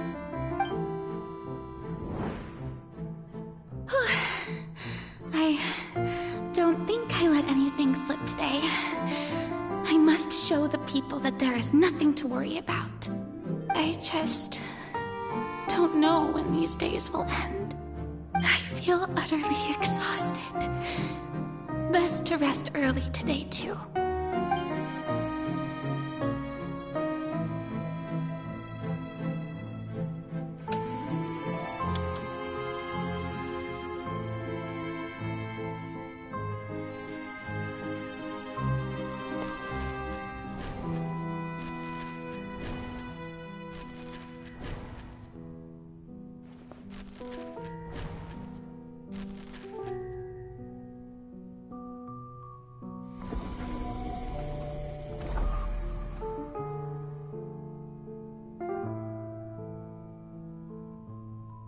Lady Farina, it's like a dream being able to speak with you up close like this. I've heard that the first member of our family who was honored to receive an audience with you was Madame Dioteria, almost 20 generations ago. And what a fine family yours is indeed. It brings me great joy to meet such a faithful believer. A descendant of a line most ardent. Surely you exaggerate, Lady Farina. My lady? What is it, good citizen? Oh, are you crying? Oh, really now? I didn't even notice. This must be the overflow of hydro from my person. Well, can't quite help being the god whose dominion is the waters, can I? No wonder. No wonder. A manifestation of your power, then. Oh, Archon, I am honored to have witnessed it. Honored indeed.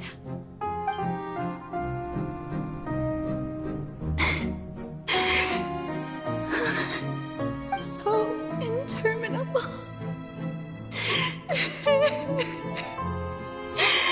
So lonely. Just how much longer? Hundreds of years must have passed by now. Perhaps the show must go on for hundreds more. I never imagined that it would hurt so much. Have I reached my limit? No. Perhaps I reached it long ago. Today I didn't even notice my own tears. I want to tell someone, anyone, about this. But would that not destroy all I've done so far? I've conducted so many investigations across the centuries. But there's not even a sliver of hope that we might break the prophecy. All I can do is keep heart. I must maintain this act. It is the only way to save Fontaine. Please, mirror me. You have to succeed.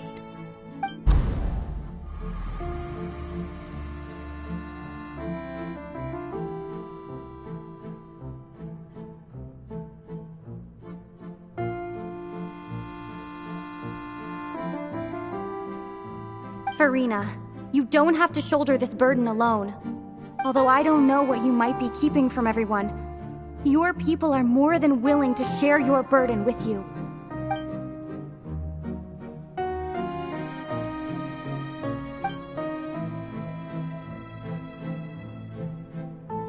Share my burden. That's impossible. It was fated right from the start that this would be my duty alone. But even if your burden doesn't need to be shared, you can still choose to confide in someone. Just share it with me. I'm what you'd call a witness. A witness?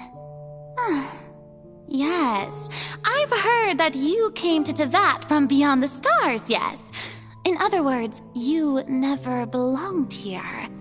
And if Tevat is, in its entirety, a show on a stage, then you're just a spectator, aren't you?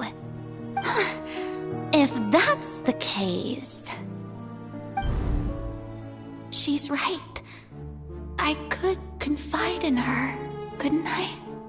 But if things don't play out as expected, the people of Fontaine will be the ones to pay the price. No, Farina. You shouldn't be selfish. But what if it's really alright? Farina, you've worked so hard for so long. Surely it would be okay to put yourself first for once. Just this once. Is it such an outrageous thing to do anyway? To find someone in whom you can confide your frustrations and sorrows? Surely it could not hurt. If you let this opportunity slip through your fingers, it might never come by again. Think about it long and hard.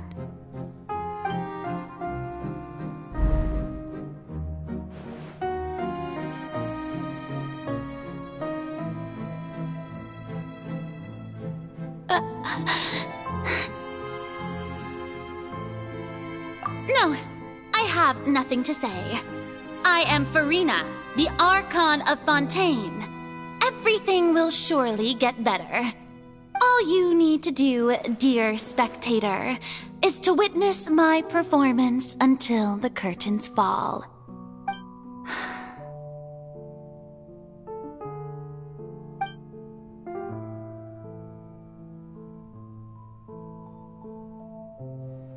Fine.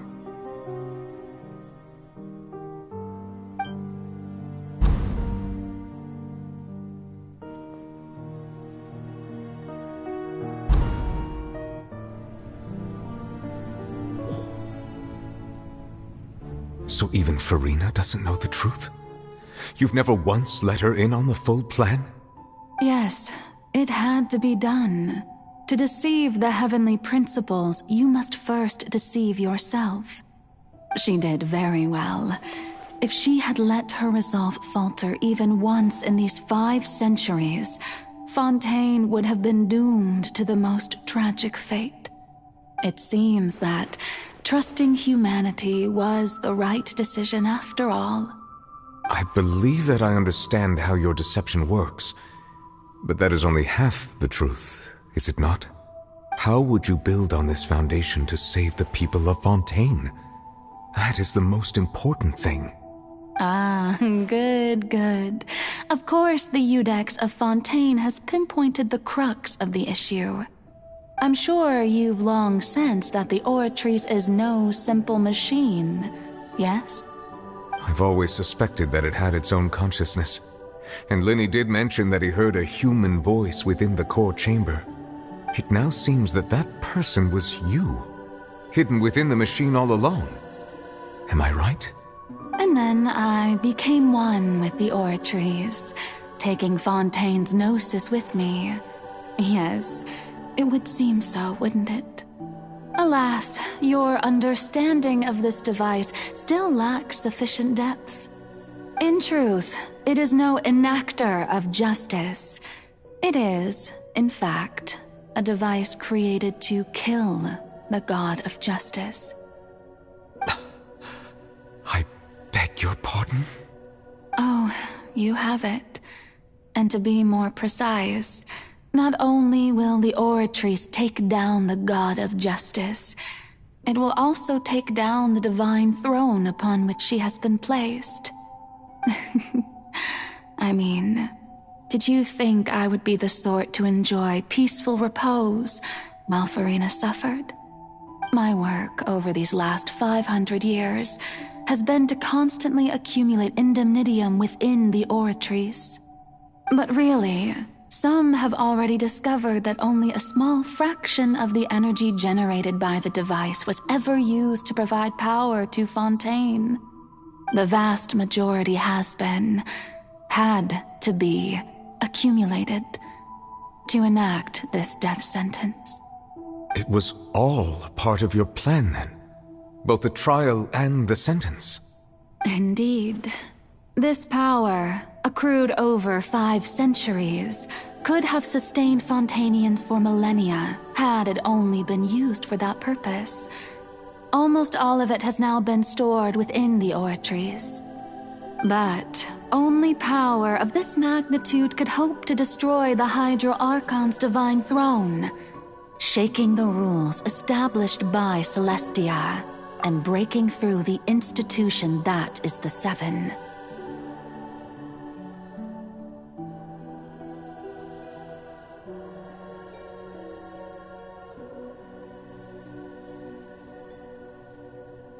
So the Oratrice's call for death was for neither Farina nor Focalor, but for the Hydro Archon. The destruction of that divine throne. If I do not misunderstand your intent, you must be... returning what's rightfully yours to you, of course.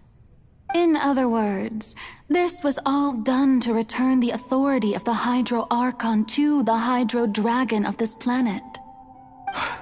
But...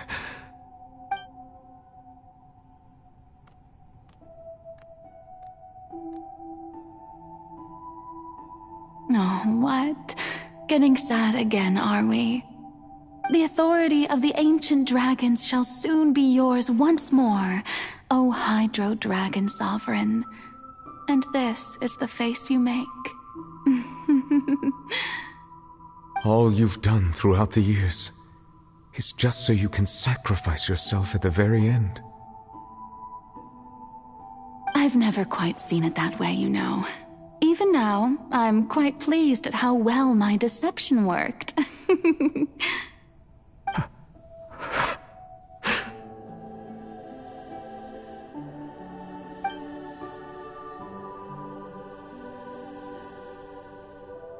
Hydro Dragon, don't cry.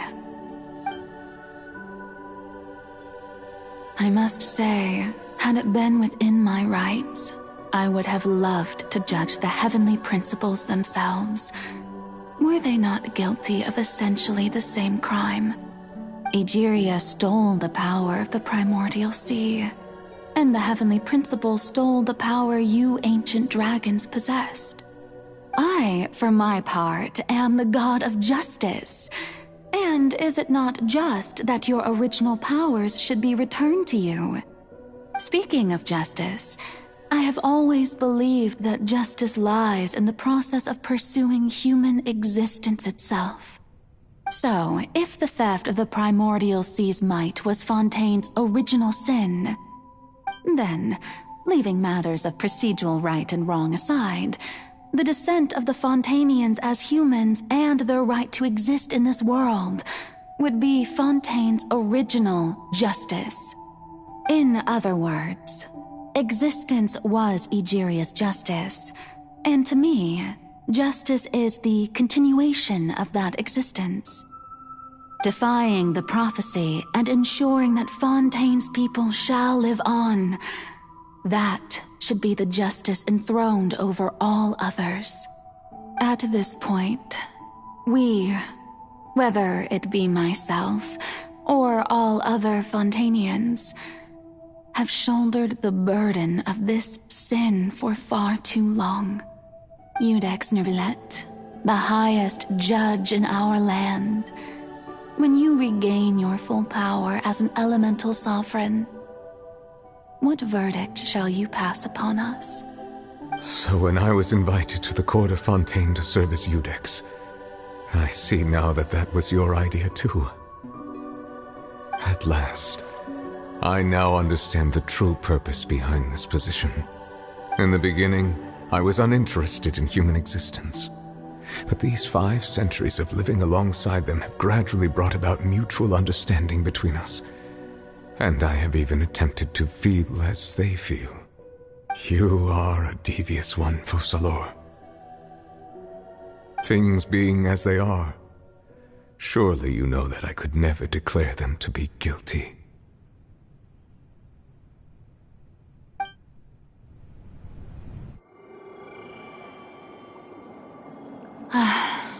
The hour of my execution is almost here. For the sinner, the curtain call has come. I know I may not sound it, but faced with death, I find myself a little afraid. Perhaps this is one thing both gods and humans have in common.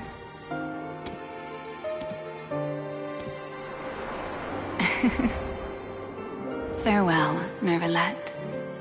I hope you've enjoyed the part you played these 500 years.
Iudex Neuvillette, hereby declare,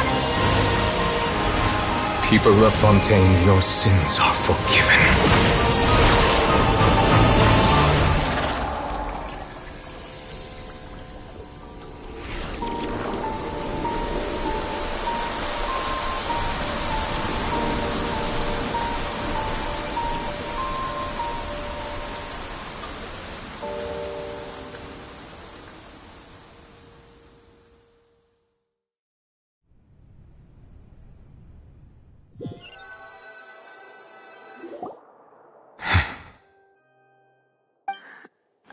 What just happened?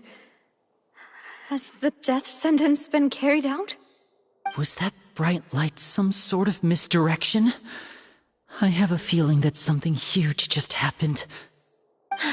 But since we're all still alive and haven't been dissolved, I assume whatever happened was good for us. It's time to end this. We must mete out punishment to that beast. But didn't you say just a moment ago that it can't be defeated?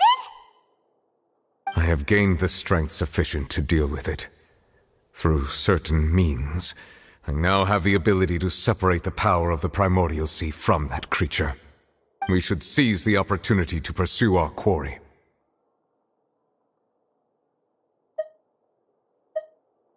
Traveler, now that the oratories can no longer function, I require an executor to help me mete out justice. The root of the calamities befalling Fontaine, the beast that enacts the prophecy. Its name is the all-devouring narwhal. Come with me, traveler. The hour of execution has come.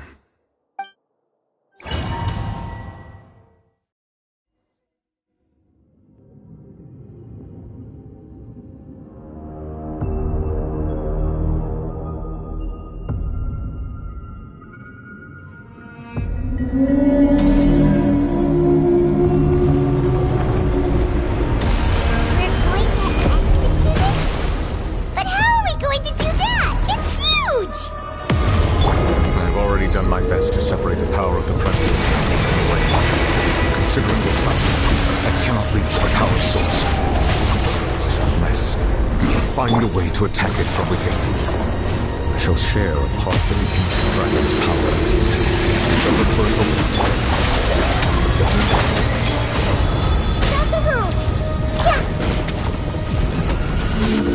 I can feel its sorrow turning into hostility.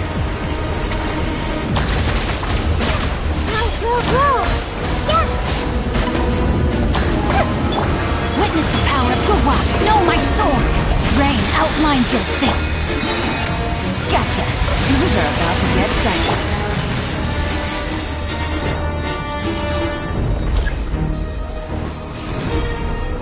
The all-devouring narwhal cannot resist its instinct to devour. Continue to trigger its hostility. Chance will present itself.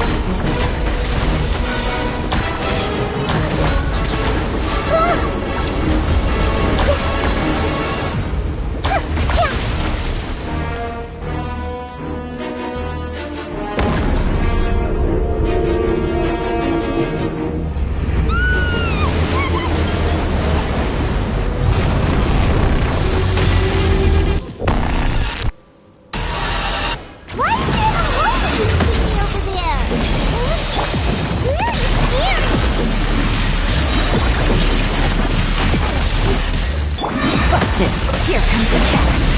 Dissipate! Lightning terrified! The Temple of Wisdom! I have granted you my protection.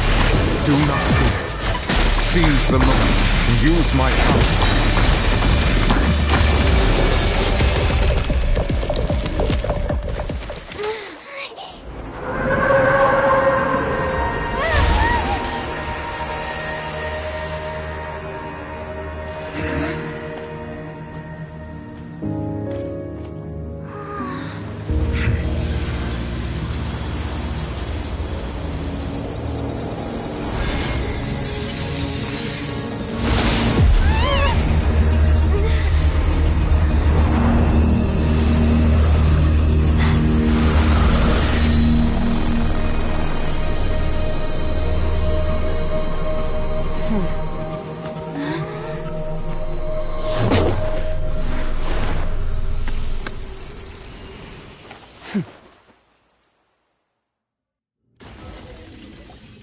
Thanks for helping with the cleanup.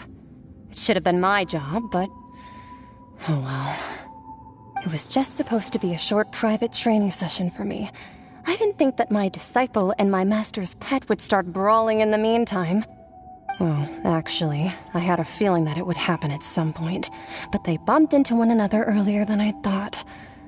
What a blunder. I suppose I'll have to swing my sword 3 million times as penance.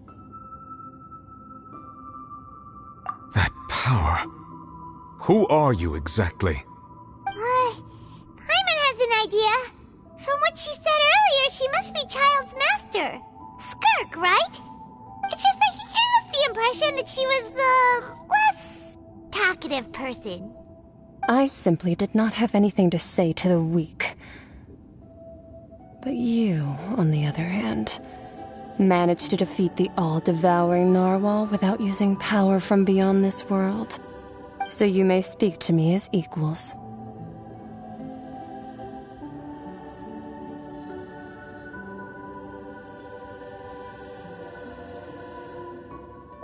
I have to agree.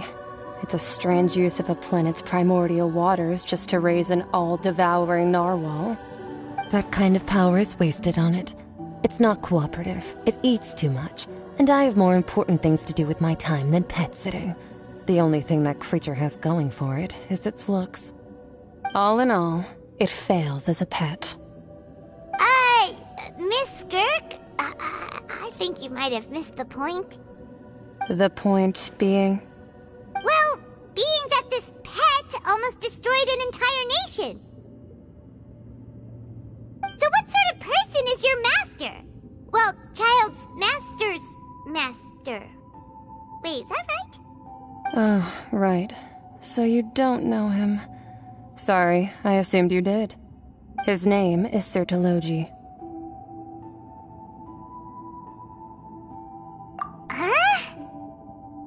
I am unfamiliar with that name. Huh. So Master isn't sufficiently famous. How should I describe him, then? Have you heard of the name The Fowl? The Fowl? Still nothing? Well, how about the Visionary? Vetterfulnir, then? Or Gold Rhine-daughter? Ooh, that one we've heard! Rhine-daughter's part of the Hexen Circle. She's Albedo's mom, right? Oh, so you do know that name. To be honest, I also heard all of those names and titles from my master. I don't actually know them either. But I suppose you understand now, yes? My master is likely a similar sort to Rhine-daughter. They are both pursuing some form of perfection. Wait! Didn't you also mention a visionary person? Paimon didn't quite catch their name. Actually, never mind that. I believe it expedient to inform you that the all-devouring narwhal used up nearly all its strength fighting you. Such roiling hydro energies will prove difficult for the planet's deep seas to digest. As such, the fontaine back on the surface has most likely been thrown into chaos. In other words, the prophecy that you've been fretting over should now be in full swing. What?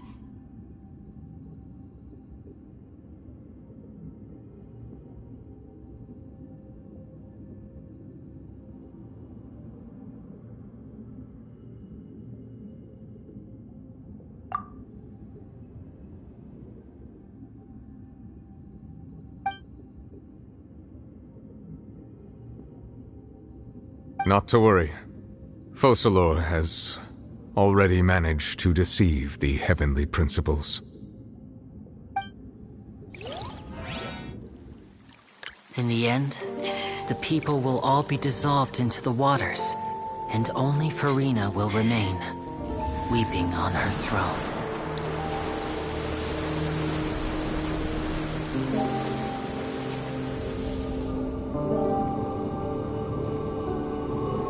Only then will the sins of the people of Fontaine be washed away.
hands! Initiate emergency rescue!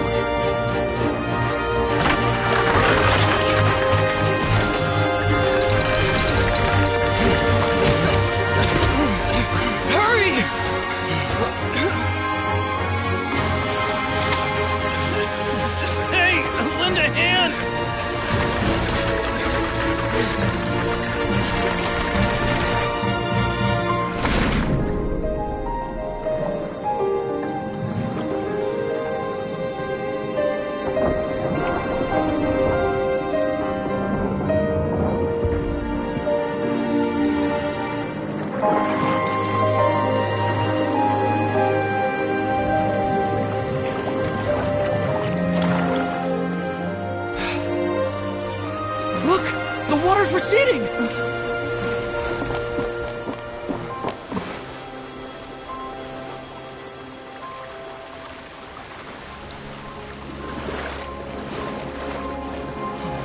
It's a miracle! Water's receding. We didn't dissolve. The prophecy was wrong. The prophecy was wrong!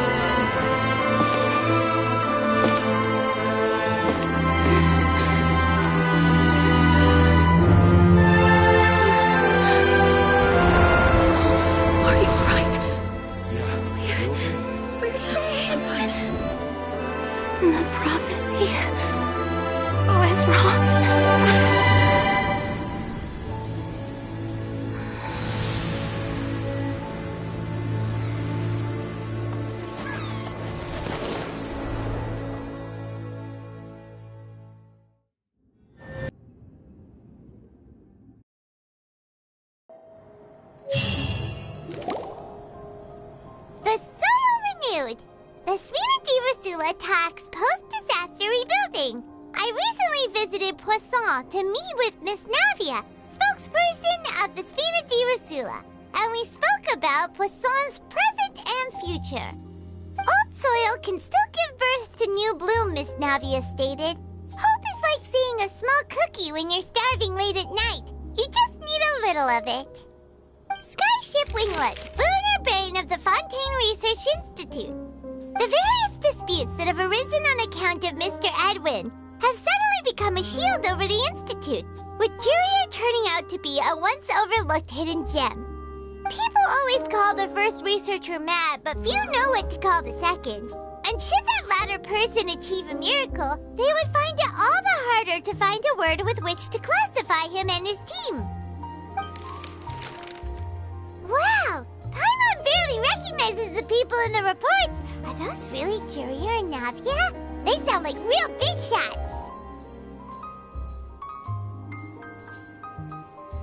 What do you think? Pretty enthralling, huh?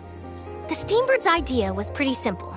With the disaster just having passed, we would print a free edition packed to the margins with good news to calm people down.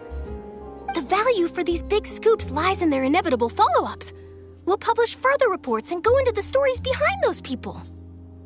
Edwin's assistant, Jurier, created a true flying ship, while Navia is leading people in the reconstruction of their home.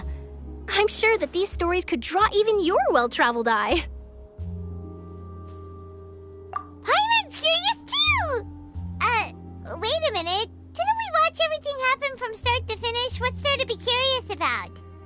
And that's exactly why I'd like you to come conduct interviews with me. You're the best incubators of news, if you haven't noticed. And also, with you around, I'm sure I'll get to see that Duke. Are you sure? Hasn't he turned you down several times already? Oh, this time will be different. Come on, let's head to Poisson first, and then make a trip to the fortress. There are some things you'll only know when you get there.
Oh, it's you. What brings you all here? Hey, we're just having a look around. I'm here to update myself on how things are going here. Oh, the Fatui are here too! Let me introduce you. This is Mr. Garunt Snezhevich. He represented the Knave in sending us a large amount of supplies, and is helping with our work. Our residents are hard at work as well. Thanks to everyone, work is progressing nicely. We've lost a lot of people, but we're moving forward. That will have to be enough. Hello, Miss Charlotte. I'm a big fan of yours. I especially like that article you wrote last year about Fontaine's stray cats. But if you don't mind, could you not emphasize our role too much in your report? It's not charity we're doing here. We just happen to share the same interests as the Spina. I get where you're coming from. I'll keep it as simple as possible. Or would you be willing to feature as friendly neighbors? That would be fine. Thanks. Oh, you're back too. How are things? We finished laying down the construction materials. It'll be another hour before the workers are able to go over there. Huh? You're here too, Clorinde? Well, her reputation's greatly risen after that whole duel business with Miss Farina, so she's here in Poisson to wait out the heat. All right. She really came here to help me out. There's too much to consider in the reconstruction of Poisson. The Spina has need of more decision-makers. And, well, I do already happen to be connected to Mr. Callis. Oh, wait just a moment. Do you mind me asking a few questions? You know, about how you felt before the duel, about what it was like facing down a god. There's lots of exciting material there, I bet. Forget it. I'm sure you can find a better theme than that, Miss Charlotte. I see you're the same as always. Couldn't you do me a favor, for Navia's sake? Well, if we're talking about doing things for my sake, you might as well just take a few more photos of me. Or of the Traveler.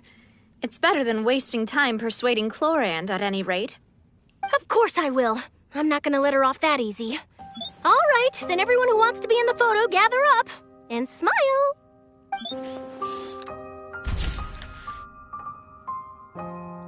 How did it go? Was it a good shot? Did Paimon look cute in it? Not bad. Your addition really helped the composition of the picture. All right, hang on a moment. Let me snap a few more shots.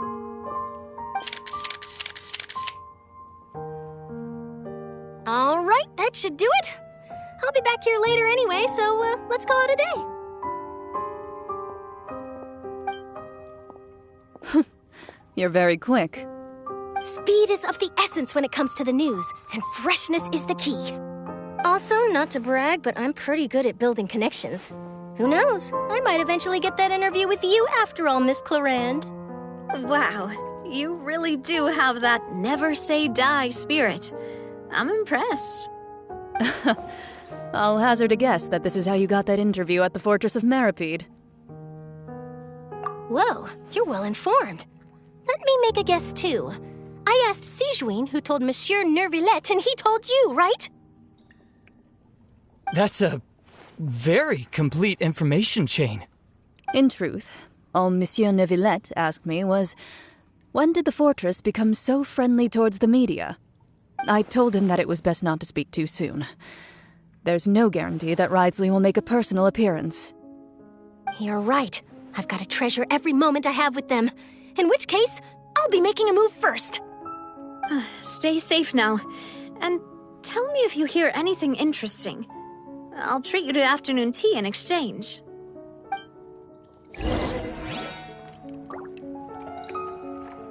You seem curious about the fortress. Of course. That Wriothesley. I still remember going down to the fortress to grill him for information on my father's case. Boy, did he take me for a ride. Without telling me anything, of course. But he did invite you to tea, didn't he? 2 large pots of it, in fact. It was good tea, though. I have to agree. The tea there is very good. Speaking of that, would you like to have some today? I mean, you've got time, right? Well, I'd be partial to some shortbread. Wow, it's like we've got a menu or something. Sure. Good. What flavor of biscuits would you like, Mr. Snezhevich? Me? I'm fine with anything. But I would prefer chocolate, should you have it. All right. Leave it to me.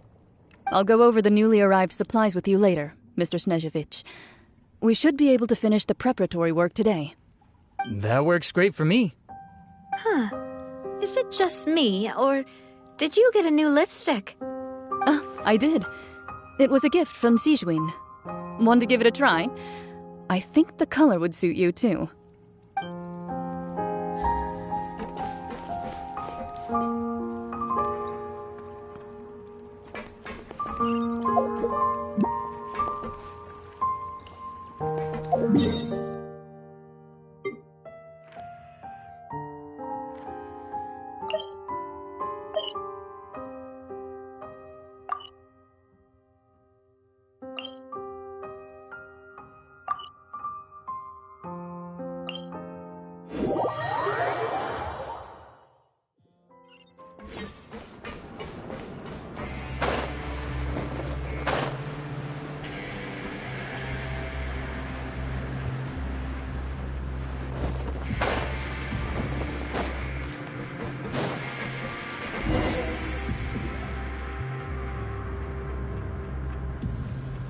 Wow, guess we're here again, huh?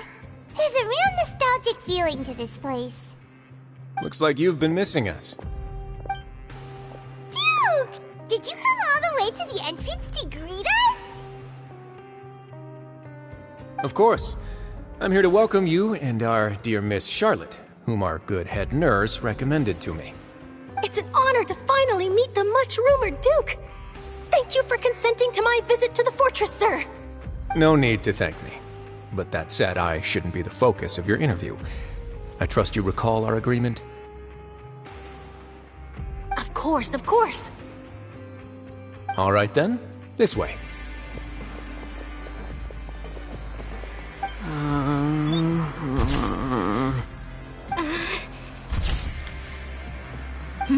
Hey, no need to be so nervous. I've already taken all the photos we need. Miss Charlotte, do these pictures really need to be published on the cover of the Steambird? It would seem that Miss Lorvine doesn't want her face to appear beside that of Mr. Jurier, Sir, please don't say things like that. But it looks like dear Mr. Jurier denies it.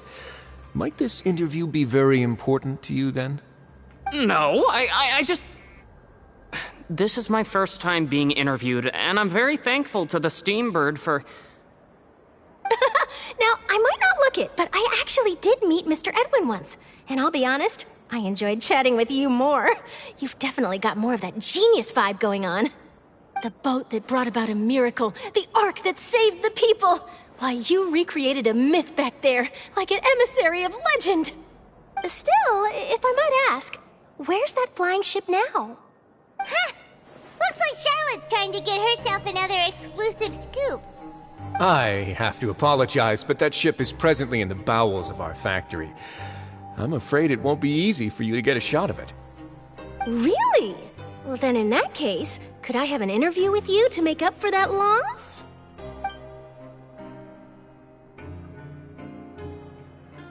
You already know my answer, I'm afraid. Best you interview our head nurse instead. Or perhaps you'd like to take another photo of this couple of researchers?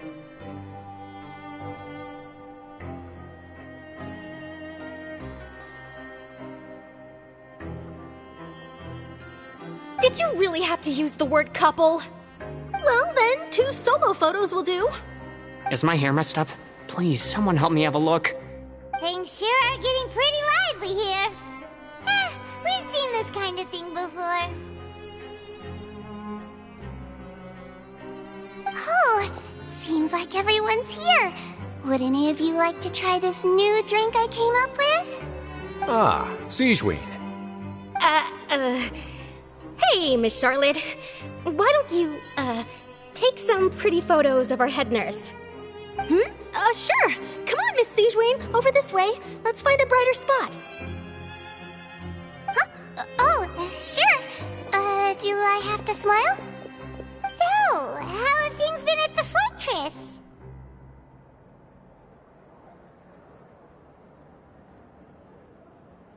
Same old, as you can see. Fontaine's undergone some changes, but this place is still more or less the same. Other than that flying ship, it got a tad too much attention, I think. That's why I decided to let the interview go through. We should direct more public opinions toward the behind-the-scenes heroes. Am I right, Mr. Jurrier? Miss Lurvine? You're too kind, sir. I believe that you too should have your day in the sun. Not that you would want that, which is a pity. I'll just leave the spotlight to you two.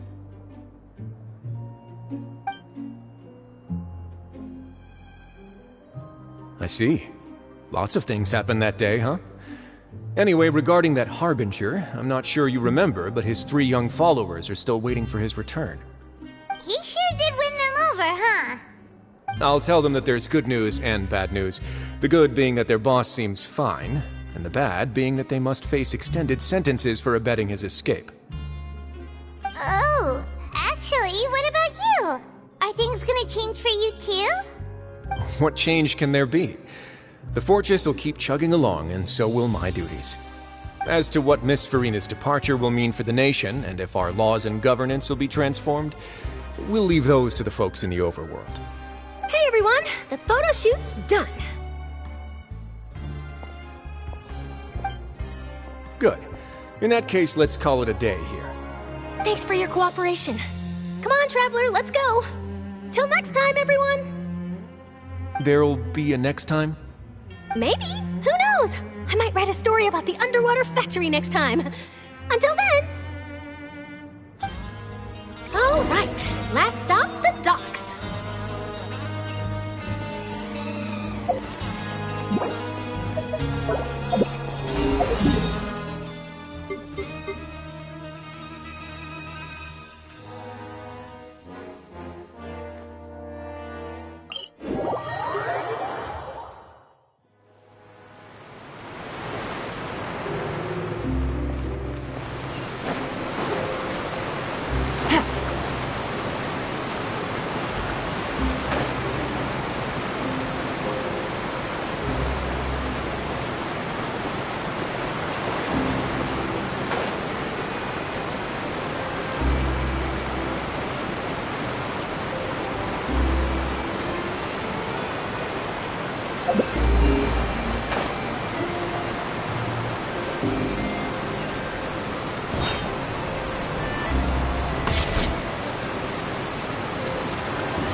Navia mentioned that she stayed in touch with Linny and the others after working together.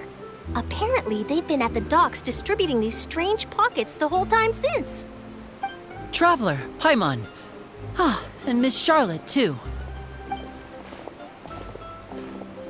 Would you like a magic pocket? What sort of gadget is it? It's a wondrous bag that can be used to carry many things. The water level has returned to normal, but if you see any of your things floating around, you can use this to carry them. Or you could trick a friend into doing it for you. Trick a friend? I wonder which of my friends would fall for that.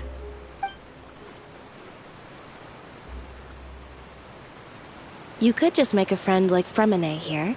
Isn't that right, Fremine? Is this what you meant by, I'll help you make some more friends? To be honest, that sounds pretty sweet. Could I have your contact, please? Sure. Please, write down my address. Lynette sure is working hard to help Fremine socialize. He was the one who proposed doing this. He even wants to assist in our magic shows. Yes, I was planning to first introduce Pear as an assistant, and later Fremine himself. In the future, I think we can leave underwater escape magic to him too. That said, would anyone want to see a diver escape underwater? Oh, it'll work out. Every journey begins with the first step. He'll become a part of our show eventually. Lynette, could you come over? Miss Charlotte says she wants to take a picture of us. Got it. My, that Charlotte is rather perceptive. She got rid of everyone the moment she realized I had something to say to you. So, how have things been, Traveler? Father says that you did a great deal during the latest events. She's very grateful for your contributions to Fontaine. That's all right. We were more than happy to help. So, what's she doing now? Oh, I guess you haven't heard. Well, after Lady Farina left, Father and Monsieur Neuvillette opened negotiations, during which he gave Fontaine's gnosis to her as a diplomatic gift. A diplomatic gift? A gnosis? Yes, I was quite surprised at first myself. But when I thought it over, there were actually a number of things going for it. It could have been done as an apology for the incident with Lord Child, or as thanks for his help in tying the all-devouring narwhal down. Furthermore, Father did also lend significant aid to Fontaine and Poisson. Well, that's true, but this is a gnosis we're talking about. Doesn't this seem a bit irresponsible? I would agree, but I've also heard that it seems that Monsieur Neuvillette has had a significant change of heart regarding the matter. So there's some reason for this that only Neuvillette knows about? I suspect you'll have to ask him about that yourself. Yes, speaking of which, I did see him strolling around the entrance to the Fortress of Meripede a while back. Isn't he real busy and stuff? Paimon didn't think he'd have the time for that. But back to the topic. The gnosis was given to the knave, right? What about Child? They say that he's returned to Snezhnaya to recover from his wounds. I hear that the recent disaster really did a number on his health.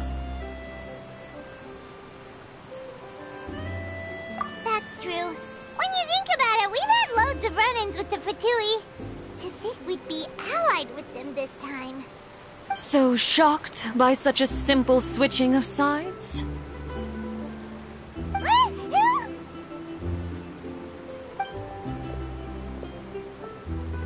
Father! Well, what do you know? Come to the docks to see how my children are doing and meet the Traveler by chance. Please do not pay my accomplishments in Fontaine too much mind. I would have done them regardless. Are you going to take the gnosis back to Snezhnaya? That is our duty as harbingers, yes.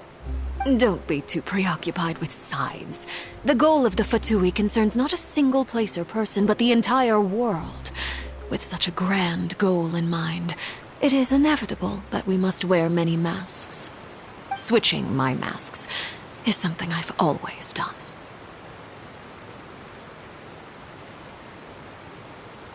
Well, that depends on many things. No one truly knows what the future holds. What good is honesty if you can't rely on it forever? As for you, I very much look forward to our next collaboration. Good things cannot be achieved alone, and you've proved yourselves to be great partners.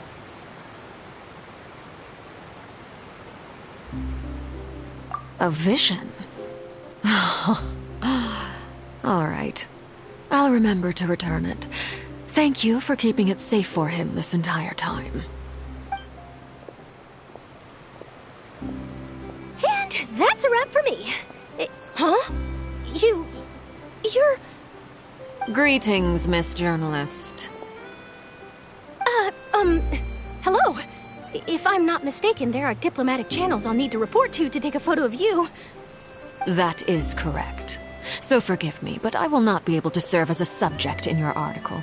However, feel free to write as much as you'd like about our dear magicians and our upcoming rookie talent. I will. The sea breeze is quite pleasant. I shall continue my walk while the weather remains so agreeable. Farewell. Farewell, Father. Oh, she has such an intimidating presence. I didn't even dare to take a picture. Thankfully, I've already wrapped up all my pre-scheduled interviews. Thank you all. This'll be more than enough for me to write about, I'm sure. Don't be too nervous. Why don't you take a magic pocket before you go? Here, Traveler, Paimon, you take one too. To move things about? That's right. Funny. I was giving out magic pockets when we first met too. And what do you know? I'm doing the exact same thing right now. So many things have happened, but the pockets are still the pockets. I guess this must be life.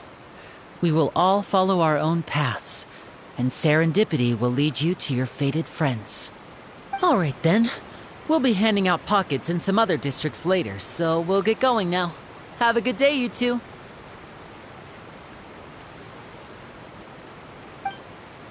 Well, guess we sent Charlotte out. Shall we go see what Neverlette's doing? As long as he's not so busy that he doesn't have time to chat anyway.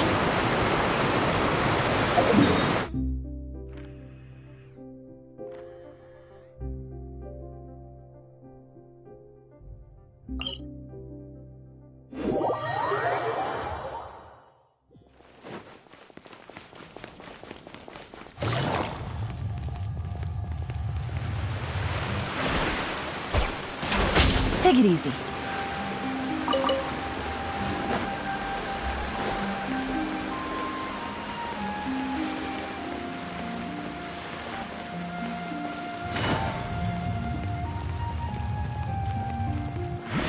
The entrance to the fortress!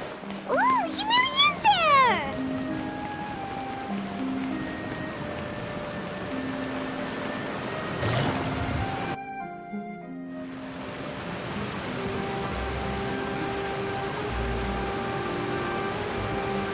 So, you really are here, Neverlette! Paimon didn't think you were going to have free time this hour of the day. Really? Oh, I suppose you must have met Mr. Linney. He took the time to greet me earlier when he passed this way. In any case, you came at a good time. I was just considering reaching out to you to set up a meeting, so I may explain some things that I haven't had the time to before. Aw, Paimon's glad that you remembered. Thank you for keeping us on your mind, what with you being busy and all. Alright, let's have it then. How was Fontaine actually saved? The whole business is still quite the mystery to us. It is strange how words can often leave a bitter taste in the mouth when it finally comes time to say them out loud.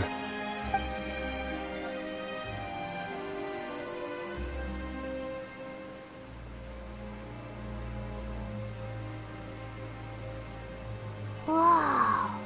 So that's what happened? Focalor destroyed the divine throne of the Hydro Archon and restored your power to you, transforming you into a fully fledged elemental dragon sovereign. But Paimon still doesn't quite get what you did to save the Fontainians from dissolving. For me, the authority of the ancient dragons refers to absolute control over the hydro element. Fontainians were incomplete humans born of Egeria's use of the power of the primordial sea, with constitutions similar to that of mimics. But so long as those primordial energies remain within them, I could use the ancient dragon's authority to grant them true blood, after the fashion in which life was first brought into being on this planet. In other words, when I gave my verdict, Fontainians became true humans, and thus would naturally no longer be dissolved by water from the primordial sea. Focalor must have counted on you to make that decision as well. Your verdict was the key to making the prophecy appear to have come true while saving everyone.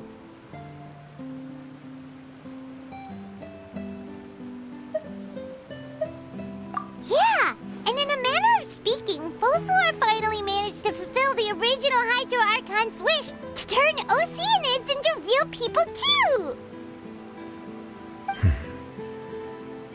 It seems from your expressions that you still have more things you wish to ask. Ask away. I will tell you the truth as I know it.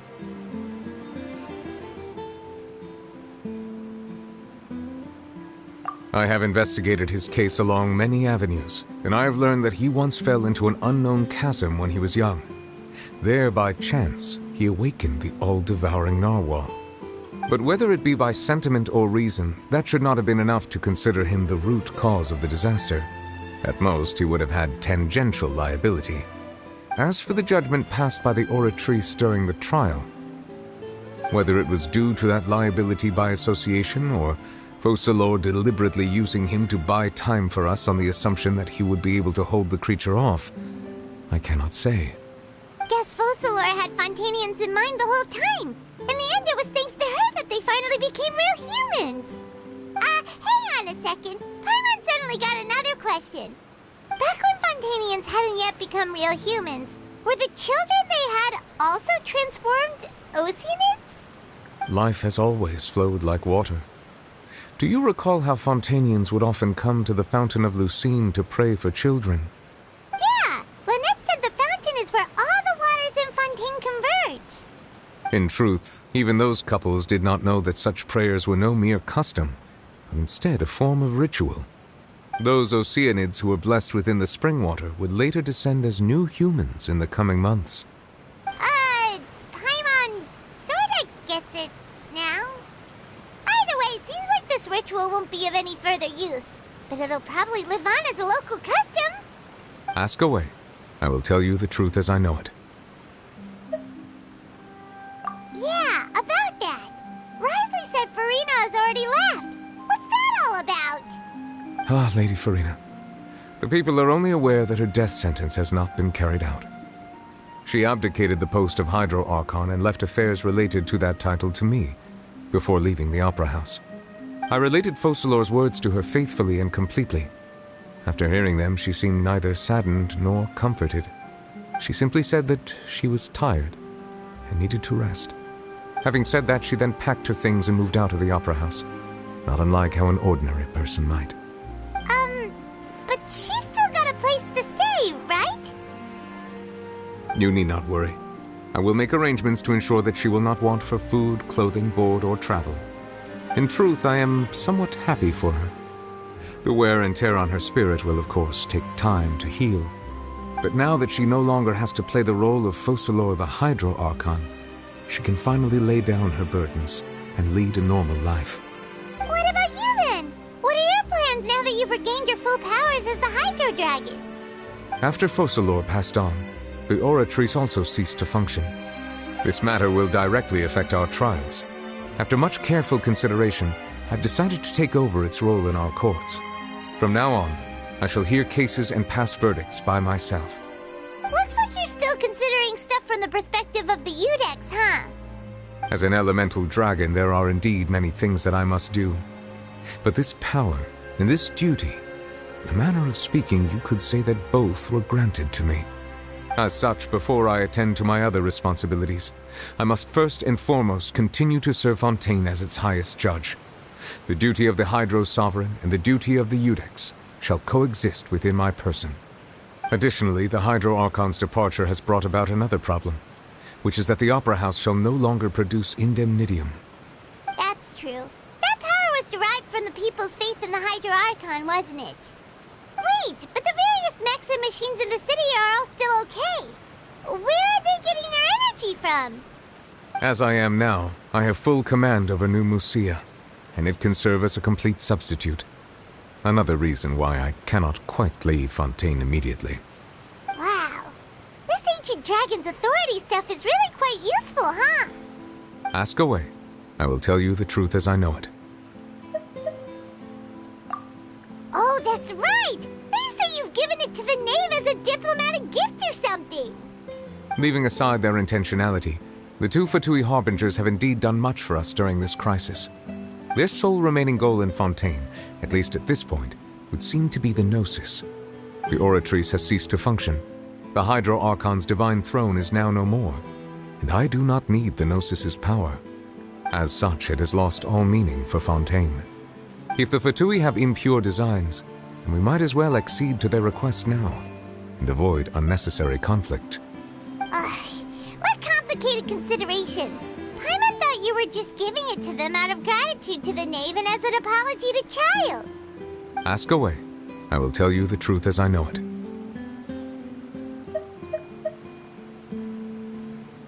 You will soon be heading to Natlan, I presume? I'm afraid that I have little talent as a travel guide, so all I can do is tell you what I know about that land. As far as I'm aware, Natlan can be said to be a nation of dragons. A nation of dragons? You mean like you? No, I suspect that I would not find myself welcome there. Unlike ancient dragons such as myself, the dragons of Natlan have undergone long years of development and evolution. Large numbers of them have entered a form of coexistence with humanity. Natlan is also the nation of war. War ravages those lands like an undying flame. There is one other piece of information I got incidentally from my negotiations with the knave that I believe may be useful to you. The harbinger known as the Captain has thrown his hat into the endless ring of war. The Captain. Sounds like a real tough customer. Seriously, everywhere you look, there's a Fatui Harbinger doing their thing. I suggest that you fully prepare yourself before going to Natlan. In the meantime, Fontaine's doors will always be open to you. Ask away. I will tell you the truth as I know it. Hang on a sec. Paimon's still got a question about the Gnosis. When we spoke to Linny earlier, he mentioned that your attitude towards giving away the Gnosis had clearly changed. We guessed that there might be some reason for it that only you were aware of. No wonder the House of the Hearth is the Fatui's intelligence division. They are certainly sharp. So regarding this specific issue, I was just getting ready to share something with you. What is it? In truth, I exchanged some further words with that lady named Skirk after sending you two back to the surface. It went something like this.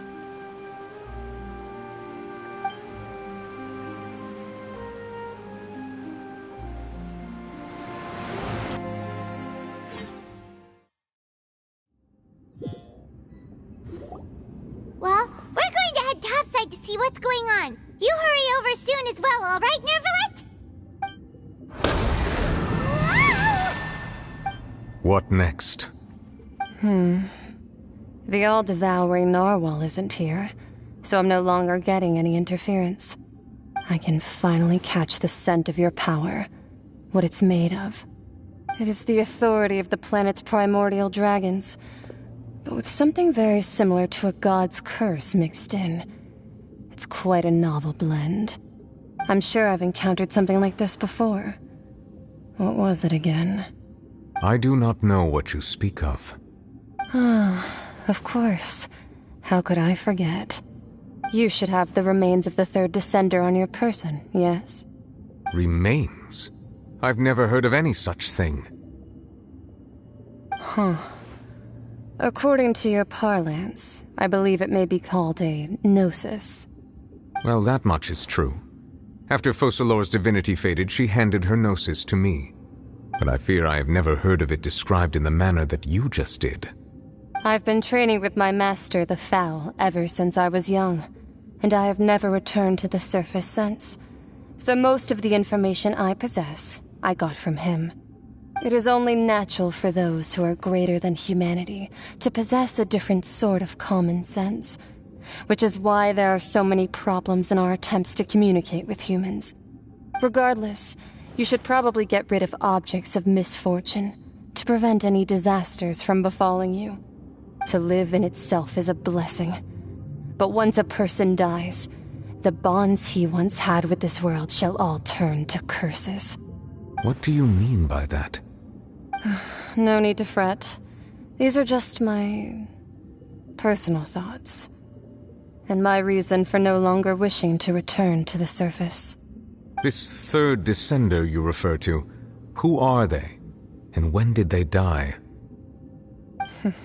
Master never mentioned them to me. Perhaps it just wasn't that important for me to know.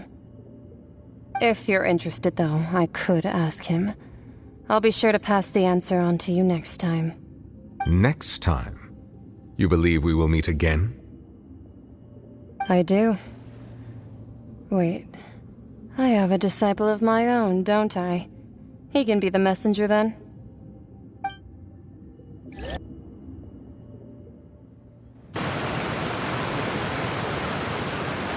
That's what she told me. Whether it would prove useful or not, I wanted to pass that information on to you. The remains of the third descender? So that's what the no-sees actually are. Paimon just thought they looked like chess pieces. How could they be a person's remains? All the same, assuming that there was no misunderstanding or special metaphor at play, that is what she meant to say. And she said that it would bring misfortune and that you should check it, which is why you gave it to the Fatui. If she speaks the truth, then I would simply be putting Fontaine at unnecessary risk by keeping it here.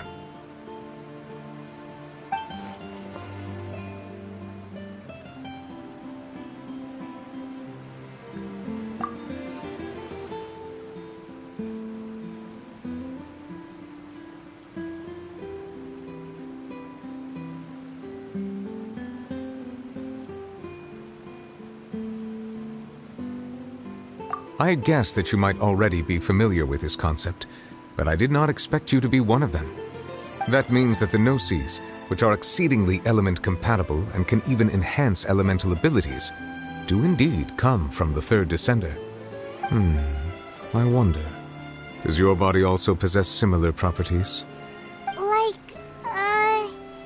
Like being able to use elemental powers without a vision. That does sort of count as special compatibility, right? No, let's not think about this stuff right now. It just feels creepy. Comparing the Traveler to the dead third descender and all. That's what you say, but this topic still feels like bad luck. Once Child recovers, let's get some more answers out of him. Or go look for his master and get the answers that way. I too believe it unwise to make too many blind guesses when information is lacking. The same is true of being at court. All right. Whatever the case, it seems like the crisis here in Fontaine's over for now. Yes. All of Focalor's efforts were for this moment as well. But she sacrificed herself in the end as a god, and she suffered through all those years as a human. Was that really what she wanted? I suppose that would be the mystery of a god's will. I suspect not. But once in a while I too would guess that if wishes were like the clouds in the sky, they will one day return to the earth as raindrops. Life flows like water, and rain is the final answer. The water levels may sometimes tilt one way or another, but the rain falls fairly upon all. And what ultimately is the difference between the rains that fall upon all of us?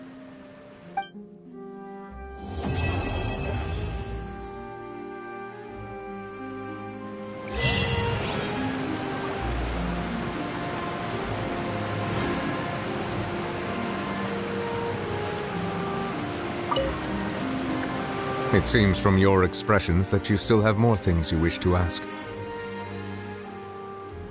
Ask away. I will tell you the truth as I know it.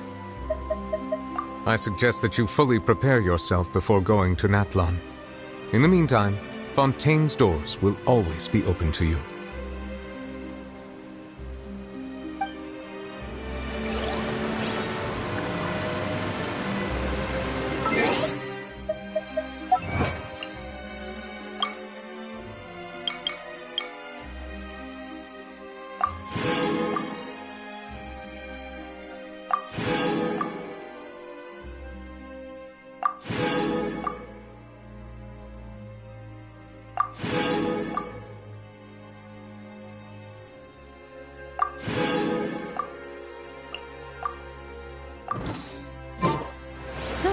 Good roll.